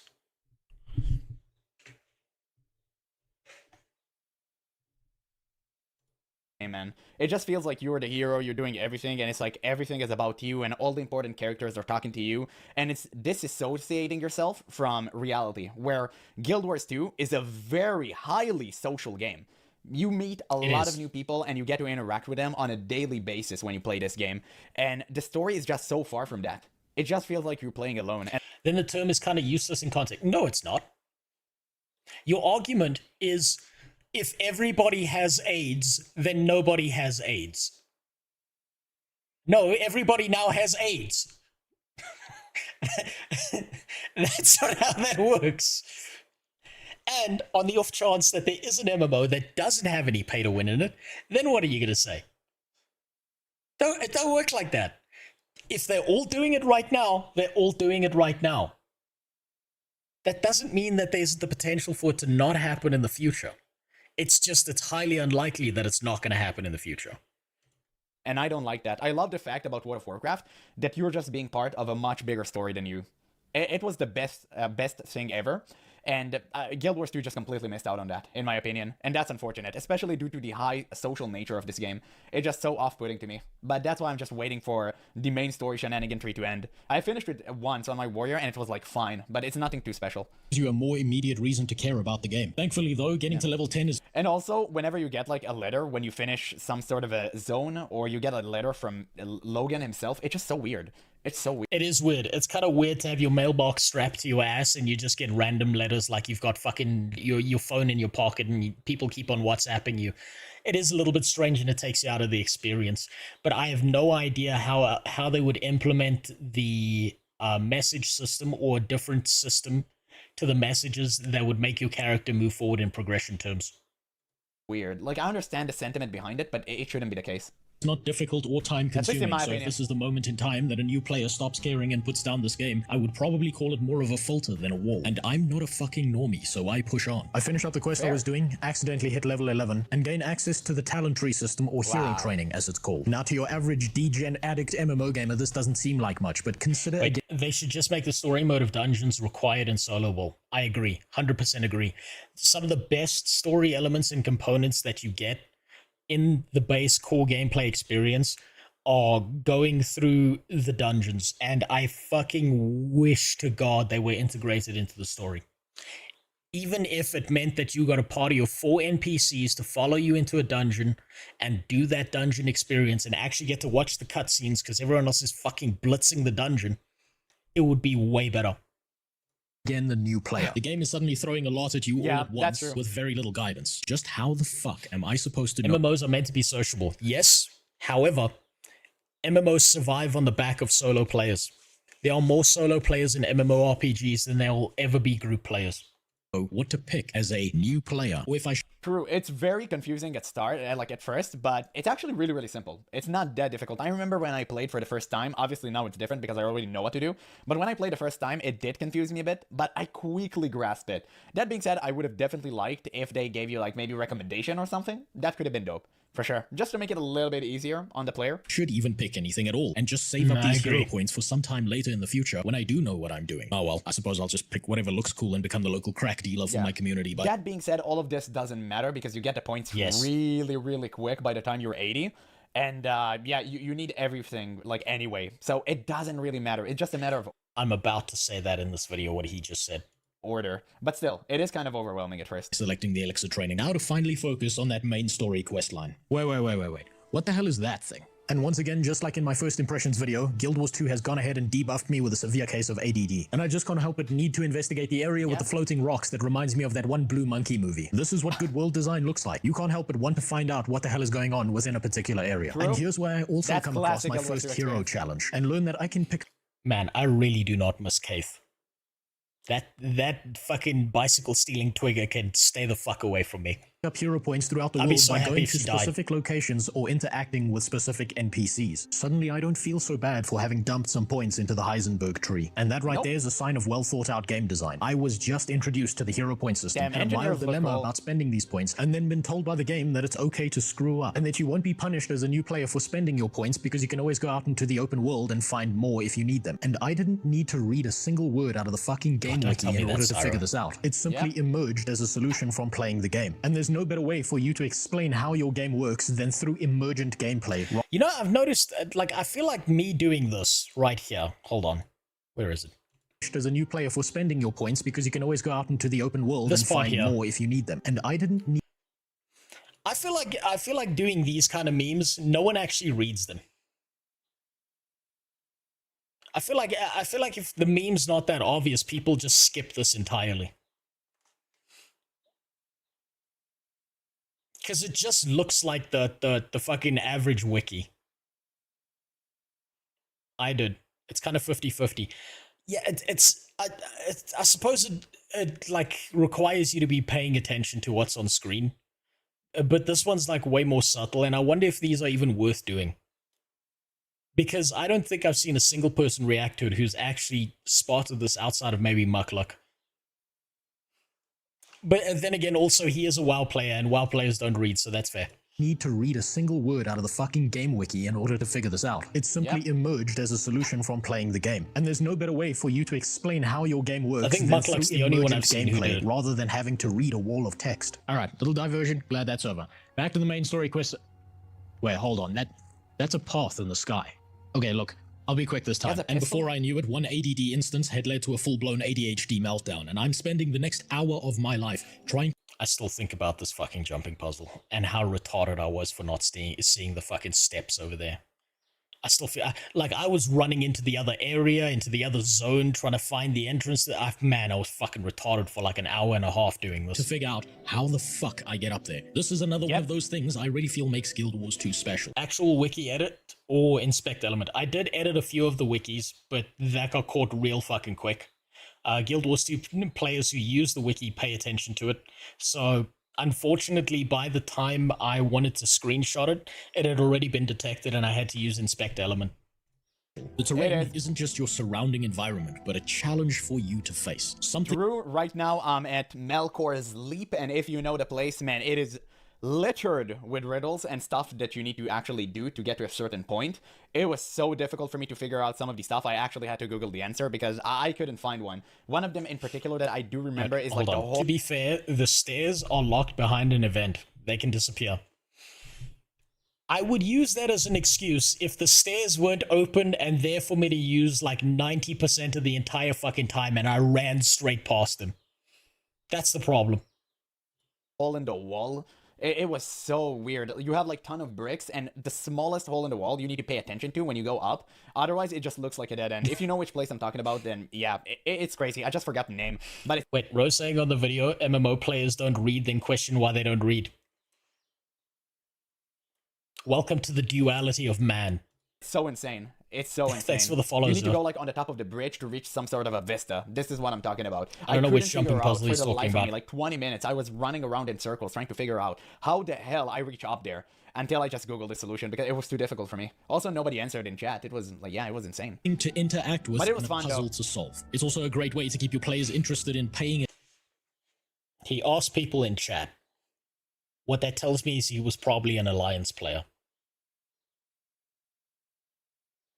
I think he's probably an Alliance player. Attention to their surroundings. After an embarrassingly long time, I finally realized that the leaves on the tree at the center of the ground spiral are a staircase. And suddenly, I've come across my first jumping puzzle. You know that lack of challenge that was missing from the early game combat? Well, I found out where it went. It's right here, trying to not look like an idiot because you don't know how to hit the spacebar on your keyboard without falling to your death and having to restart all over again because you missed time to jump or forgot to unbind the dodge or double tap feature that your movement... Fuck me, I'm so much better at mobility now. Oh man, now that I've like attuned to Guild Wars 2, I'm so much better at mobility than I used to be. Keys have by default. Probably the worst part of these jumping puzzles is that screwing up is entirely your fault, and that simultaneously makes them the best part of these jumping puzzles. These challenges are an ego check because there's no one to blame but yourself when you fail. And because of that, I now fully understand why Guild Wars 2 doesn't have a larger MMO community behind it. Beautiful. Luckily though, I lost my dignity the moment I started making YouTube videos, and so am able to complete this MMO version of those impossible platformer games. True. Absolutely true. Prove it. Go look at my last stream when I'm doing the jumping puzzle for the Christmas event. I didn't fail nearly as many fucking times as the first time I did it. I've done Clock Tower with the fucking timer, with a shock collar attached to my goddamn neck, while you people electrocuted me and flashbanged me, and I still did that. I still did it. I know I'm better at mobility, because without the timer, the first time I hit the Halloween event, I couldn't complete the Clock Tower.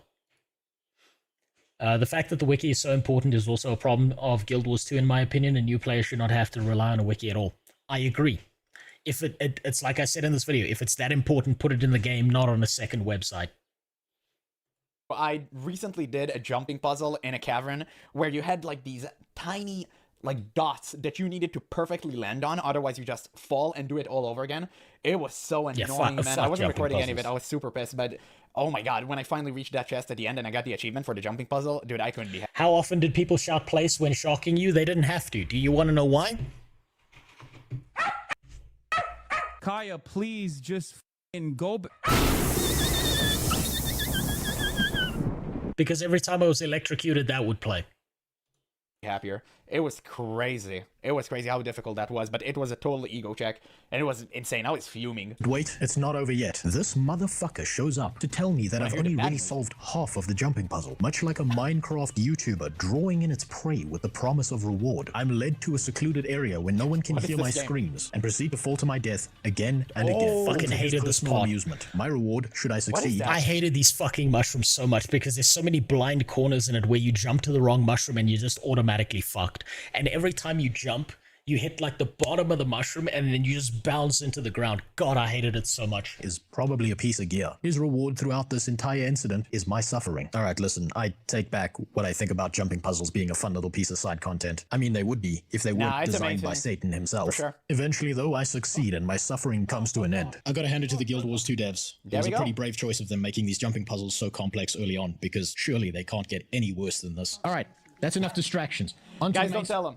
I saw the Chalice of Tears challenge. Yeah, I saw it. Nah, it gets much worse. My biggest problem when it comes to the jumping puzzles in Guild Wars 2 is that I have an obsessive personality. It's one of the reasons I won't ever play Warframe, because if I play Warframe, I disappear for like 3 months of my life. You guys saw me play Megabonk on stream, right? So I've been playing it on the Steam Deck.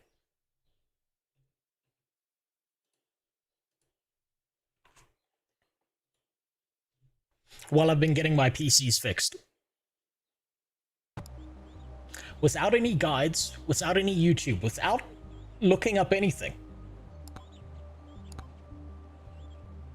I figured out how to get Roberto. No guides, nothing else. I figured out a fucking strategy for this motherfucker. That's how bad it is. That's how obsessive my personality becomes about these things. I'm scared of games like Factorio. I'm scared of games like Warframe. Jumping puzzles terrify me because if I start doing a jumping puzzle in Guild Wars 2, I'm gonna spend the next week trying to figure it out. What the hell is this door doing over here?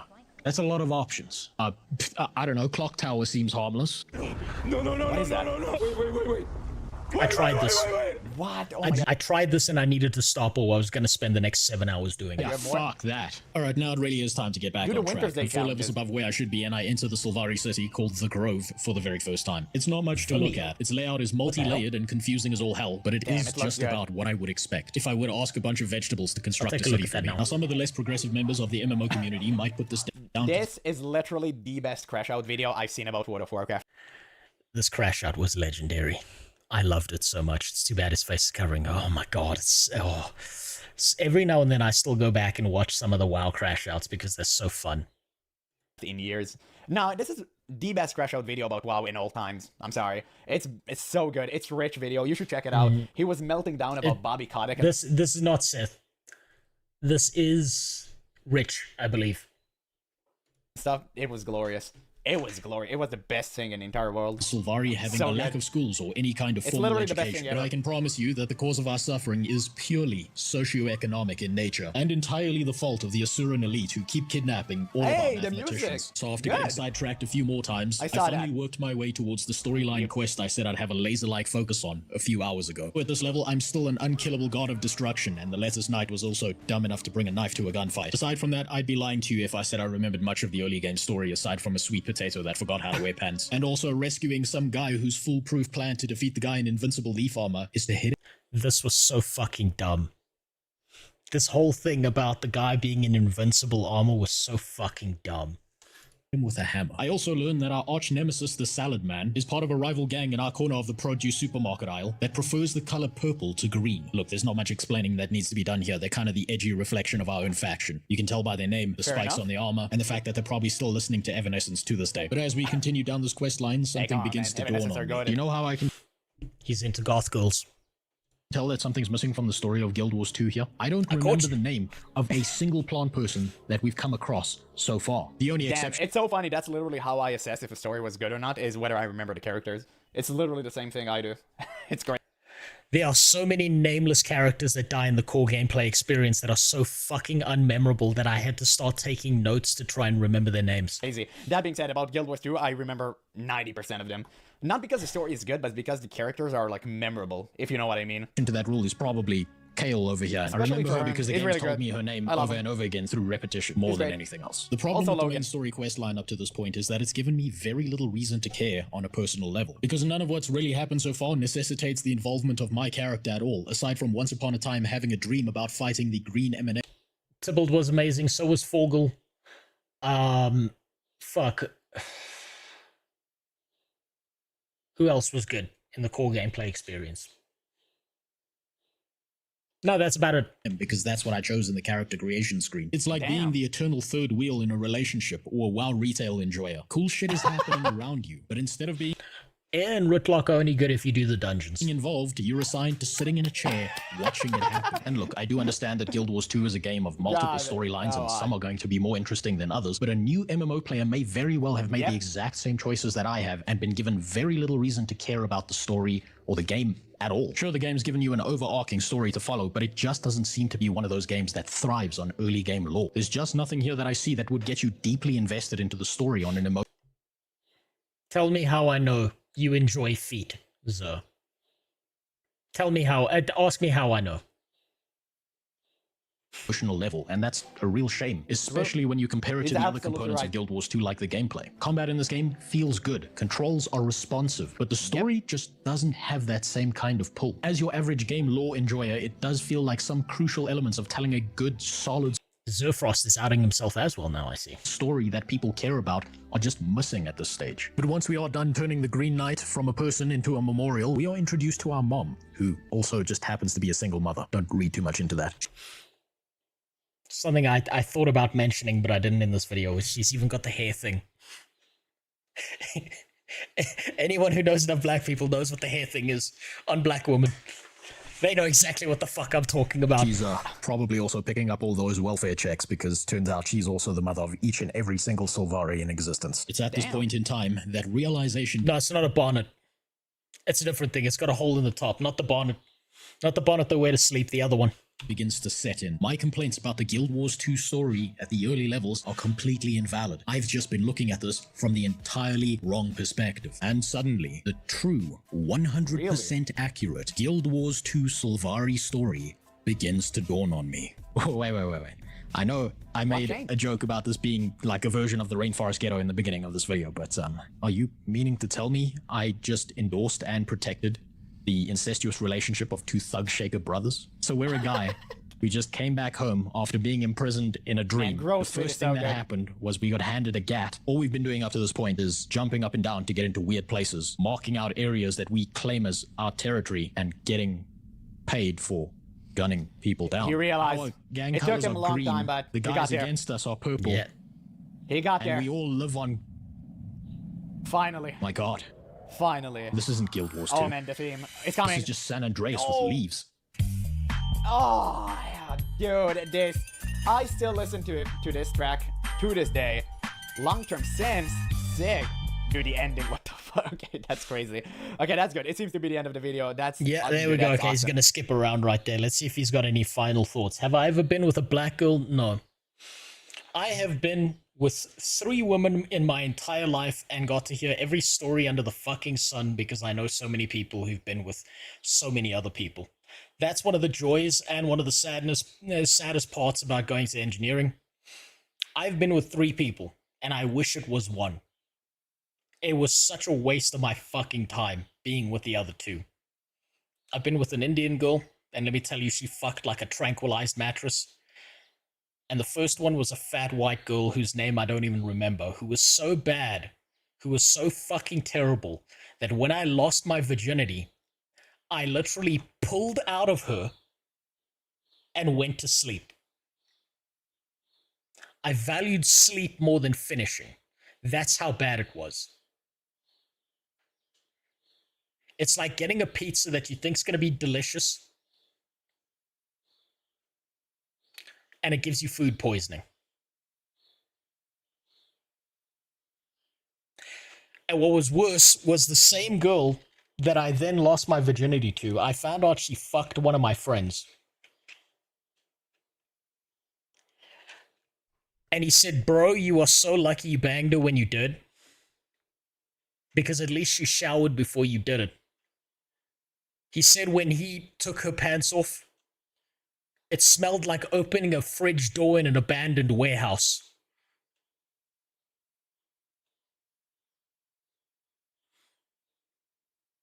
It was not good. Horrible.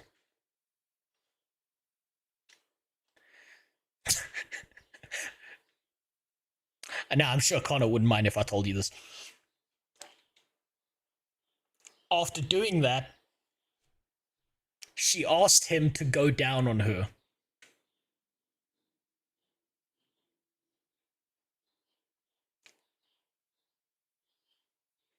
And he did. He did. He said he was sick for a week afterwards.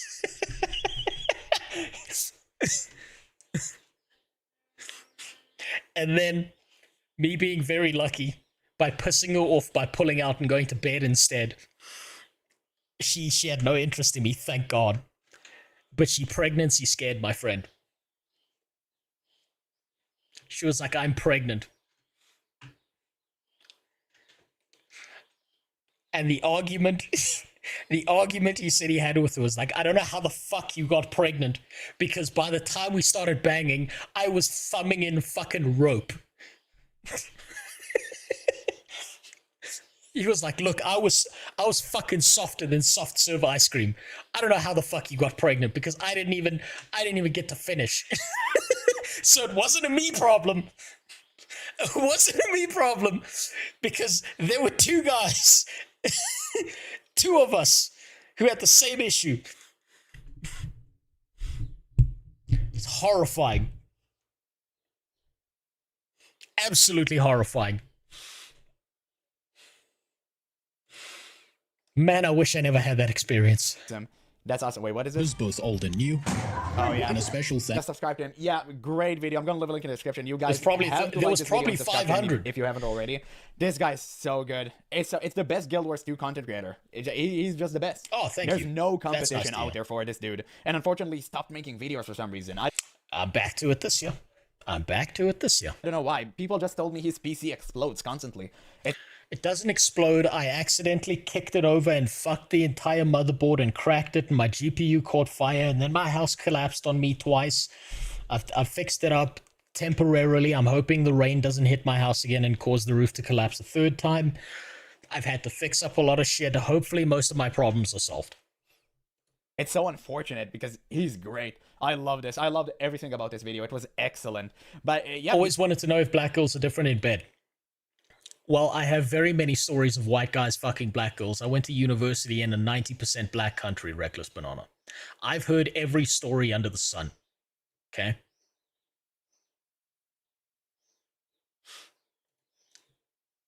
It's different. That's the best way I can describe it. It's hard to put an entire race of people down to doing one thing. I have heard some of my engineering buddies tell me that this black chick that he was with sucked him off so hard that his dick looked like a trailer hitch by the end of the experience. I've heard other guys say that these black girls are so fucking lazy because they just expect you to do everything for them. And that half the time he felt like getting his gun out of his safe and pointing it at her just to get her to move. I've heard other guys talk about how there are certain black chicks who've got piercings in very suspicious places and hate wearing bras.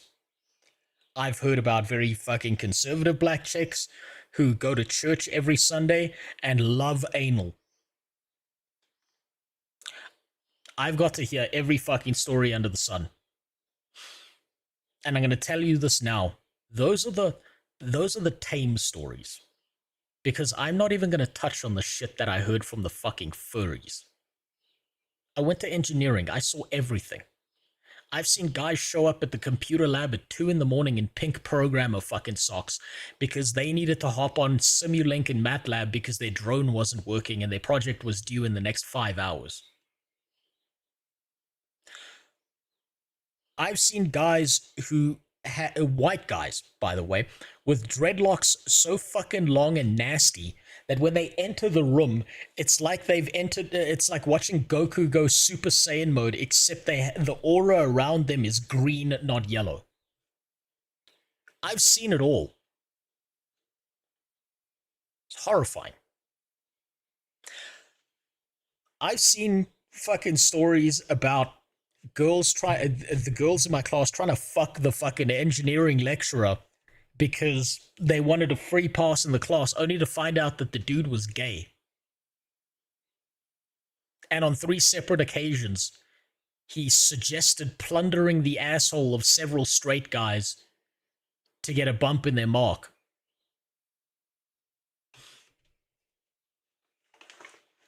I have so many fucking stories.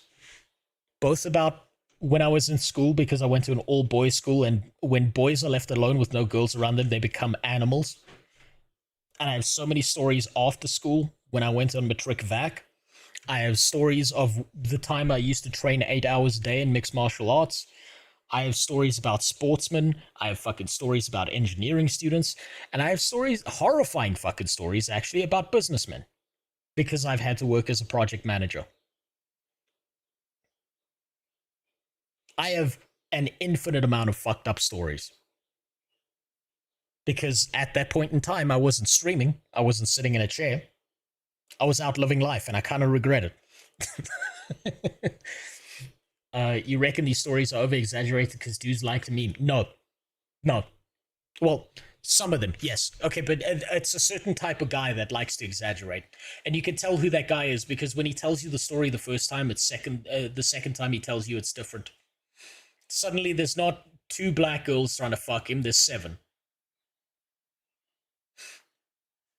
But for the most part, engineering students are some level of autistic, and they're not very good at lying. But they are very good at reporting the facts. Very, very good at reporting the facts.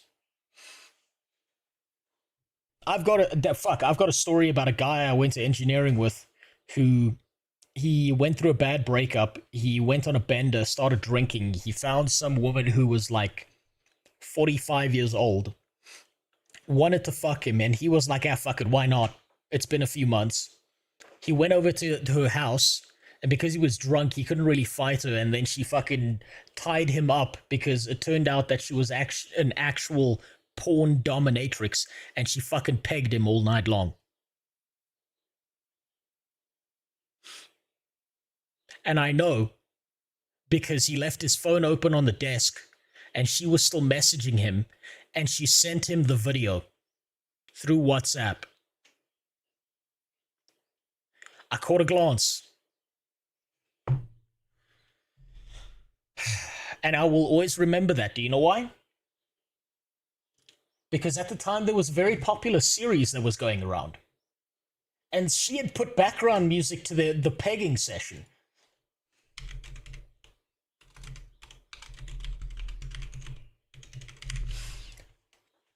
So when he was playing it later, thinking no one was watching, you could hear the muffled screams of his drunk ass while she plundered away at him to this music in particular.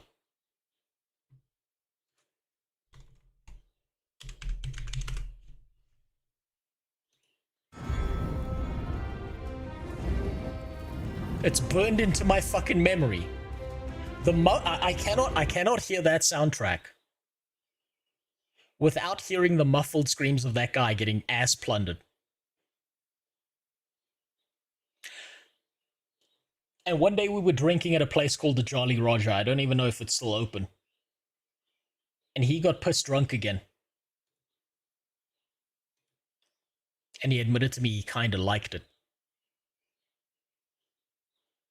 And that he can't watch Game of Thrones without getting a half chub. I wish I didn't know these things. I really wish I didn't know these things. Your country is not fucking... It's fucking real. It's real. It's 100% real. Have you seen the politics that goes down in my country? Have you seen the most basic speeches in my country? This guy was the fucking president. This was the president of my country. Verse 1. In the beginning, in the beginning, yeah, in the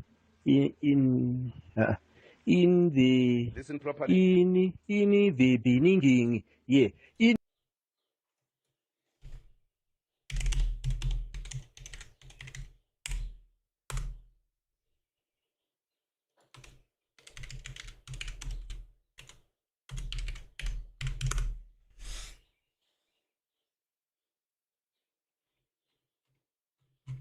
Where is it?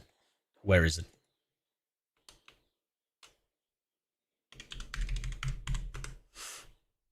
Where is it? It's an old video now. Let's see if I can find it. Here you go. This is my country. Hey, what's up, guys? It's Ronaldo. So this video is not going to be political, but it's got some footage that is absolutely shocking. Here we go. I can try and delve into it, but I'd rather, and we can talk in some new. This is my country.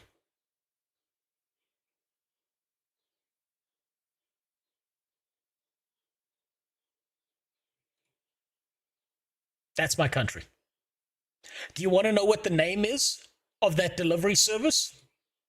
Of the guy who whipped his cock out and started fucking jerking it?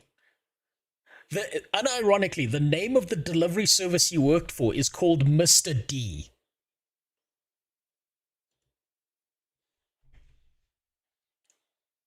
This is the country I live in. Why the fuck do you think I want to get the fuck out of here?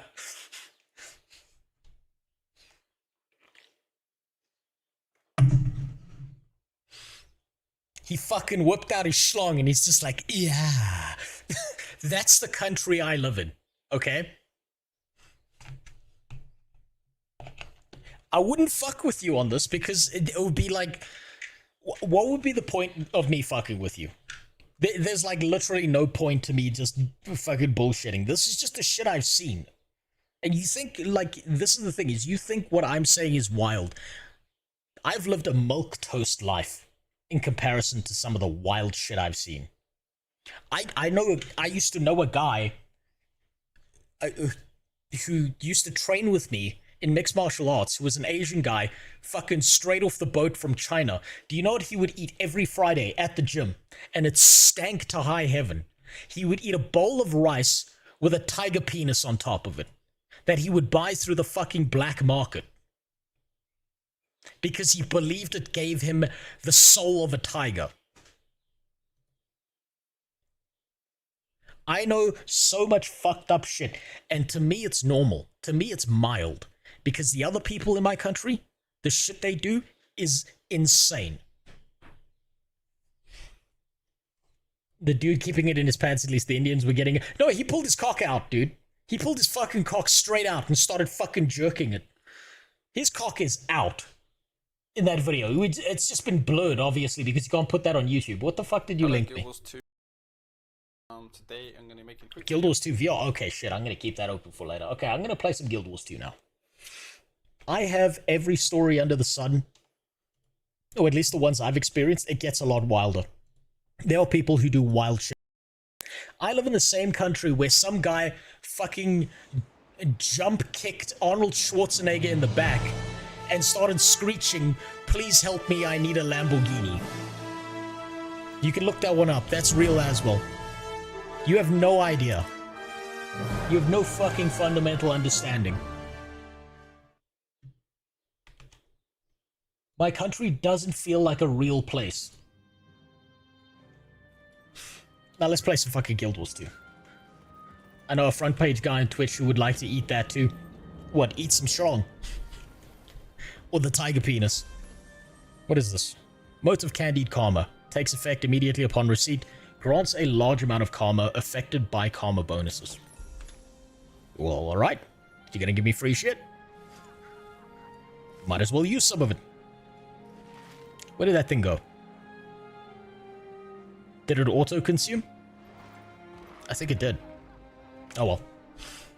Okay. Mark Phantom, thanks for the follow. Right. Where was I? Kinda got distracted by the Christmas stuff. Both IRL and not. Let's continue the story. So, The way I'm looking at Season 4, Chapter 1, boring as fuck. Chapter 2, boring as fuck. Chapter 3 was absolute cinema. I haven't gotten my Griffin. What I've decided to do is I'm going to get through the Living World Season 4 and then I'm going to go back for the Griffin. That makes for a good break between me starting Icebrood Saga. God, I hope I see Joko again at some point in the future. He's so good. He's so exceptional. Palawa Joko is gone for good. I hope not. I fucking hope not. And Alona can finally begin to rebuild. But when a leadership summit in Jahai is unexpectedly interrupted, Alona finds itself at the center of yet another crisis. Let's begin. Commander, how fast can you get to Jahai? Why? Well, Zaim is hosting a summit for all the different Alonian factions to figure out what to do now that Joko's gone. And he's trying to get them to stop hating and fighting each other long enough to form an alliance. It was all going okay until Irene... Well, look, Irene crashed the summit and now she won't leave. Oh, the Pitbull's in. Joko's loyalists are ready to riot and Irene won't listen to me and I don't know what to do. I'll be right there. Okay, good. Meet Bram at Vitendi Vineyard and he'll bring you into the city. Dragons have been such a huge letdown and boring as hell. I wouldn't say that they're boring. They kind of fit the mode that they've been built into, where they're kind of forces of nature. But what makes them appear boring is the fact that they are far more interesting villains. The pageantry and like the development of Palawa Joko is so much fucking better than anything else. Because he has personality. He's not just a force of nature. He's a bullshit artist, and he's amazing for being that bullshit artist. The Mordramoth meta was amazing. I loved that. I didn't like the fact that when you fight him inside his mind, he's basically just a fucking testicle. That fucking sucked. Right. Oh, fuck. We gotta meet Brahim. Fuck. I don't wanna meet Brahim. Where is it? Where is it? It's Tyria. That's Cantha. Okay, no. Where the Where in the... Okay. Maguma? Kastora? No. It's none of those. Where the fuck is this marker? It's not there. God, I'm so lost right now. I need to reorient myself. The Dragon metas, especially the Heart of Thorns one, is really good. The meta was fucking exceptional. I also love the Balthazar fight that happens in Path of Fire, but I suppose he's not a dragon. He's super fun as well. I think it's whenever they detour and they make a villain that's not a dragon, it just tends to outshine the dragons. Just because the dragons are just not as interesting from a narrative perspective because they don't really have that much of a personality.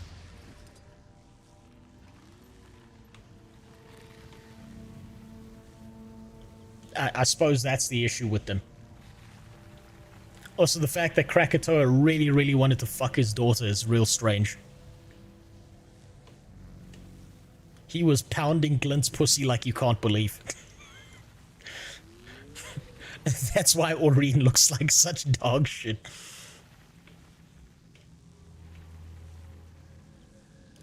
Grandpa just got home from the crystal mines and he's hankering for something. And there's only Glint around.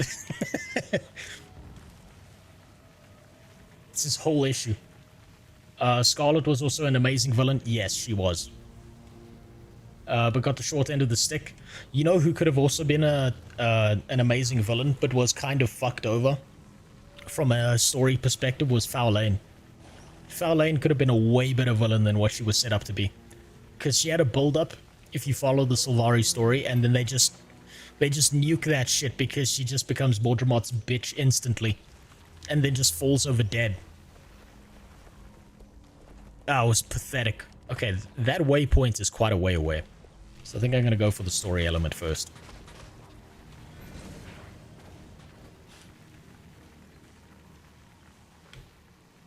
Dragons' meta can be great, like the Mordremoth and Dragon's End, but for the most part, it made for extremely tiresome stories. I suppose it kind of gets tiresome because it's the same cycle that's going to continue to repeat. It's just not tiresome for me yet because I'm not there. Wait, hold on. I've been told to do something. I need to spawn a Troya army here.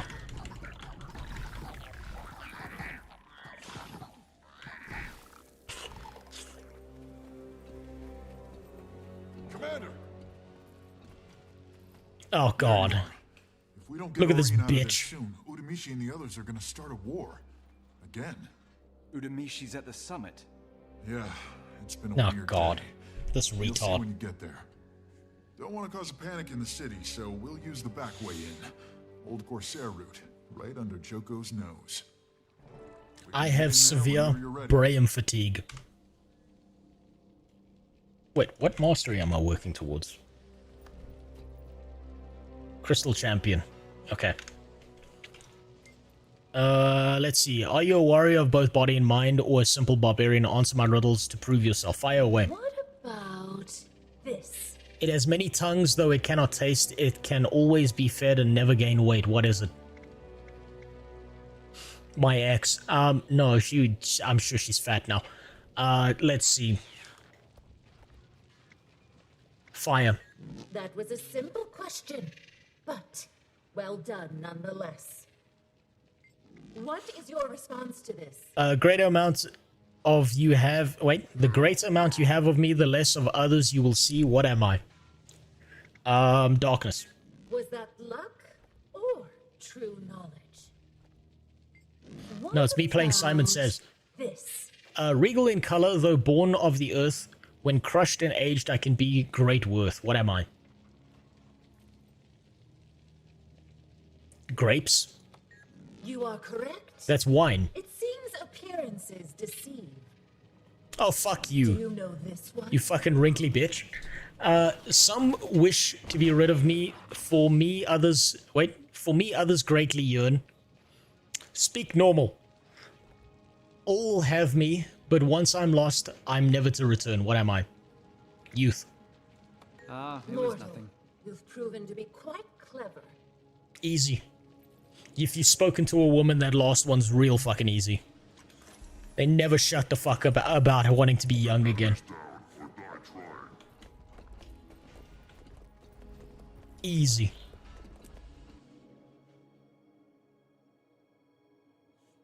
Solving riddles used to make me feel smart until the fact that there were multiple choice and could be logicked out. Wait, and could be logicked hit me. Yeah, there's that, and also Google exists. Even in Jahai in the first place.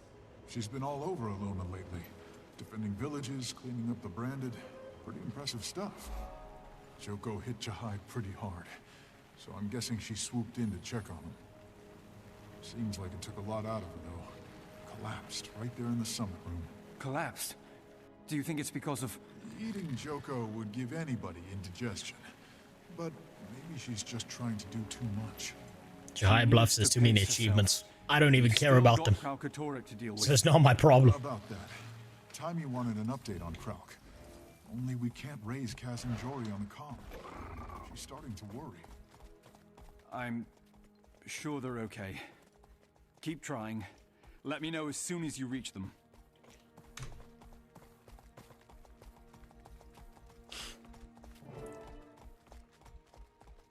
Right, where does this go?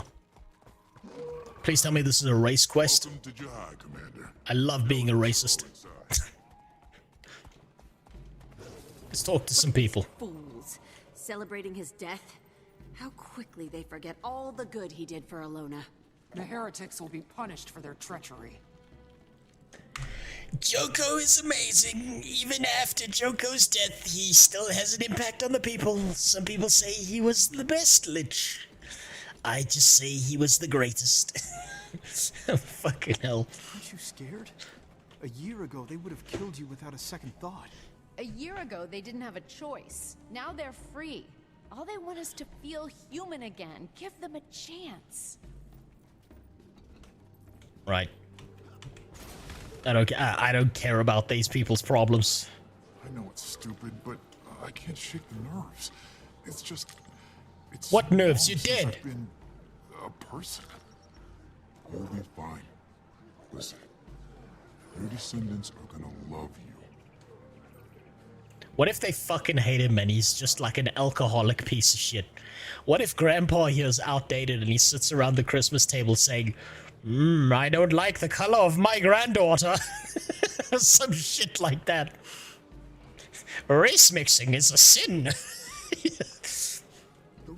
What do you mean you married a char? Treat them like people now? Ugh, it's like a Dolyak asking to sit at the dining table. Yeah, there you go. Never mind, maybe society hasn't changed that much. He'll fit in just fine. Here we are. I think I'll stay outside. Seeing Uramishi makes my fist twitchy. Let's just wait for the commander to arrive. You expect me to watch while the monster that ate our king just sits there? Shut up, bitch. Commander, welcome. Do you think maybe you could relocate your dragon? She won't budge.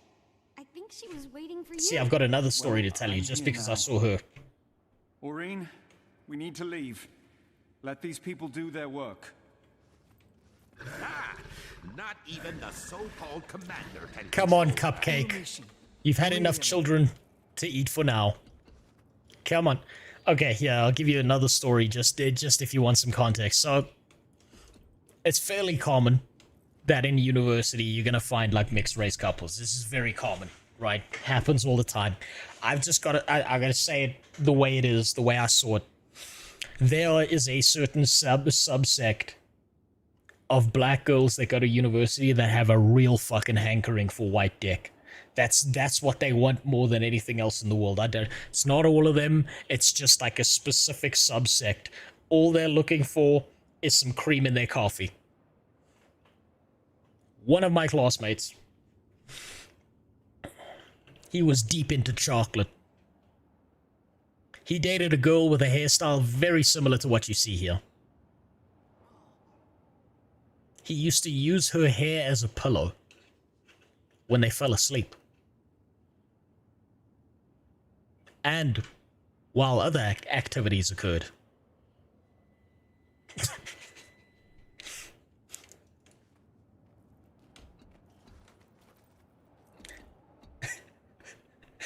And he used to come to like university, and in the morning, like when we're all still groggy and waking up because we've had 2 hours of fucking sleep, he'd be like, bro, you gotta date a black chick. Bro, you have no idea. I have never slept better in my life than when I've buried my face in her fucking afro. She gets so mad in the morning, but it's so worth it. Aurene, let's go. This is no place for a dragon, and you know it. All right. Every morning was the same thing. I'll get her out of the city. Yep, for a little stroll, Aurene? Or maybe a long one? I have an Italian friend, he doesn't like white girls, he loves black girls, and he would tell me white girls' puss smells bad. Well, I mean, why was he going for the ones with yeast infections? Yeah, okay, so... See, now I'm having flashbacks of the fucking things this guy would say to me in the morning before we went in for like a fucking fluid dynamics course lecture. He would sit there and he would be like, bro, I've never fingered someone like I fingered a black girl. He said the correct technique to fingering a black girl is like when you finished a pack of Doritos and you're trying to get the dust out the bottom of the bag and onto your finger. That's the kind of shit he would say to us in the morning. Okay, what the fuck is this? Hold on. Delivery from Black Lion Trading Company. Can't wait for you to go get full Griffin masteries. We'll make a Griffin Pro out of you yet. Is that a fucking Griffin skin? How do I preview that? Hold on. Thank you, whoever that was. Oh, that looks sick as fuck. That looks cool as fuck. Yeah, that's definitely going to be the one I use. That 100%. immediately that's going to be the one I use.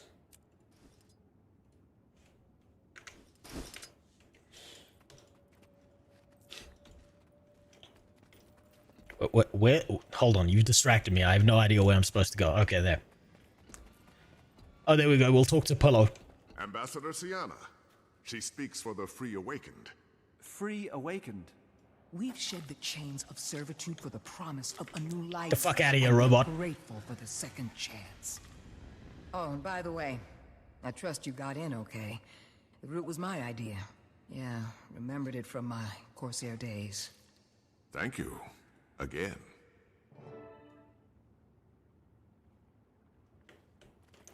Search the Pegasus skin for Griffin. It's an abomination. I'll... hold on.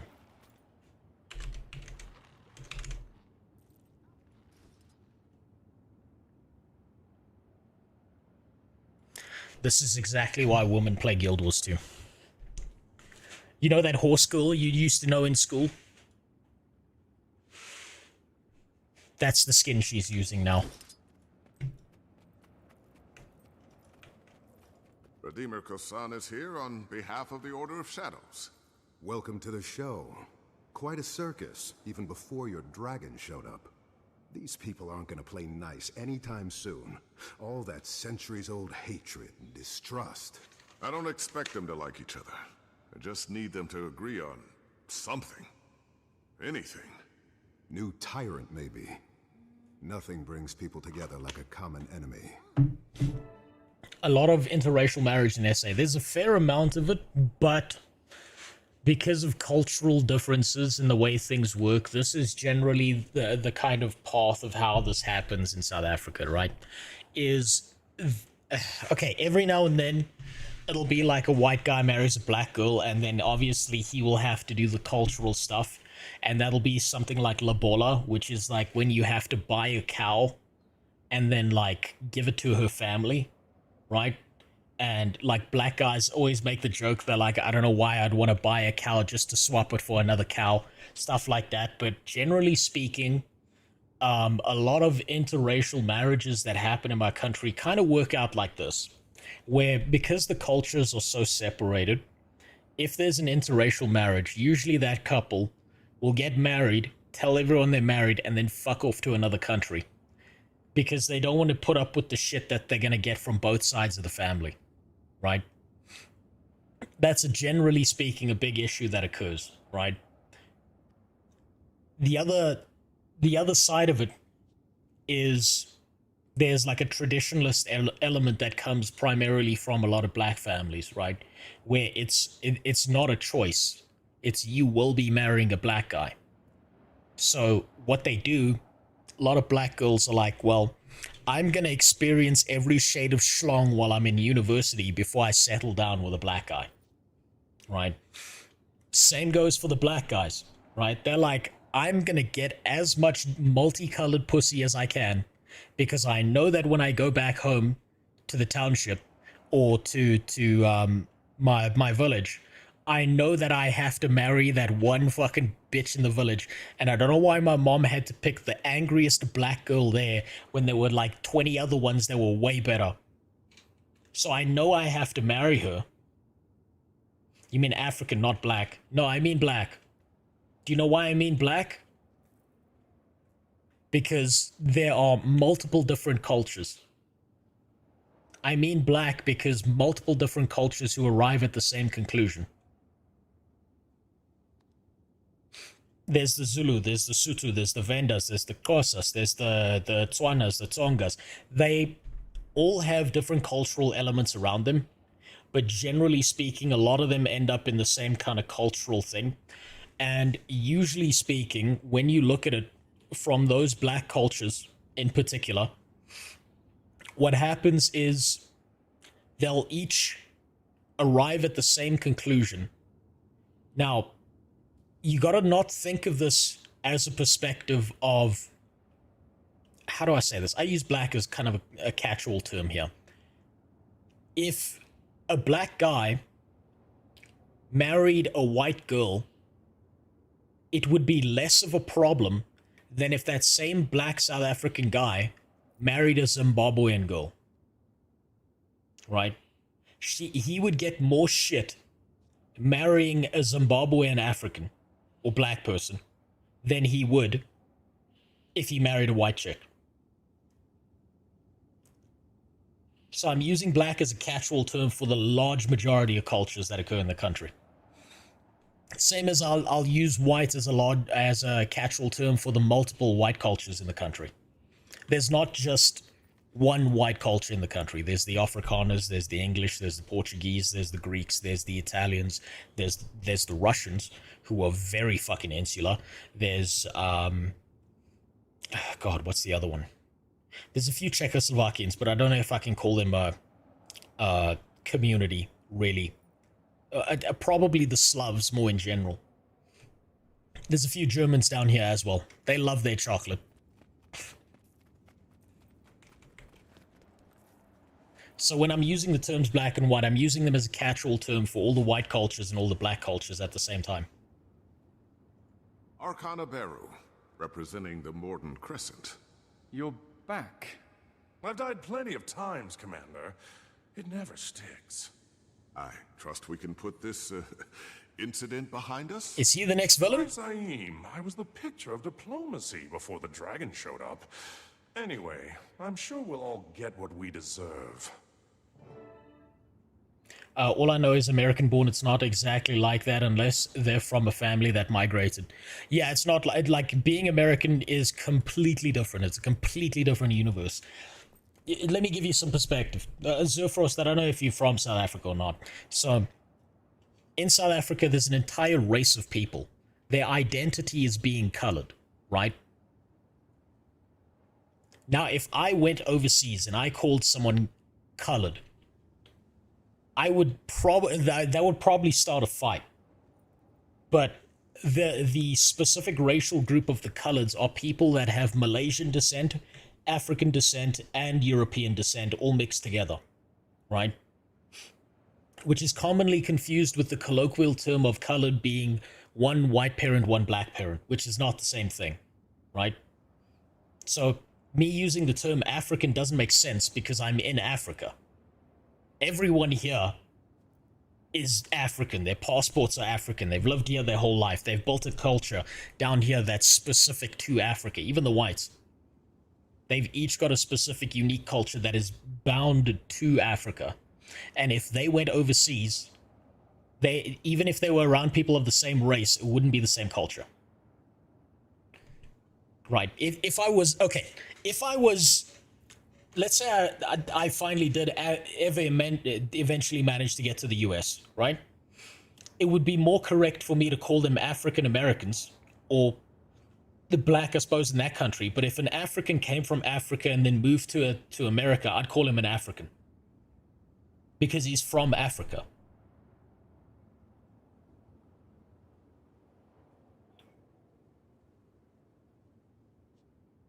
They have their own culture, speak a great fun version of Afrikaans. Their folk motto is your massapus. Yeah, pretty much. Yes, they literally have their own cultural identity. But if I said the word colored overseas, I would be in deep shit. To put it into perspective, the N-word doesn't even register down here. We've got much worse words for each other. Representing Joko loyalists, you remember Grand Vizier Udamishi? Former Grand Vizier. Your commander saw to that. And if you think I'm negotiating for one more second after you send a dragon to assassinate us... Udamishi. If that was my plan, you'd be dead already. Leave the summit now, and your demands leave with you. Yeah, let me give you another perspective on this, Zerfrost. You say you're black and you're in Canada, right? I will be treated with respect. Let me just hear this guy out. Right. So you're black and you're Canadian, right? I'm assuming you were born in Canada. Okay. I'm assuming you've lived in Canada your entire life. I'm assuming that you've worked, like you've adapted to a Canadian culture that works there, right? So in my head, you're just a Canadian with African descent. I wouldn't call you African at that point. But yeah, let's move on. They call him the Immortal King for a reason, you know. He's not coming back. Canadian culture. Sure of it. What? They do have a culture. It's saying sorry all the time. Depends on that being the case. Is that why you sent that thing here? To flaunt your victory? To scare us into abandoning Also, the our French king? hate Quebecians, by the way. Holy fuck, they hate them. We have to come together. Come together? With the toadies of the monster who killed us, awakened us, made us his slaves? Oh shit, she was a slave! As if I would debase myself by sharing a table with someone. Nice, you hate Quebec even better. French people are gonna hate you. Ah, there they are. Now we can finally begin the main It is a event. rip-off of our culture. I was willing to indulge this farce. Sacre Really bleu. was. But once How again, dare you they had to use bring words your like dragon tabernacle? to threaten us. You're a danger to Alona. You all are. In fact, the best thing for Alona would be for all of you to go away. Guards? This land belongs Oh, to the here we go. Crescent, not to the weak, the ungrateful. Awaken Oh, we're getting sucked off. Spears. You're all pathetic. And now you're done. We're taking Alona back by force. Enough! Wait, the guy who you asked if he was the new villain you met right at the start in the casino and you stole his identity to command you. Oh yes, that's Anybody right! else got a problem with peace? Go on, you can speak freely. No? No one. Suit yourselves. I like this guy's voice actor. Is he undead? Spear Marshal Zaim has offered a treaty. Debate is over. This is the part where everyone votes. What say you? Now you see, this doesn't make sense to me. Circumstances. We agree to your treaty, Spear Marshal. As do we. From this day on, the Free Awakened are yours to command. You are welcome among the Cost from Guild Wars 1. He is, isn't he? I'm going to vomit. We're not joining you traitors. We demand land of our own, where we can await Joko's return. Oh, Joko's dead. And Kral Katorik is still out there. You'd rather sit on your hands than help us take him down? What about your dragon? The one who's actually terrorizing Alona right now. The real threat isn't Kral Katorik. It's you! Commander, I finally heard from Kaz and Jory, and it's not good. They lost Kral Katorik. Kral Katorik's gonna crash through here. They said he just vanished. I think he... What was that? Where's Koss? Oh, come back here. I should probably pay attention to the fucking game here. It's Kral Katorik. Perfect time to prove he's a fucking threat. Perfect timing. By the way, Koss makes no sense to me. Because video games have trained me to believe that black people are only allowed one haircut. You know, the shaved side thing? They're only allowed that haircut, so Koss makes no sense. He's breaking my immersion.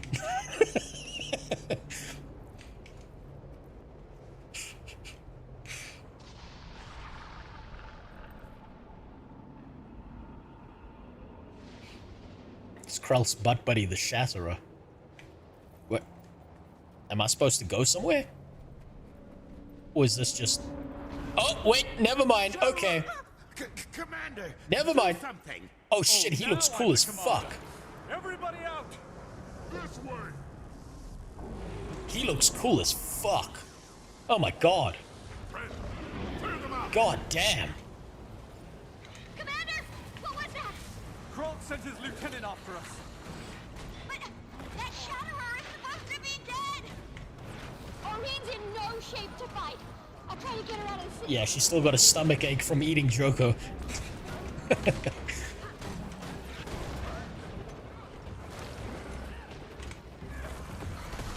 Right, let's get the real damage in here.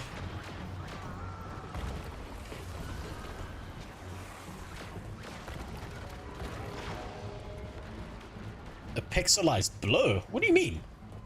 A pixelized blur? Is my camera fucking up?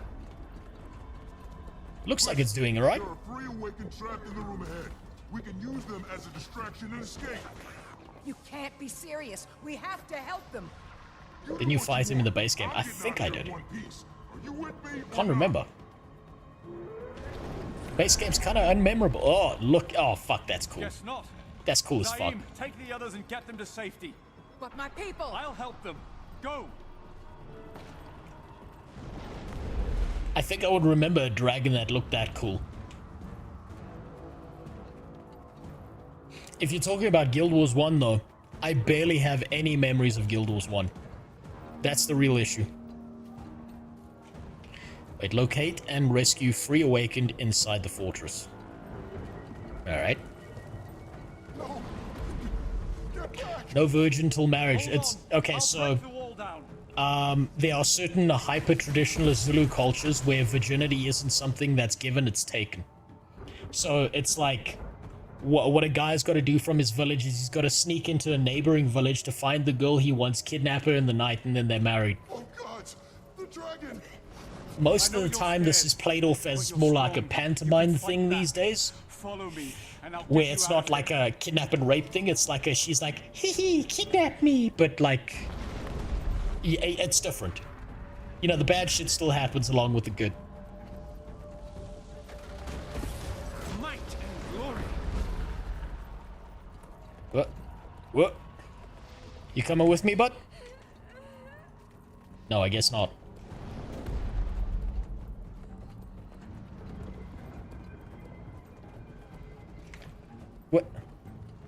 What the fuck am I supposed to do here? Oh, N-word. Sorry. Hurry. Whoops, my bad.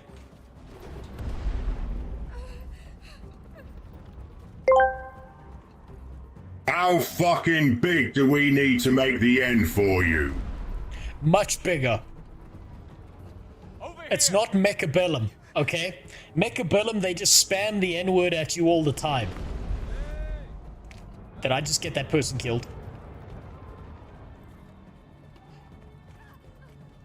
This way. There we go. There we go. Finally getting it. Man, the N key is so weird to press in this. You'll be okay. That is so romantic and unreal. It's a thing that happens. My country's got some weird shit going on. Commander, I'm reading more pre-awakened ahead of you. Usually what happens because of like modern technology is like everyone kind of has a smartphone. Not everyone has food, but everyone has a smartphone. And so like there's a lot of like online dating that happens between villages and shit. And it'll be like, yeah, I kind of like the look of you. I think my mom would approve of you. Want to kidnap me from my village on the 25th? And he's like, you got a fat ass. Yeah. All right, let's get married. Now, obviously, there's like cultural differences depending on regions and shit. But yeah, stuff like that happens. There are people in those crystals. I'll get you out.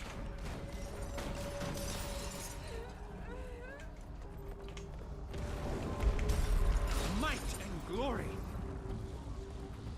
Take them out.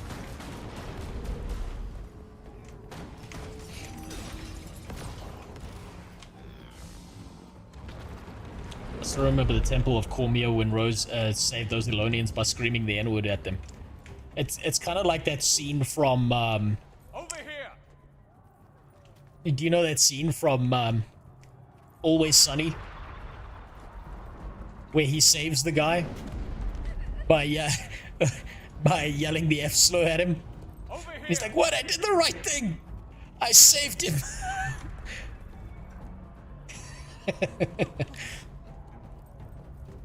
Rebind N to K. I'm probably going to do that at some point. K makes a lot more sense.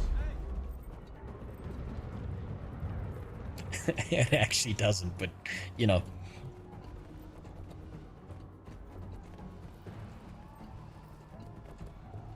Wait, what am I still looking for here? I saved these two fuckers. Ow! Whoops! I explode. In protest. Where the fuck are the people I'm supposed to save here? I'm seeing their shield on the map. I'm apparently looking at that. Okay, maybe they're in the other building. Oh, thank you. Maybe I'm just being fucking retarded. Hold on. Oh, they're here.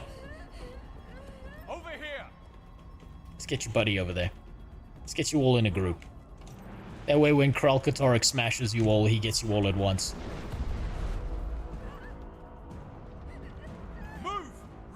Oh, for God's sakes, come on.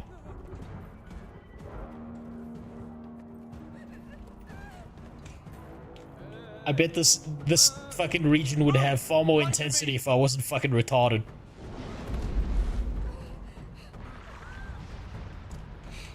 Yelling the N-word at Elonians, the perfect way to get them to do something. Jesus.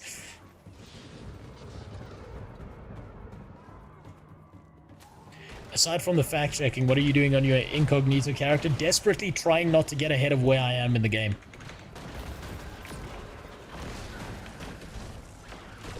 Because, God, I want to experience more of it. I also have to kind of do some, like, mild gold farming and stuff. Just to, like, get bags and shit. Because with you people giving me shit, the game is easier. The game is significantly easier when you're given shit, instead of having to work for it.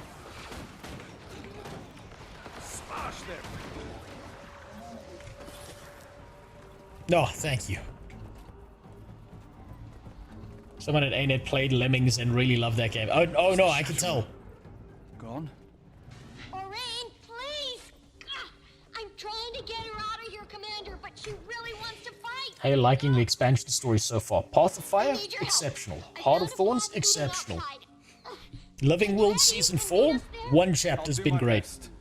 Assuming the Shatterer doesn't... The whole thing with Scarlet? That was amazing as well. Oh god. More of this. Run to me.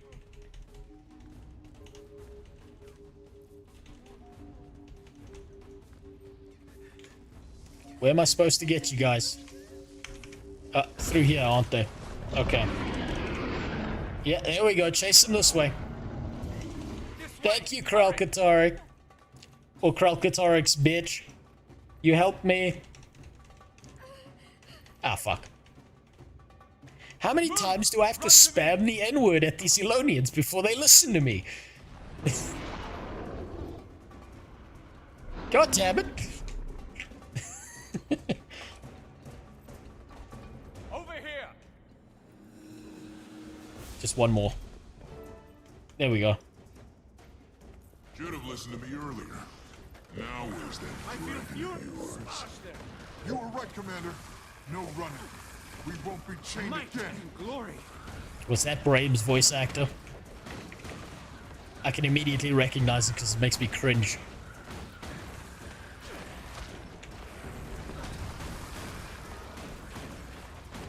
No! The Shatterer found us! It's here! Of course, it's fucking Timey again. Joker should have kept you. He fucking murdered you. Why is Timey always screeching through the intercom? You see the giant hole in reality too, right? Yes. You fucked the Livia chapter.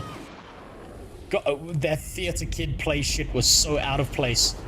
It made no sense. So just to make sure, reality definitely just ripped apart, and the Shatterer definitely flew into the rip, right? I don't see anything. What do you mean look up? No idea. But the energy readings are... I don't even know what they are. You saw that too, right? Not the first time. It's fine. I'll catch it the second time around. Look, I ran into Almora and the Vigil on the way here. I'm sorry, the cringe of Timey and Braim kind of distracts you. Since Kralk raised it from the dead, till it downed our airships and then vanished through some kind of hole in the sky. You put these two fuckers in the game and it's like, oh fuck, I don't even want my eyes to be open. How do we begin to deal with this? We work together to face the unexpected. We have no other choice. We'll discuss our options. Following you is out of the question, but perhaps we can work something out. You sound like an Asura. So not to make things like way worse, but I am getting crazy readings from outside. More of those things have opened up all over Jahai. The energy signature is insane. And an entire village was literally just branded, as in 5 minutes ago. What in the Pale Tree's name is going on? Timey, take the group with you to find Aurene. Bram, scout the village for info. I'll check out these rifts. So much for peace after Joko. Cause. I can't believe it. Braim's retarded. Braim's so fucking retarded. No, but I know you. I'm Kosan de Jaren. We should go talk somewhere. Okay, Kosan, son of Kos. Okay. Even in the afterlife, he's still smashing. Braim is such a fucking distraction from anything that's happening in the game because he makes me cringe so goddamn fucking hard. People like you are why the game forces the camera to turn specific directions and key points in your content. What do you mean, people like me? Can awaken breed. They can certainly try. I mean, if the rigor mortis is set in, no need for the 5-hour energy pulse, huh? Commander should have known Kralk's lieutenant wouldn't be able to take you down. Wish I'd been here sooner to take a swipe at it. You showed up right on time and left me with plenty of questions. Good thing I got answers. How did you know the Shatterer would be here? Short answer is, we didn't. Saw Kralkatorrik bring his lieutenant back from the dead. Does Joker have kids? Well, he did have a harem. Ugly brute had the gall to attack our ships and then rip open some kind of portal. So we changed tactics. Figured it would try to take a bite out of you, and we were right. Both Anduin and Braim are proof that great men can still produce fucking trash. And great women too. That it doesn't matter if the apple doesn't fall far from the tree, it matters if the apple gets fucked up by the lawnmower.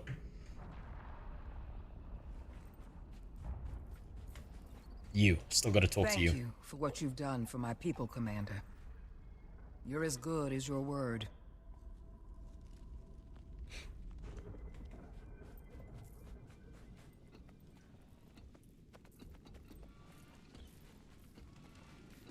She had a... Did she? Wait. Oh, yeah. Elmara did. Shut up right on time. What was the other one? The Shatterer is still out there. Do you have a plan to defeat it? One. Thank you for reminding me. I'd rather not wait for the Shatterer to pop up and surprise us. So we're gonna outsmart it. We'll lure it into a spot to our advantage. Then, we'll hit it with everything we can get. Worms, griffins, full force of the Vigil. You should join us out there. I'm gonna send Kralk's lieutenant back to him, bit by bit. Just my way of saying thank you. Oh, I remember Elmara. Fuck me. We had to murder her children. I remember now. Took me a while. I love watching you, but... Well, thank you. But God fucking boo, do I get sad seeing how good Guild Wars 2 looks for you, and I still look like Guild Wars 1 while I'm in Guild Wars 2. What do you mean? Turn the graphic... Are you playing on a TI-84 calculator? This game's ancient. Just make it look good. Elmara has a murder boner for Kralk due to her warband. Okay, I marked the areas. I think I remember something about that.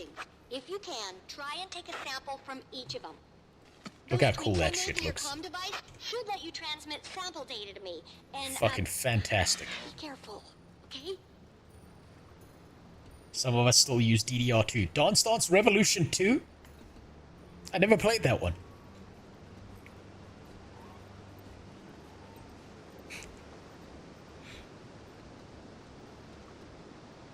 An old HP laptop. Okay, well, give it 5 years. And when no one can afford a GPU or a RAM stick, you can sell it and buy a car. Rocket punch!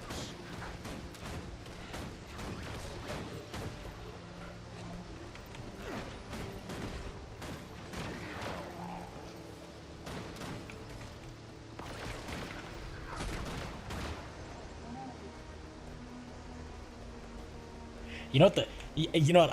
I feel like such a rich bastard for doing this, right? So I dug through my Chinese tech priest's stash, and he just told me to take all the shit that's back there because he doesn't know what to do with it and he can't sell it because it belonged to someone else. But they signed a contract saying that it kind of falls into his ownership. And I was digging for parts to try and fix my PC in his back room.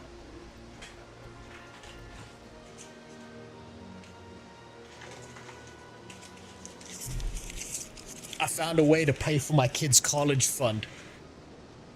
4 DDR sticks. 4 DDR4 sticks.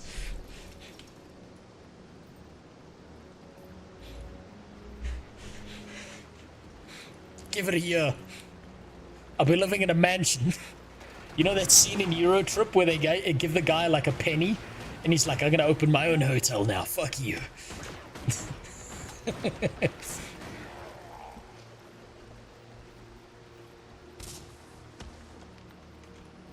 This is worth about 250k right now. That's almost as much as one singular iPhone. What am I even firing at here? Okay. What direction am I going? Oh shit, this is a long way away. I thought I had to like charge through this building. No, I'm just wasting fucking time here.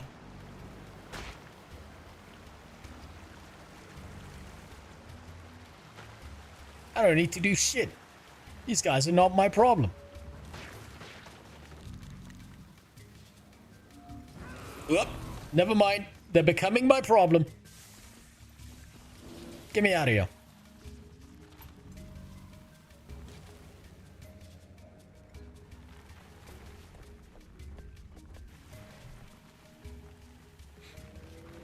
I believe I have to go up here. Give it a year, might be enough to get out of it. It fucking might be at this point. I'll sell it to an AI data center. It's the right thing to do.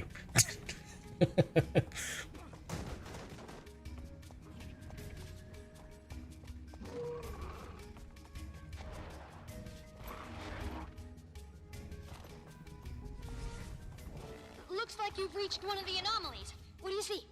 Timey. It's a jungle. In the it's middle of the desert. Wait, a what? Okay, describe it. Any flora you recognize? There's a fucking mushroom! You're not going to believe it. I can't believe it! I see chalk. These still exist! Lots of them.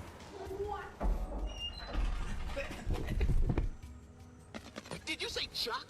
But that What the fuck was that? They're native only to the Maguma region. Garrick, you were in the other room. How did you? This requires extensive... Was that in game? I'll need a sample of the insect's mucus. Make that several samples. Yep. You heard him. That was Garrick knocking over. I thought someone was breaking into my fucking house. That sound effect was a little bit too real. Ah, finally, the mushroom mastery is good for exactly 5 seconds again.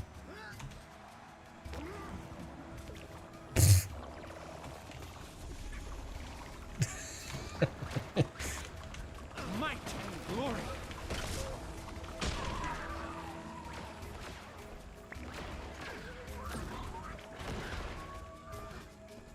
Do you shave your head before every stream? No. I shave, well, I don't really shave, I just kind of trim it because I'm so fucking bald, I don't need to worry about it. The only reason that I trim, really, is because this still grows to a density that if I just let it grow, I'd have a fucking monk's cowl. And that shit's just horrifying, I'd rather just be bald. It's just easier that way. I tell you what, I save a fortune on haircuts. It's great.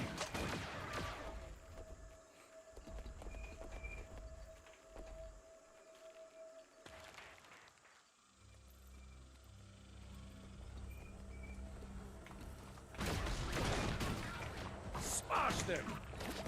Yeah, come on, come on. Stop pressing buttons that are on cooldown. You're better than that.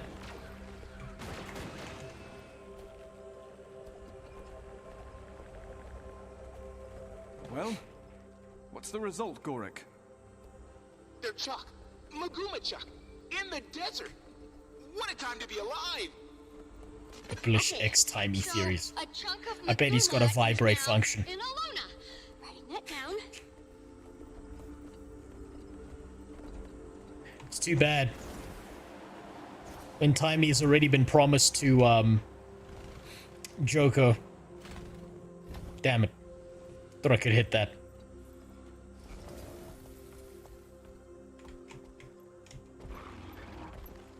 Man, what the fuck am I doing here?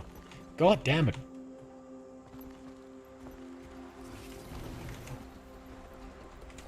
Where do I have to go next? Right, over there. I'm getting lost. Look, I've got PTSD from how up and down the goddamn jungle is, okay? No, wrong mount. But where's my hotkeys for my fucking mounts? Hold on. R is raptor. T is rabbit. F, G, Z. Okay, there. That's what I was looking for.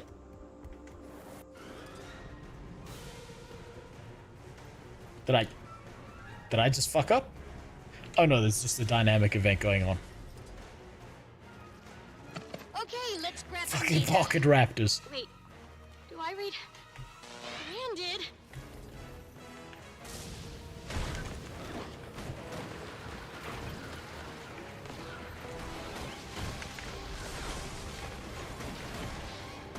If I'm gonna be honest, if I had done that in the Heart of Thorns expansion and jumped into that group, I would have been fucking dead.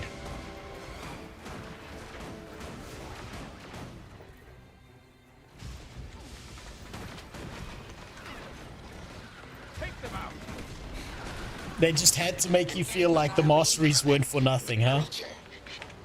They just had to.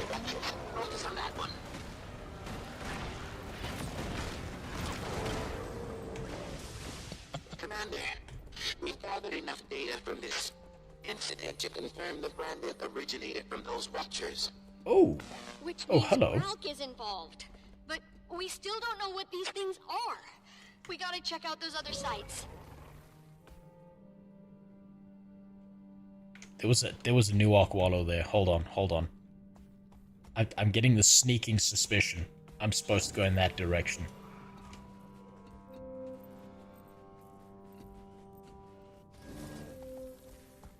Where was it?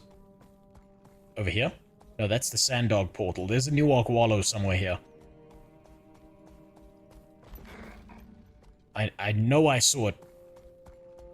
Maybe I'm just going schizophrenic. Jesus.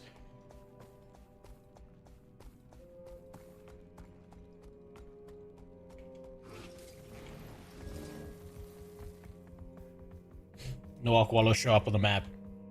Yeah, that's my bad then. I'm losing my fucking mind slowly.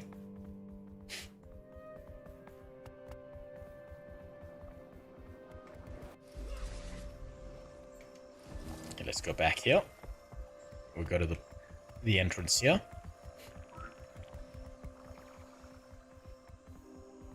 I suggest checking on prototype positional winder when you add Living World Season 4. I'll probably do that off stream. Right now, I'm just kind of focused on what I'm doing here. I'm kind of just enjoying the experience of being retarded again. It's been a little while since I got to just be retarded in Guild Wars 2. It's such a valuable moment. Okay, so I'm not getting through that way.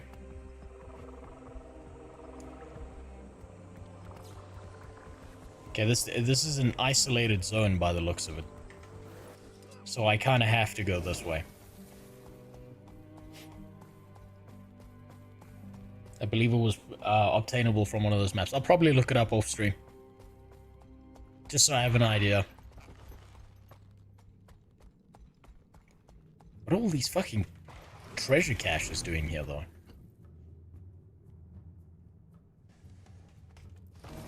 It's a lot of shit for one place.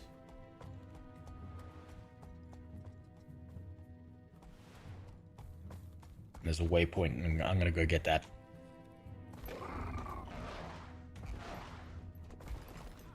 No, I don't care about the dynamic event. Let me go get the waypoint.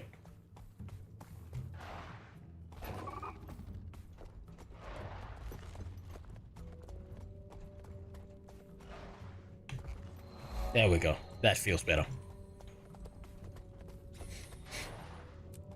It's from Sandswept Isles.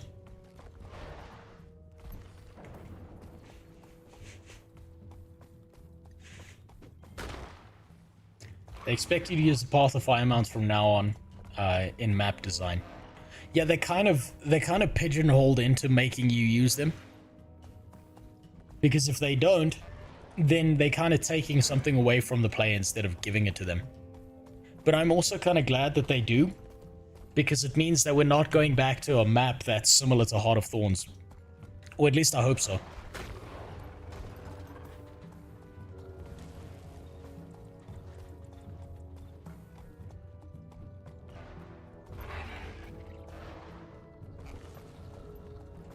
Right. Okay, we can just run through all these problems. And these guys harass you more than the fucking homeless people at the stoplight.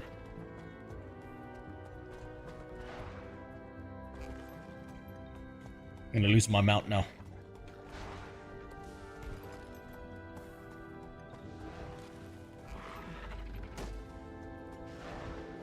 That's an anomaly. At least I think it is.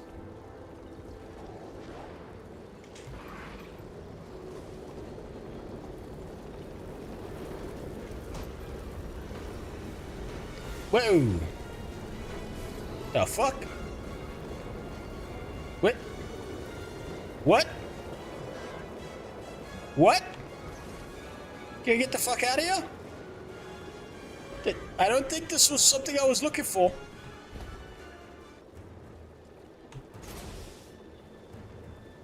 I may have gone to the wrong zone.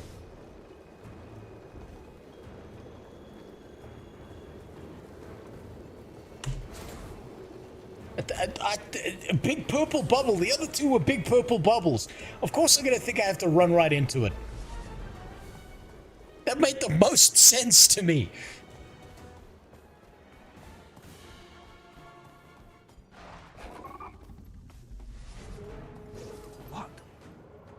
What is this? Oh, here we go. Never take us. Or will stand strong. Did they say or? Commander, what are you seeing? Oh, this is the Zaitan portion. These are just callbacks. I get it. You mean like the Char invasion of Or? The one that happened centuries ago?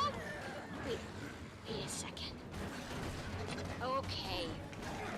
This might sound weird, but I want you to try something. Join the battle. See if you can affect the outcome. Alright. Way ahead of you. We kill everyone.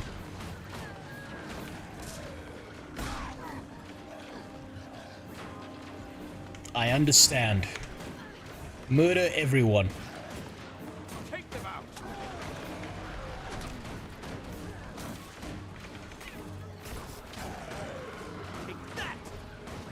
Is this gonna be a war is bad lesson?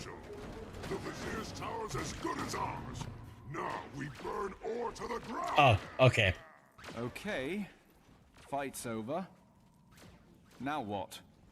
Just watch for a second and tell me what happened. Tear those mice apart. Stomp ore into the dust. Oh. Timey. The whole battle just resets. Over and over. It's like I never did anything at all. That's what I thought. You're in some kind of echo of the past. Yeah, like a recording that can't stop replaying itself. Ah. Let's see. Oh, if you're near the It's one of Vizier's those tower, memes. there should be another tower north of it. Climb maybe halfway up, and you'll see a tablet. I want you to read it for me. Sounds silly, but go with me here. Can I be honest with something I just noticed? I feel like the mech in these colors, as opposed to the green, is far less intrusive overall. I feel like this should be the default color for the mech, or at least let me change the color of the mech. This feels way better than this green fucking turd shit following me around, despite it being 99% of my damage. Give me the ability to change my mech skin color. Preaching to the choir, people have been begging for custom mechs. At some point they're gonna deliver. and everyone's gonna love them again. They just need... what's gonna happen is Guild Wars 2 devs are gonna fuck up again, and then to say sorry, they've got the mechs loaded and ready. It just appeared out of nowhere. The fungus. I've never seen anything like it. Wherever this came from, it's not part of Tyria. And then it's from another world? Oh, wow. We need a sample of that fungus. That's exactly what the doctor said to the first girl I banged. What the? Careful! Inhaling the spores could have... I can't feel my fingers. Adverse effects. You fucking kidding me? In the space between two associates, do you cease to exist? That's Farron's flyer playing slowly and warped. The same as the you who died. Perfect music for that. Can Alawa Joko awaken himself? Have you ever noticed how soft Ritlock's fur is? That's it, Commander. Think of Ritlock. Oh no, I don't like this. Are they truly your friends? Did I just... Or do they follow Take them out. They turned him into a fucking Christmas gnome. I tried jumping, but it just made my head bigger.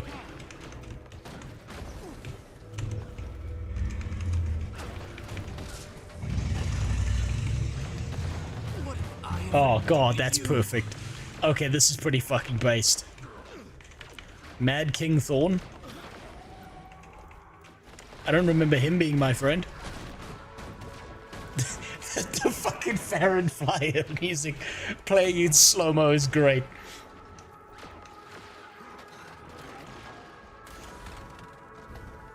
There we go. Back safe and sound. And armed with new data. Please don't that was great. Mention this. Okay, that was good. Mention what? That was fantastic. I may have already sent a recording to literally everyone you know. And that's why Timey needs to be executed.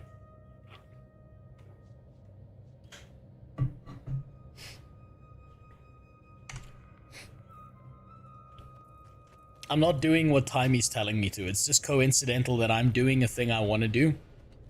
And then Timey's just saying, yeah, do that thing. It's like, you know when the worst person you know says stupid shit to you just to piss you off? Yeah, drink some water. Drink some water because I told you to drink some water. Yeah, take a bite of your sandwich, bitch. Yeah, you my good girl, aren't you? Do that to anyone, it'll piss them off. Go to the gym. And go to the guy bench pressing it and just go near him and be like, yeah, good girl, lift that weight. Yeah, lift that weight the way I tell you to. Good girl. And watch him lose his fucking mind at you because he's probably blasted so much tren he can't even see in front of him. Do the funny fungus adventure. I don't even know how the hell you do that. Just gonna head towards the green circle.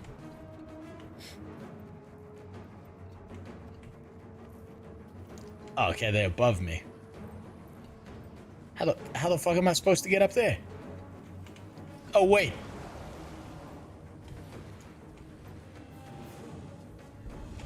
Whoop. Whoop. Too close to the wall.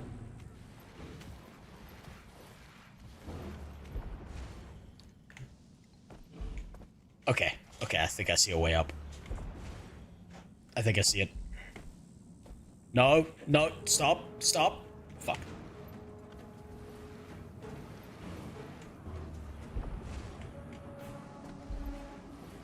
All the extra shit I'm always gonna come back and do later, so don't worry about it. The same as what I did with the meta event with Mordremoth. Tablet. How do you know it would be here? Something Traherne told me once. Okay, what does the last line of the poem say? And I will chase it back to you. Oh, God, my nose is killing me. That changes the whole meaning. That's a legendary poem by an Orient soldier. It was Traherne's favorite.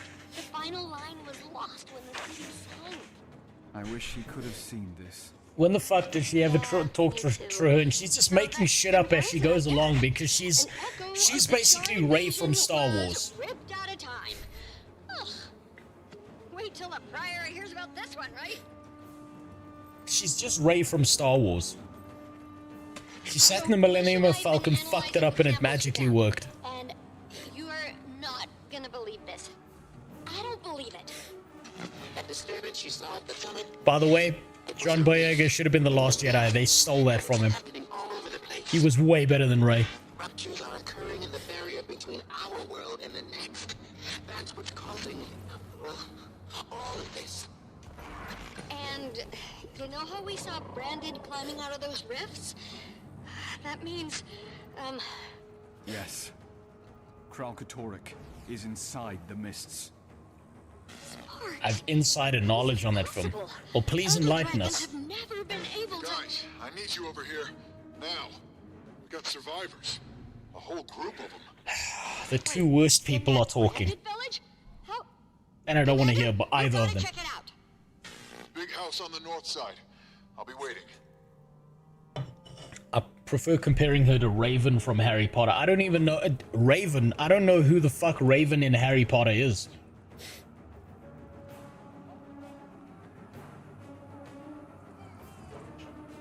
Oh, there's a mastery point there.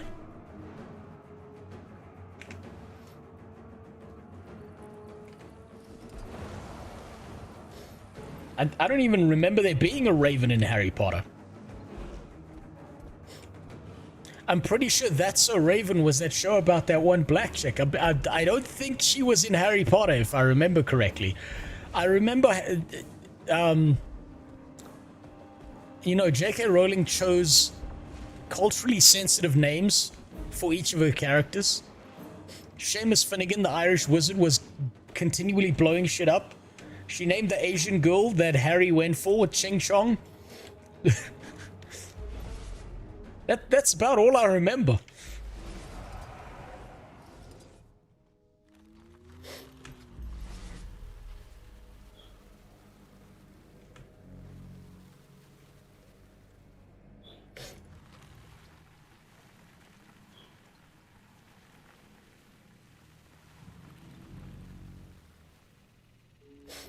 Wait, hold on. I gotta read that. Finn was actually scripted to die, but producers stepped in wanting romance and shoehorned Rose. So that's where the whole Rose Tico thing came from. I hated that. I hated that shit so much. I despise the new Star Wars movies more than I do the Jar Jar Binks fucking one. Jar Jar was nothing compared to the damage that they fucking caused with those movies. Holy shit.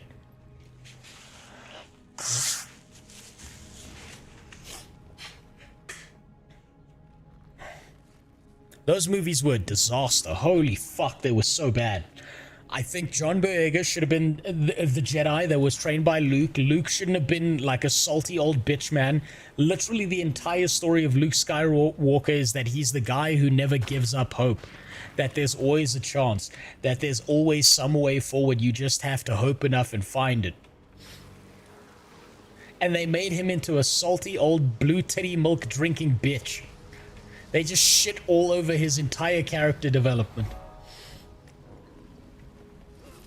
There shouldn't have been a Rey. You know what? If they wanted to fix those movies after the first movie that Rey was in the second movie, she should have woken up still on the sand planet going, oh, thank God.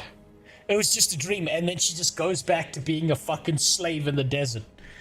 And then the movie just carries on with John Boyega. That would have been the only acceptable method. You want to repeat what you told me?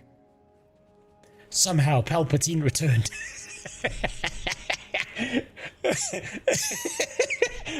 I'll never get over that line.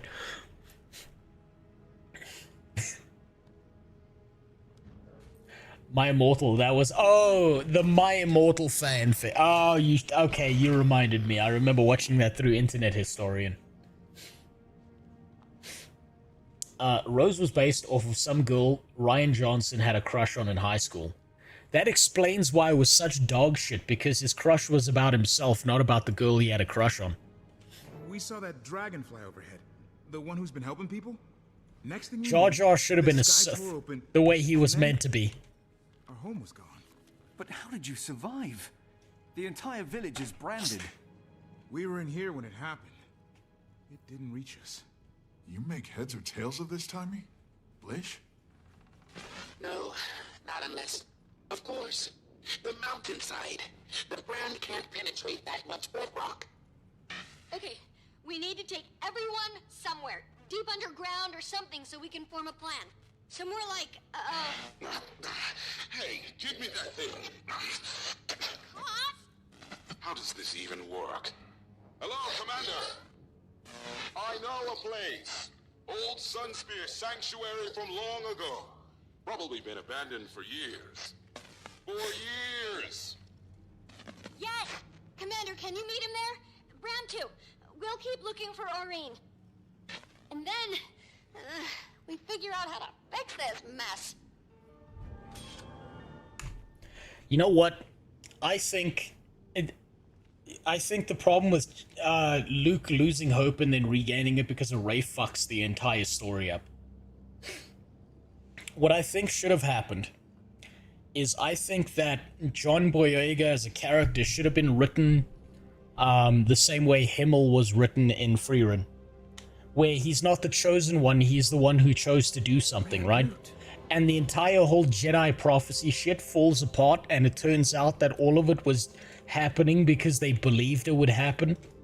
They were basically just following the prophecy because they just kept on believing in it too hard and following paths that would make the prophecy come true. And John Boyega becomes the Jedi that then breaks that cycle because he's a literal nobody that builds himself into a Jedi that becomes someone. And then maybe follows the path of someone like Darth Revan and becomes like a grey Jedi.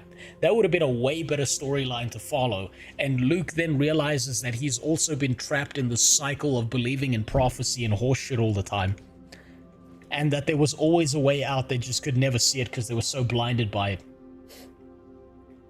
Grey Jedi is cringe. Grey Jedi is only cringe because of the way it's written. If you look at it, the first Grey Jedi was Obi-Wan's master. I'm forgetting his name right now. He was a Grey Jedi. Because he never did what the Council told him to.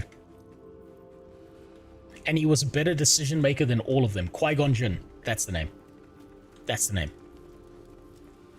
He was a Grey Jedi, and he was a Grey Jedi written in the correct way. He wasn't I'm a great Jedi, so I have the dark and the light, and my eyes change color depending on my emotions. Grey Jedis could have been a really fucking cool concept, but they don't have the nuance to write them correctly. Comedy option, Jar Jar Binks embraces Grey Jedi tenets and fucks Luke's mom. No, he fucks Watto. What do you mean I can't take a dick from a Gungan?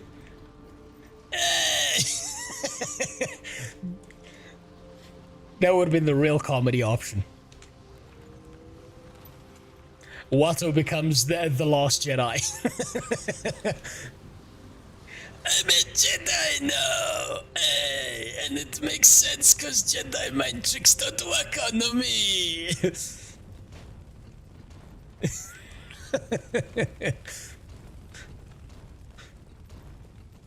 Wait, where the fuck am I going? No, I'm just following a fucking marker on my map instead of the quest marker. What the fuck am I doing?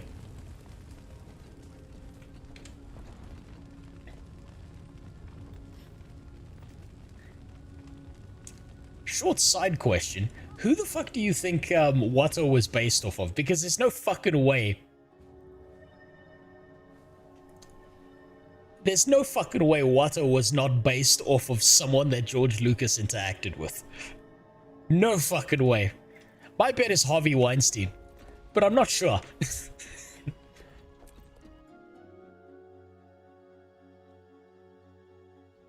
And you're Lucas wrote what he knew.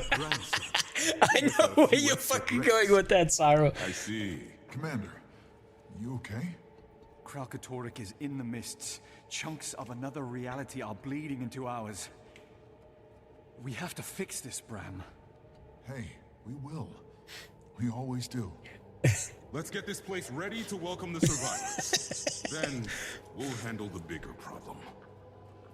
My midichlorians are higher than yours, Jedi. What can I say? Can you raise that Do you want to buy some? I'll throw the torch to give you a little light. Don't we need one over here? I brought a spare. The Order of Shadows always comes prepared. You've got the midichlorians. I've got the maxichlorians. What do you expect, huh? Mine have bigger noses.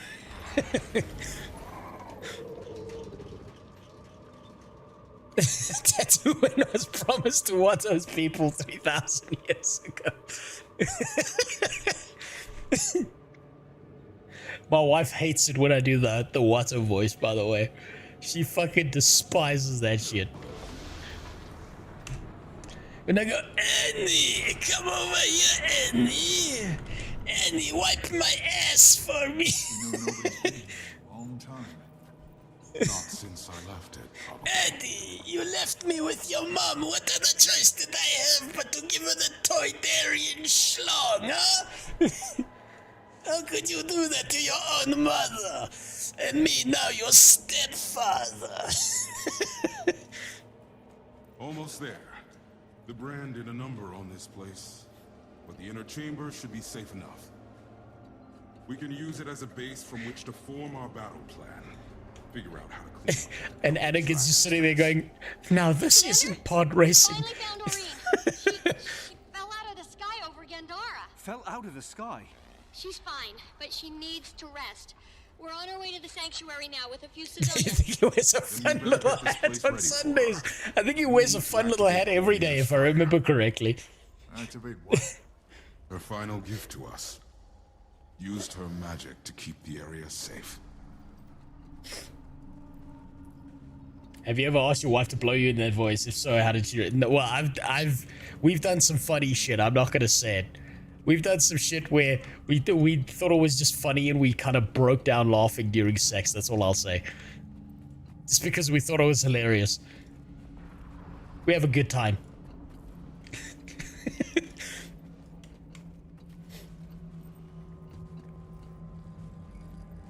Not every day. He wears a fun little hat on screen. He has a specific type of wedding that needs to be in all movies, by the way, as well.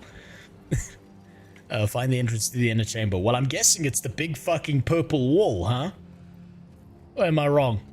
No, I'm wrong.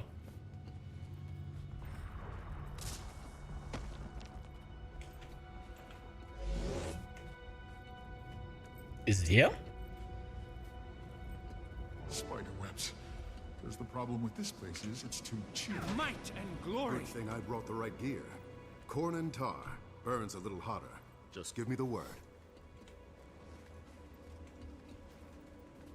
With the new Nosferatu. I haven't actually watched the new Nosferatu. Go ahead. I need to watch it with my wife. We got halfway through watching Frankenstein. We gotta watch the rest of it. It was actually a really good movie. Guillermo really knows what he's doing.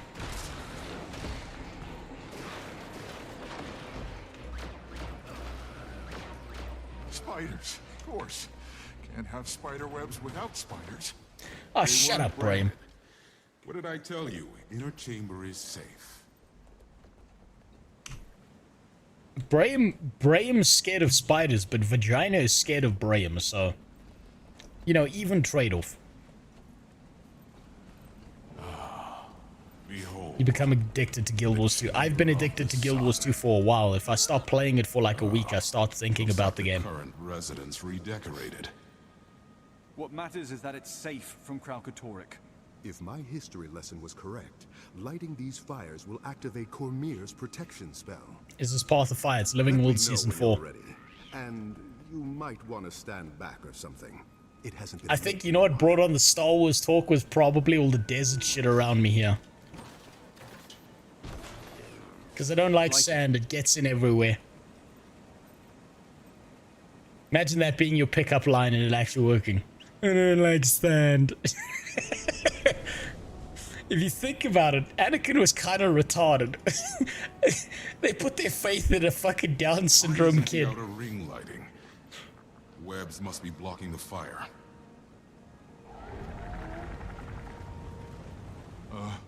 What was that? Damn it. Shut up, Brian. Whatever it was caused a cave-in. We're trapped. Kind of sounded like... Oh, more spiders. Cool. Oh, come on! Yeah, I kind of don't want to kill the spiders. I think we should leave it to Brahim. I think I could chill over here. Oh.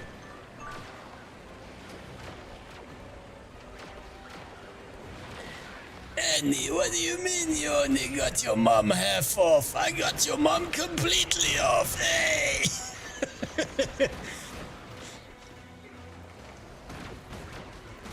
You killed some younglings, I made some younglings, don't worry about it.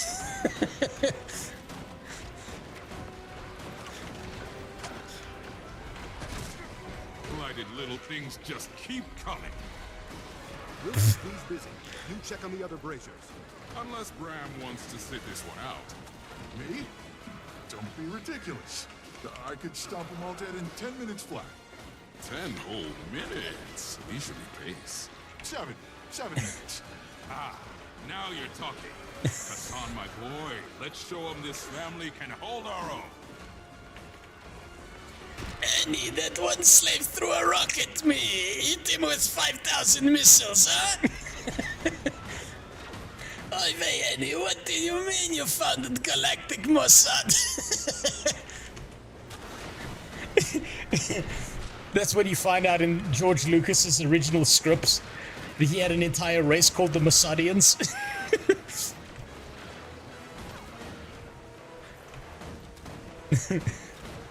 Go. We'll handle these. George Lucas wrote romance like a retarded teenager. He definitely did. And he really wanted to fuck his sister, apparently. I don't even know if he has one. But I think I know what his search history looks like. Alright, well, let's stop fighting these and actually do the fucking quest. I'm getting distracted by Watto voicing. Do you think Palpatine was a Toydarian plant? No, he was a non-compliant asset. He was doing what they wanted. So they just didn't stop him.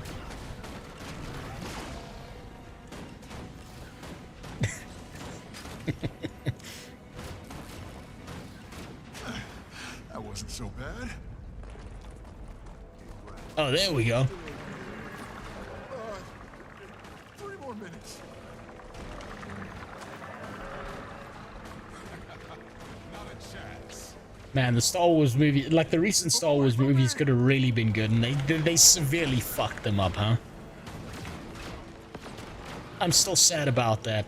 I used to love Star Wars. I wasn't enough of a nerd to get deep into Star Trek. Star Wars was like surface level enough for me. I've been egged. He's got balls on his face. The testicle spider. You think this is funny?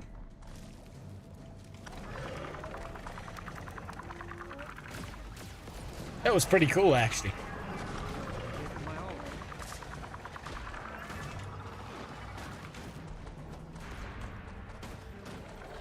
I should really stop preserving my fucking zero key so much and just use it all the time.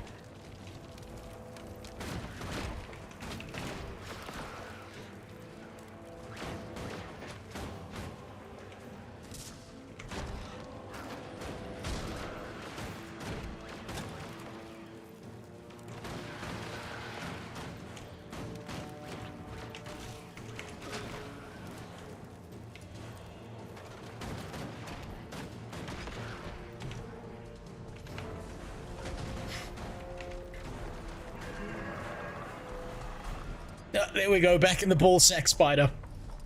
Man, that really does look like a pair of the fucking crinkliest fungal nuts ever.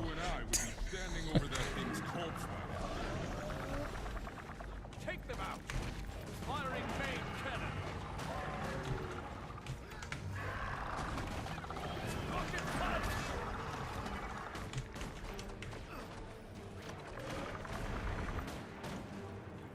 cannon. Back to the spider game.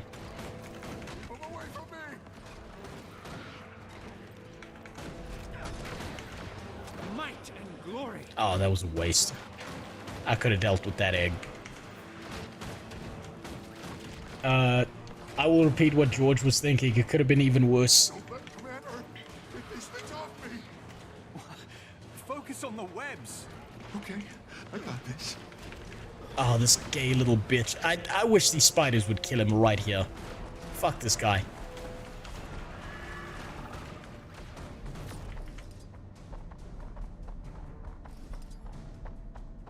I thought people loved the Acolyte. I've heard nothing but bad shit about the Acolyte. Glad someone's enjoying this. She snuffed out the fire. We'll have to take her down. Let's go over there.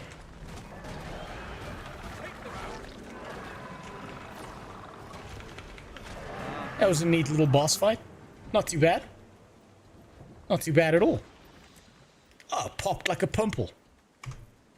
Turns out it wasn't a spider, it was just a tick. Oh, 7 minutes. Didn't think you'd pull it off. Just glad it's over. Bram, I didn't know you're... I'm not. That's just... Rox always takes care of the spiders.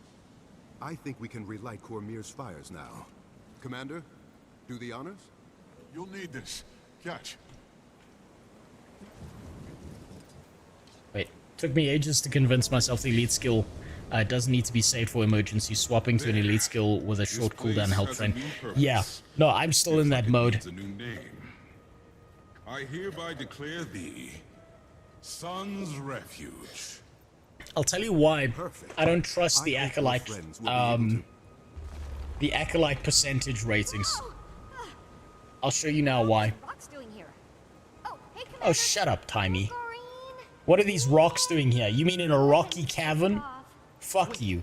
Triangular web structure, bioluminescent traces. This layer houses a Lubinella cadentis. They were supposed to be extinct. They are now. Not that I don't like being safe in here, but, how are we gonna stop the crazy outside?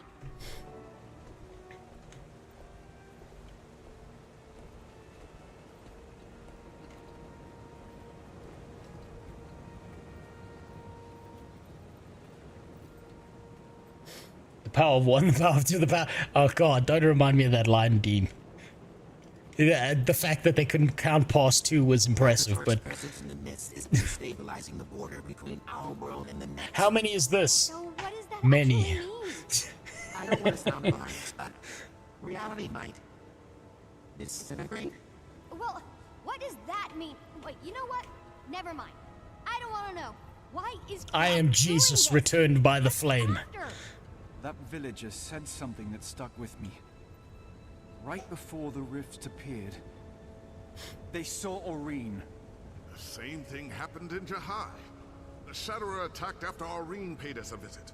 Wait, the data I have on the mist rifts. Give me a second. That's it. Krakatorix I barely remember Guild Wars 1, so I'm gonna miss all of those. She's the connection. That crystal monster. He's hunting her. Aurene should be safe as long as she stays in the chamber. But these walls are old. We need to fortify. Good idea. We can't afford any surprises. Outside! Branded everywhere! They found us. Oh, Let's shit. move. We'll protect Aurene. Go. A hold of the branded attack outside the chamber.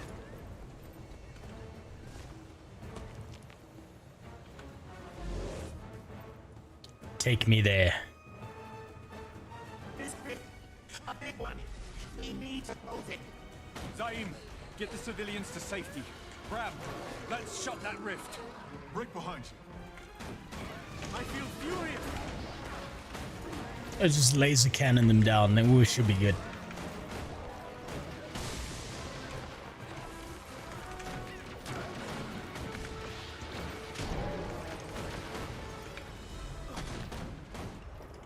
Man, I really need to use my 6-0 keys. Oh, here we go, cinematic. Thanks for the follow, Fenrir. We've got a rift stalker on our tail. Mother? Abortion? The rift stalker, Bram. We have to take it down. Finally, the cum ghost of air that we need. Now let me fuck her in front of him.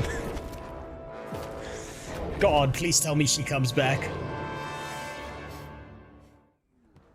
Please, we can swap air for Graham. I'll take that trade any day. Take them out. Might and glory. Wait, hold on. If I sit at the perfect range, am I invincible? It seems so. Really, Snap? It's been years since I've seen this much excitement. Just let me have this. And let me just find the perfect range quick. Creature shrouded in energy channel from the mists and cannot be damaged. Branded. Okay. Okay, never mind. Now I'm getting lightning. I know what we need. We need the power of many.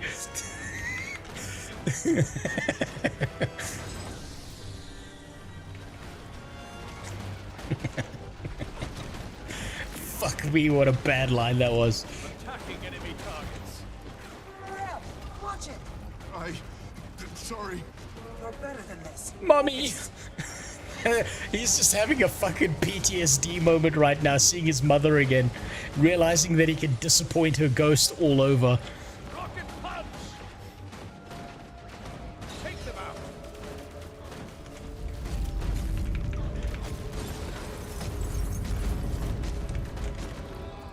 out. That was my bad. I wasn't paying attention. I was busy thinking about how fucking up Star Wars has become again.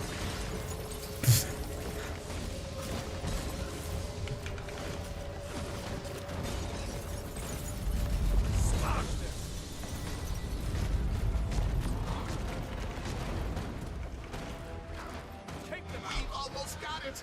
Keep fighting, team. You never change, do you?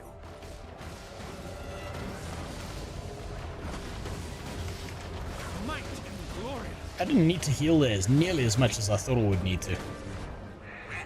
That's taken care of. How are you gonna give it to Air when she's immaterial? Where there's a Wooly, there's a way. Mother, I can't believe. Your dick will lead you to places where you wouldn't go with a gun. How is this possible? You're asking You the should wrong know this. one. Look, You can find a can't way. stay in this world for long. Glint sent us with a message for Oreen. Okay, well tell Glint to keep you here. I missed you. Consume the magical energy inside the mists. Before you go. Just like you consumed Balthazar's magic. Okay. That explains all the chaos out there. Oh, sorry, wrong direction. There we go. Smells just the same as when she was alive. Lish was right. Oreen is inside. This way. Still smells like the heat that comes out the back of a PlayStation. I don't... Can we talk? Graham, we don't have a lot of time. And talking was never our strong suit anyway. What's done is done. I wasn't what you needed. I know that. I'm sorry. But I had to be true to myself. I had to follow my legend. Basically, you were such a disappointment, I would rather die. Believe me, I knew the cost. But if I'd stayed, what good to you would I have been? I'm not asking. I needed a mommy. I just... Seeing you now... Is it really too late for us? How do we turn the torchlight off on the Asura? Too late. I'm dead. And anyway, I could never... Can we talk fuck off, son? Don't you see? Mama raised a bitch. Actually, no, Mama didn't even raise this bitch. It just turned out that way. They're still here. Look at that. Let me go, son. Live your life. Let me go, please. God, I'd rather be dead than be around you. Can I pick your brain about concave versus convex reflectors in Surveyor Golem visual sensors? You're quite precocious, aren't you? What did you say your name was? Timmy? I hate their run speed so much. Apprentice. That explains. Explains what? Oh, I've heard great things. Hey, look, it's our pit bull. How are you feeling? Finally shit out Joko yet? Carefully. Your mother sent us. Clint is doing everything she can to hold off Kralkatork, but she won't win. She needs you. It's Asura, Cyro, it's all the same. Fulfill Glib's legacy. One rat talking to another rat, what's the difference? Aureen must kill Kralkatork and replace him as Elder Dragon. Now. No. She can't face Kralkatork alone. She isn't ready. Not alone, Commander. Your fate is entwined with hers. The prophecy hinges on you both. You must take him down. Hold on, I just want to check something. I hope I didn't miss any alerts. I'd be real fucking upset if I did. What, you expect them to take down a walking Gally hurricane by themselves? fucking rated me with 3 viewers. I feel like such a dickhead. Holy shit. I completely missed that. Fuck, I need to set up an alert for raids. Oh, fuck, now I feel like a dickhead. I'm sorry about that, Gally24, if you ever see this. That's my bad. That's 100% my bad. I feel like a douche for that. I'm gonna have to... I'll message him afterwards. Fuck. I'm an asshole. God damn it. I'm setting up an alert for raids so that doesn't happen again. Fuck.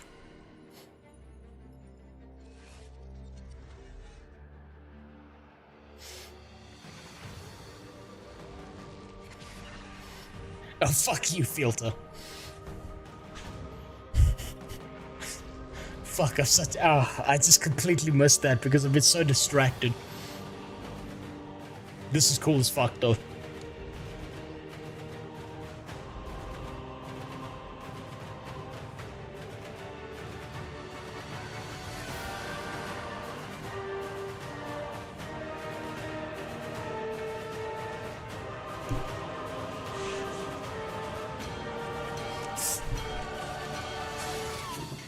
The epilepsy! Fuck me.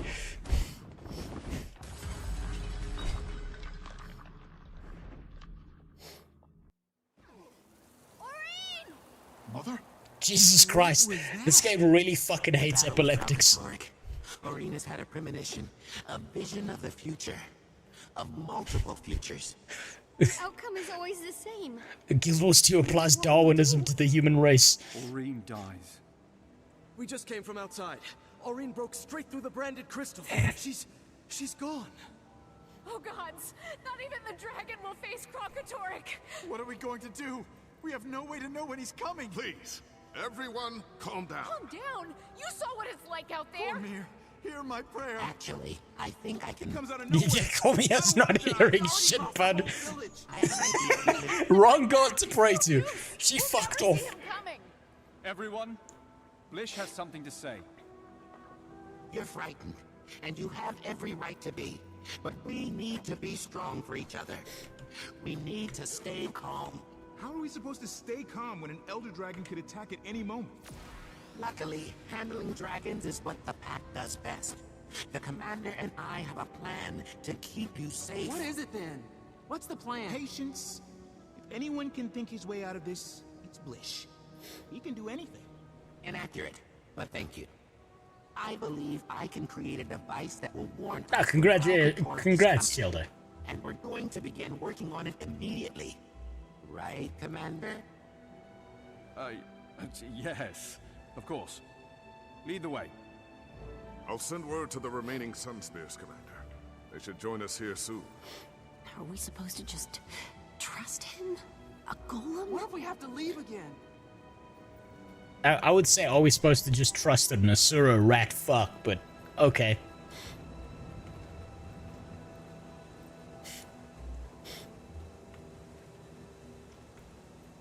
Okay, Blish, what do you gotta say? Have a plan? Nope. Not yet. But widespread panic Fucking lying rat ass fucking Asura. However, I am the beginning of one. This aside, our most pressing problem is that we don't know when or where Fucking Kralkatork will discount appear. mini fridge bitch. If we were to enter the mist and affix a tracking device to him, I can create an algorithm to predict his movement. And use it as an early warning system. Okay, at least he's being useful. I'll give him that. He's doing something. As opposed to Timey, who just bitches through the intercom. Magic tasty enough to tempt a dragon. Something like... Balthazar's sword. There might be a problem with that. I know. The sword was lost when you killed Balthazar. It may not even Am I gonna need to tap the sign again? The Priory is currently surveying the battle site. If anyone can find that sword, it's them. Shall we? I deserve an award. Do I need to tap the sign for you, Goddess of the Winds? I think I do. I think I do. This is how guild wolves work. Get you. This is the payoff you get. This is how it works. Sunspear Sanctuary?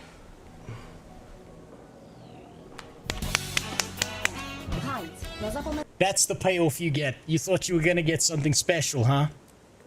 Guild Wars 2 had other ideas. Every time.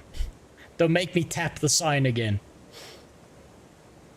Sun's Refuge unlocked. You've unlocked the ability to re-enter Sun's Refuge with any character that has access to Jahai Bluffs. Tasks you complete in Sun's Refuge and Jahai Bluffs can impact how the refuge grows. There are many secrets to discover in Sun's Refuge. Find them all. Okay. Ready to hunt down that sword? No. We got conversations to have. Let's start with Captain Abortion. Sorry, I need some time to think. Mummy! Can we talk later? Mummy came back and then abandoned me.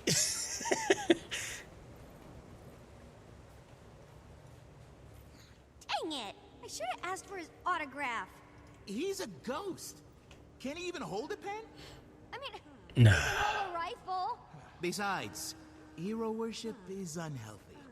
Only leads to disappointment. Correct. We need to talk about letting people have their fun. I mean, look, I can't be too mad at Braham for being inconsolable right now, right? Because my character, if anything, can understand the desperate want that Braham has to suck on those Norn titties just one more time. Just one last time. Right, let's talk to Blish. Ready to hunt down that sword. Explain to me why we need Balthazar's sword. Our mother used to entice Goric and me into We need the taking Slurpee medicine straw. by giving us candy. Same theory here. We need Kalkatoric to ingest the device. Balthazar's sword, and by extension, his tasty magic, is the candy. Okay, great. Let's exit Jahai Bluffs. Man, what a cool loading screen. Right. I'm getting messages from my wife. It's about time to go. I'm going to tell you something right now. We're going to end off here. Before we disappear. I'll tell you why I don't trust any rating system ever. Rotten Tomatoes or otherwise, whether it's audience score or not. Right? Let me explain to you exactly why you cannot trust any of those fucking scores anymore. They are all compromised.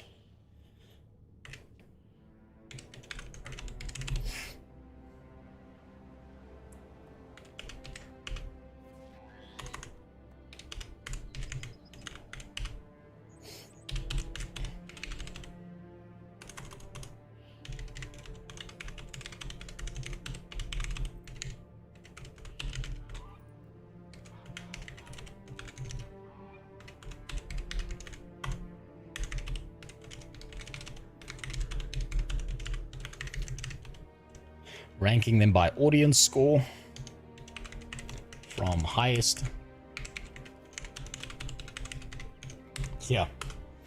This is where we'll end off, is with an explanation of why you can't trust audience scores anymore, but you could in the past.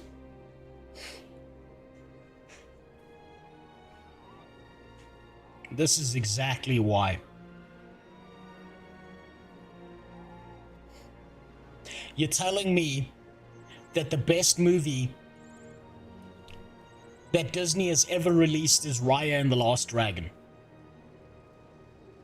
You're telling me Encanto is so fucking good that it's rank 4. You're gonna tell me Moana is somehow ahead of Tangled? How the fuck does this list make any sense when you look at the audience scores? It doesn't. Because what happens to the audience scores now is that companies have realized that no one listens to the critic score. So they've got two strategies when it comes to audience scores. They will delete any negative comments because it's considered review bombing, as opposed to being a legitimate review, even if it is. So they'll delete the legitimate ones along with the review bombs, and they will pay a botnet to go out of their way to write a bunch of fake positive reviews. Because remember, it's only review bombing if the score is negative, not positive.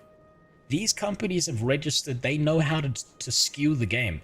The same with Twitch people who view bot. They do the same thing.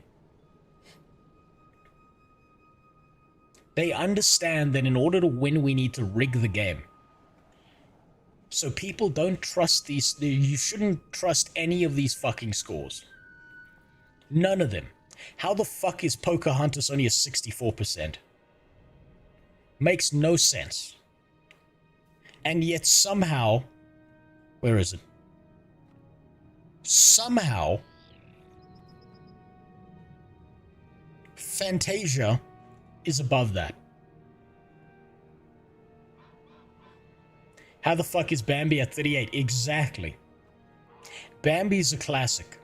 How the fuck is Frozen 2 White Woman Save the World above Big Hero 6, above Wreck-It Ralph, which is exceptional, above Robin Hood, above Jungle Book, above Emperor's New Groove, above fucking Mulan, which was an amazing movie. That was a culturally shifting movie. Frozen 2 does not even deserve to be above Frozen 1, which is down here at 13. That's how you can tell that the scores are rigged and they're doing it on purpose. Never trust these online scores. They don't fucking work anymore. They've realized they need to rig the game because the audience just won't do what they want. Recency bias, no. Recency bias doesn't play into this enough. And I'll tell you why. Because the amplification factor is bots. The fact that you can get Raya and the Last Dragon this high means that this was a test with a botnet, and all you do is delete all the negative reviews. Recency bias doesn't assist with that, because if you go and watch an old movie and then you watch a new movie, you're going to think, well, recently all the Disney movies have been dog shit in comparison to the past. Pocahontas, I can see losing points for being massively historically inaccurate, but it's a good movie. It's a good movie. That's the point. It is an exceptional movie. Fuck the history of it. They were telling a story, and it was a good story. I never heard of Raya and the Last Dragon. I watched it. It's a pile of dog shit. It's a burning pile of dog shit. What you'll also notice is that a lot of the 2000s movies are way above the 1990s movies, but a lot of the 1990s movies are still watchable today. No way Hercules should be this low in comparison to something like Frozen 2. You cannot trust a single one of these fucking movie scores anymore. It's all rigged. All of it. All of it. They've realized no one loves them, no one trusts them, no one gives a fuck about any kind of social message they can push. And so what they'll do is they'll go out of the way to rig the game. Oh, well, I saw on Rotten Tomatoes that the audience really liked Raya and the Last Dragon, so let's watch that. And then you're like, wow, what a burning pile of dog shit. How the fuck did it get a score that high? Oh, and by the way, I'm going to be a boomer now. Go and watch The Adventures of Ichabod and Mr. Toad. Fucking based movie. What a based movie. Oh my god. Exceptional. Same with Treasure Planet. 100% deserves to be high on these lists. I don't see Song of the South on this list. It's probably not even important enough to show up. It's one of those ones that Disney buries. It's because Disney movies aren't really made for kids, but rather for Disney adults that act like kids. Yes. And you know what? In the 90s, they were making Disney movies for kids. And you know what? The adults loved them too. You want to know a Disney movie that kids love? And both adults love?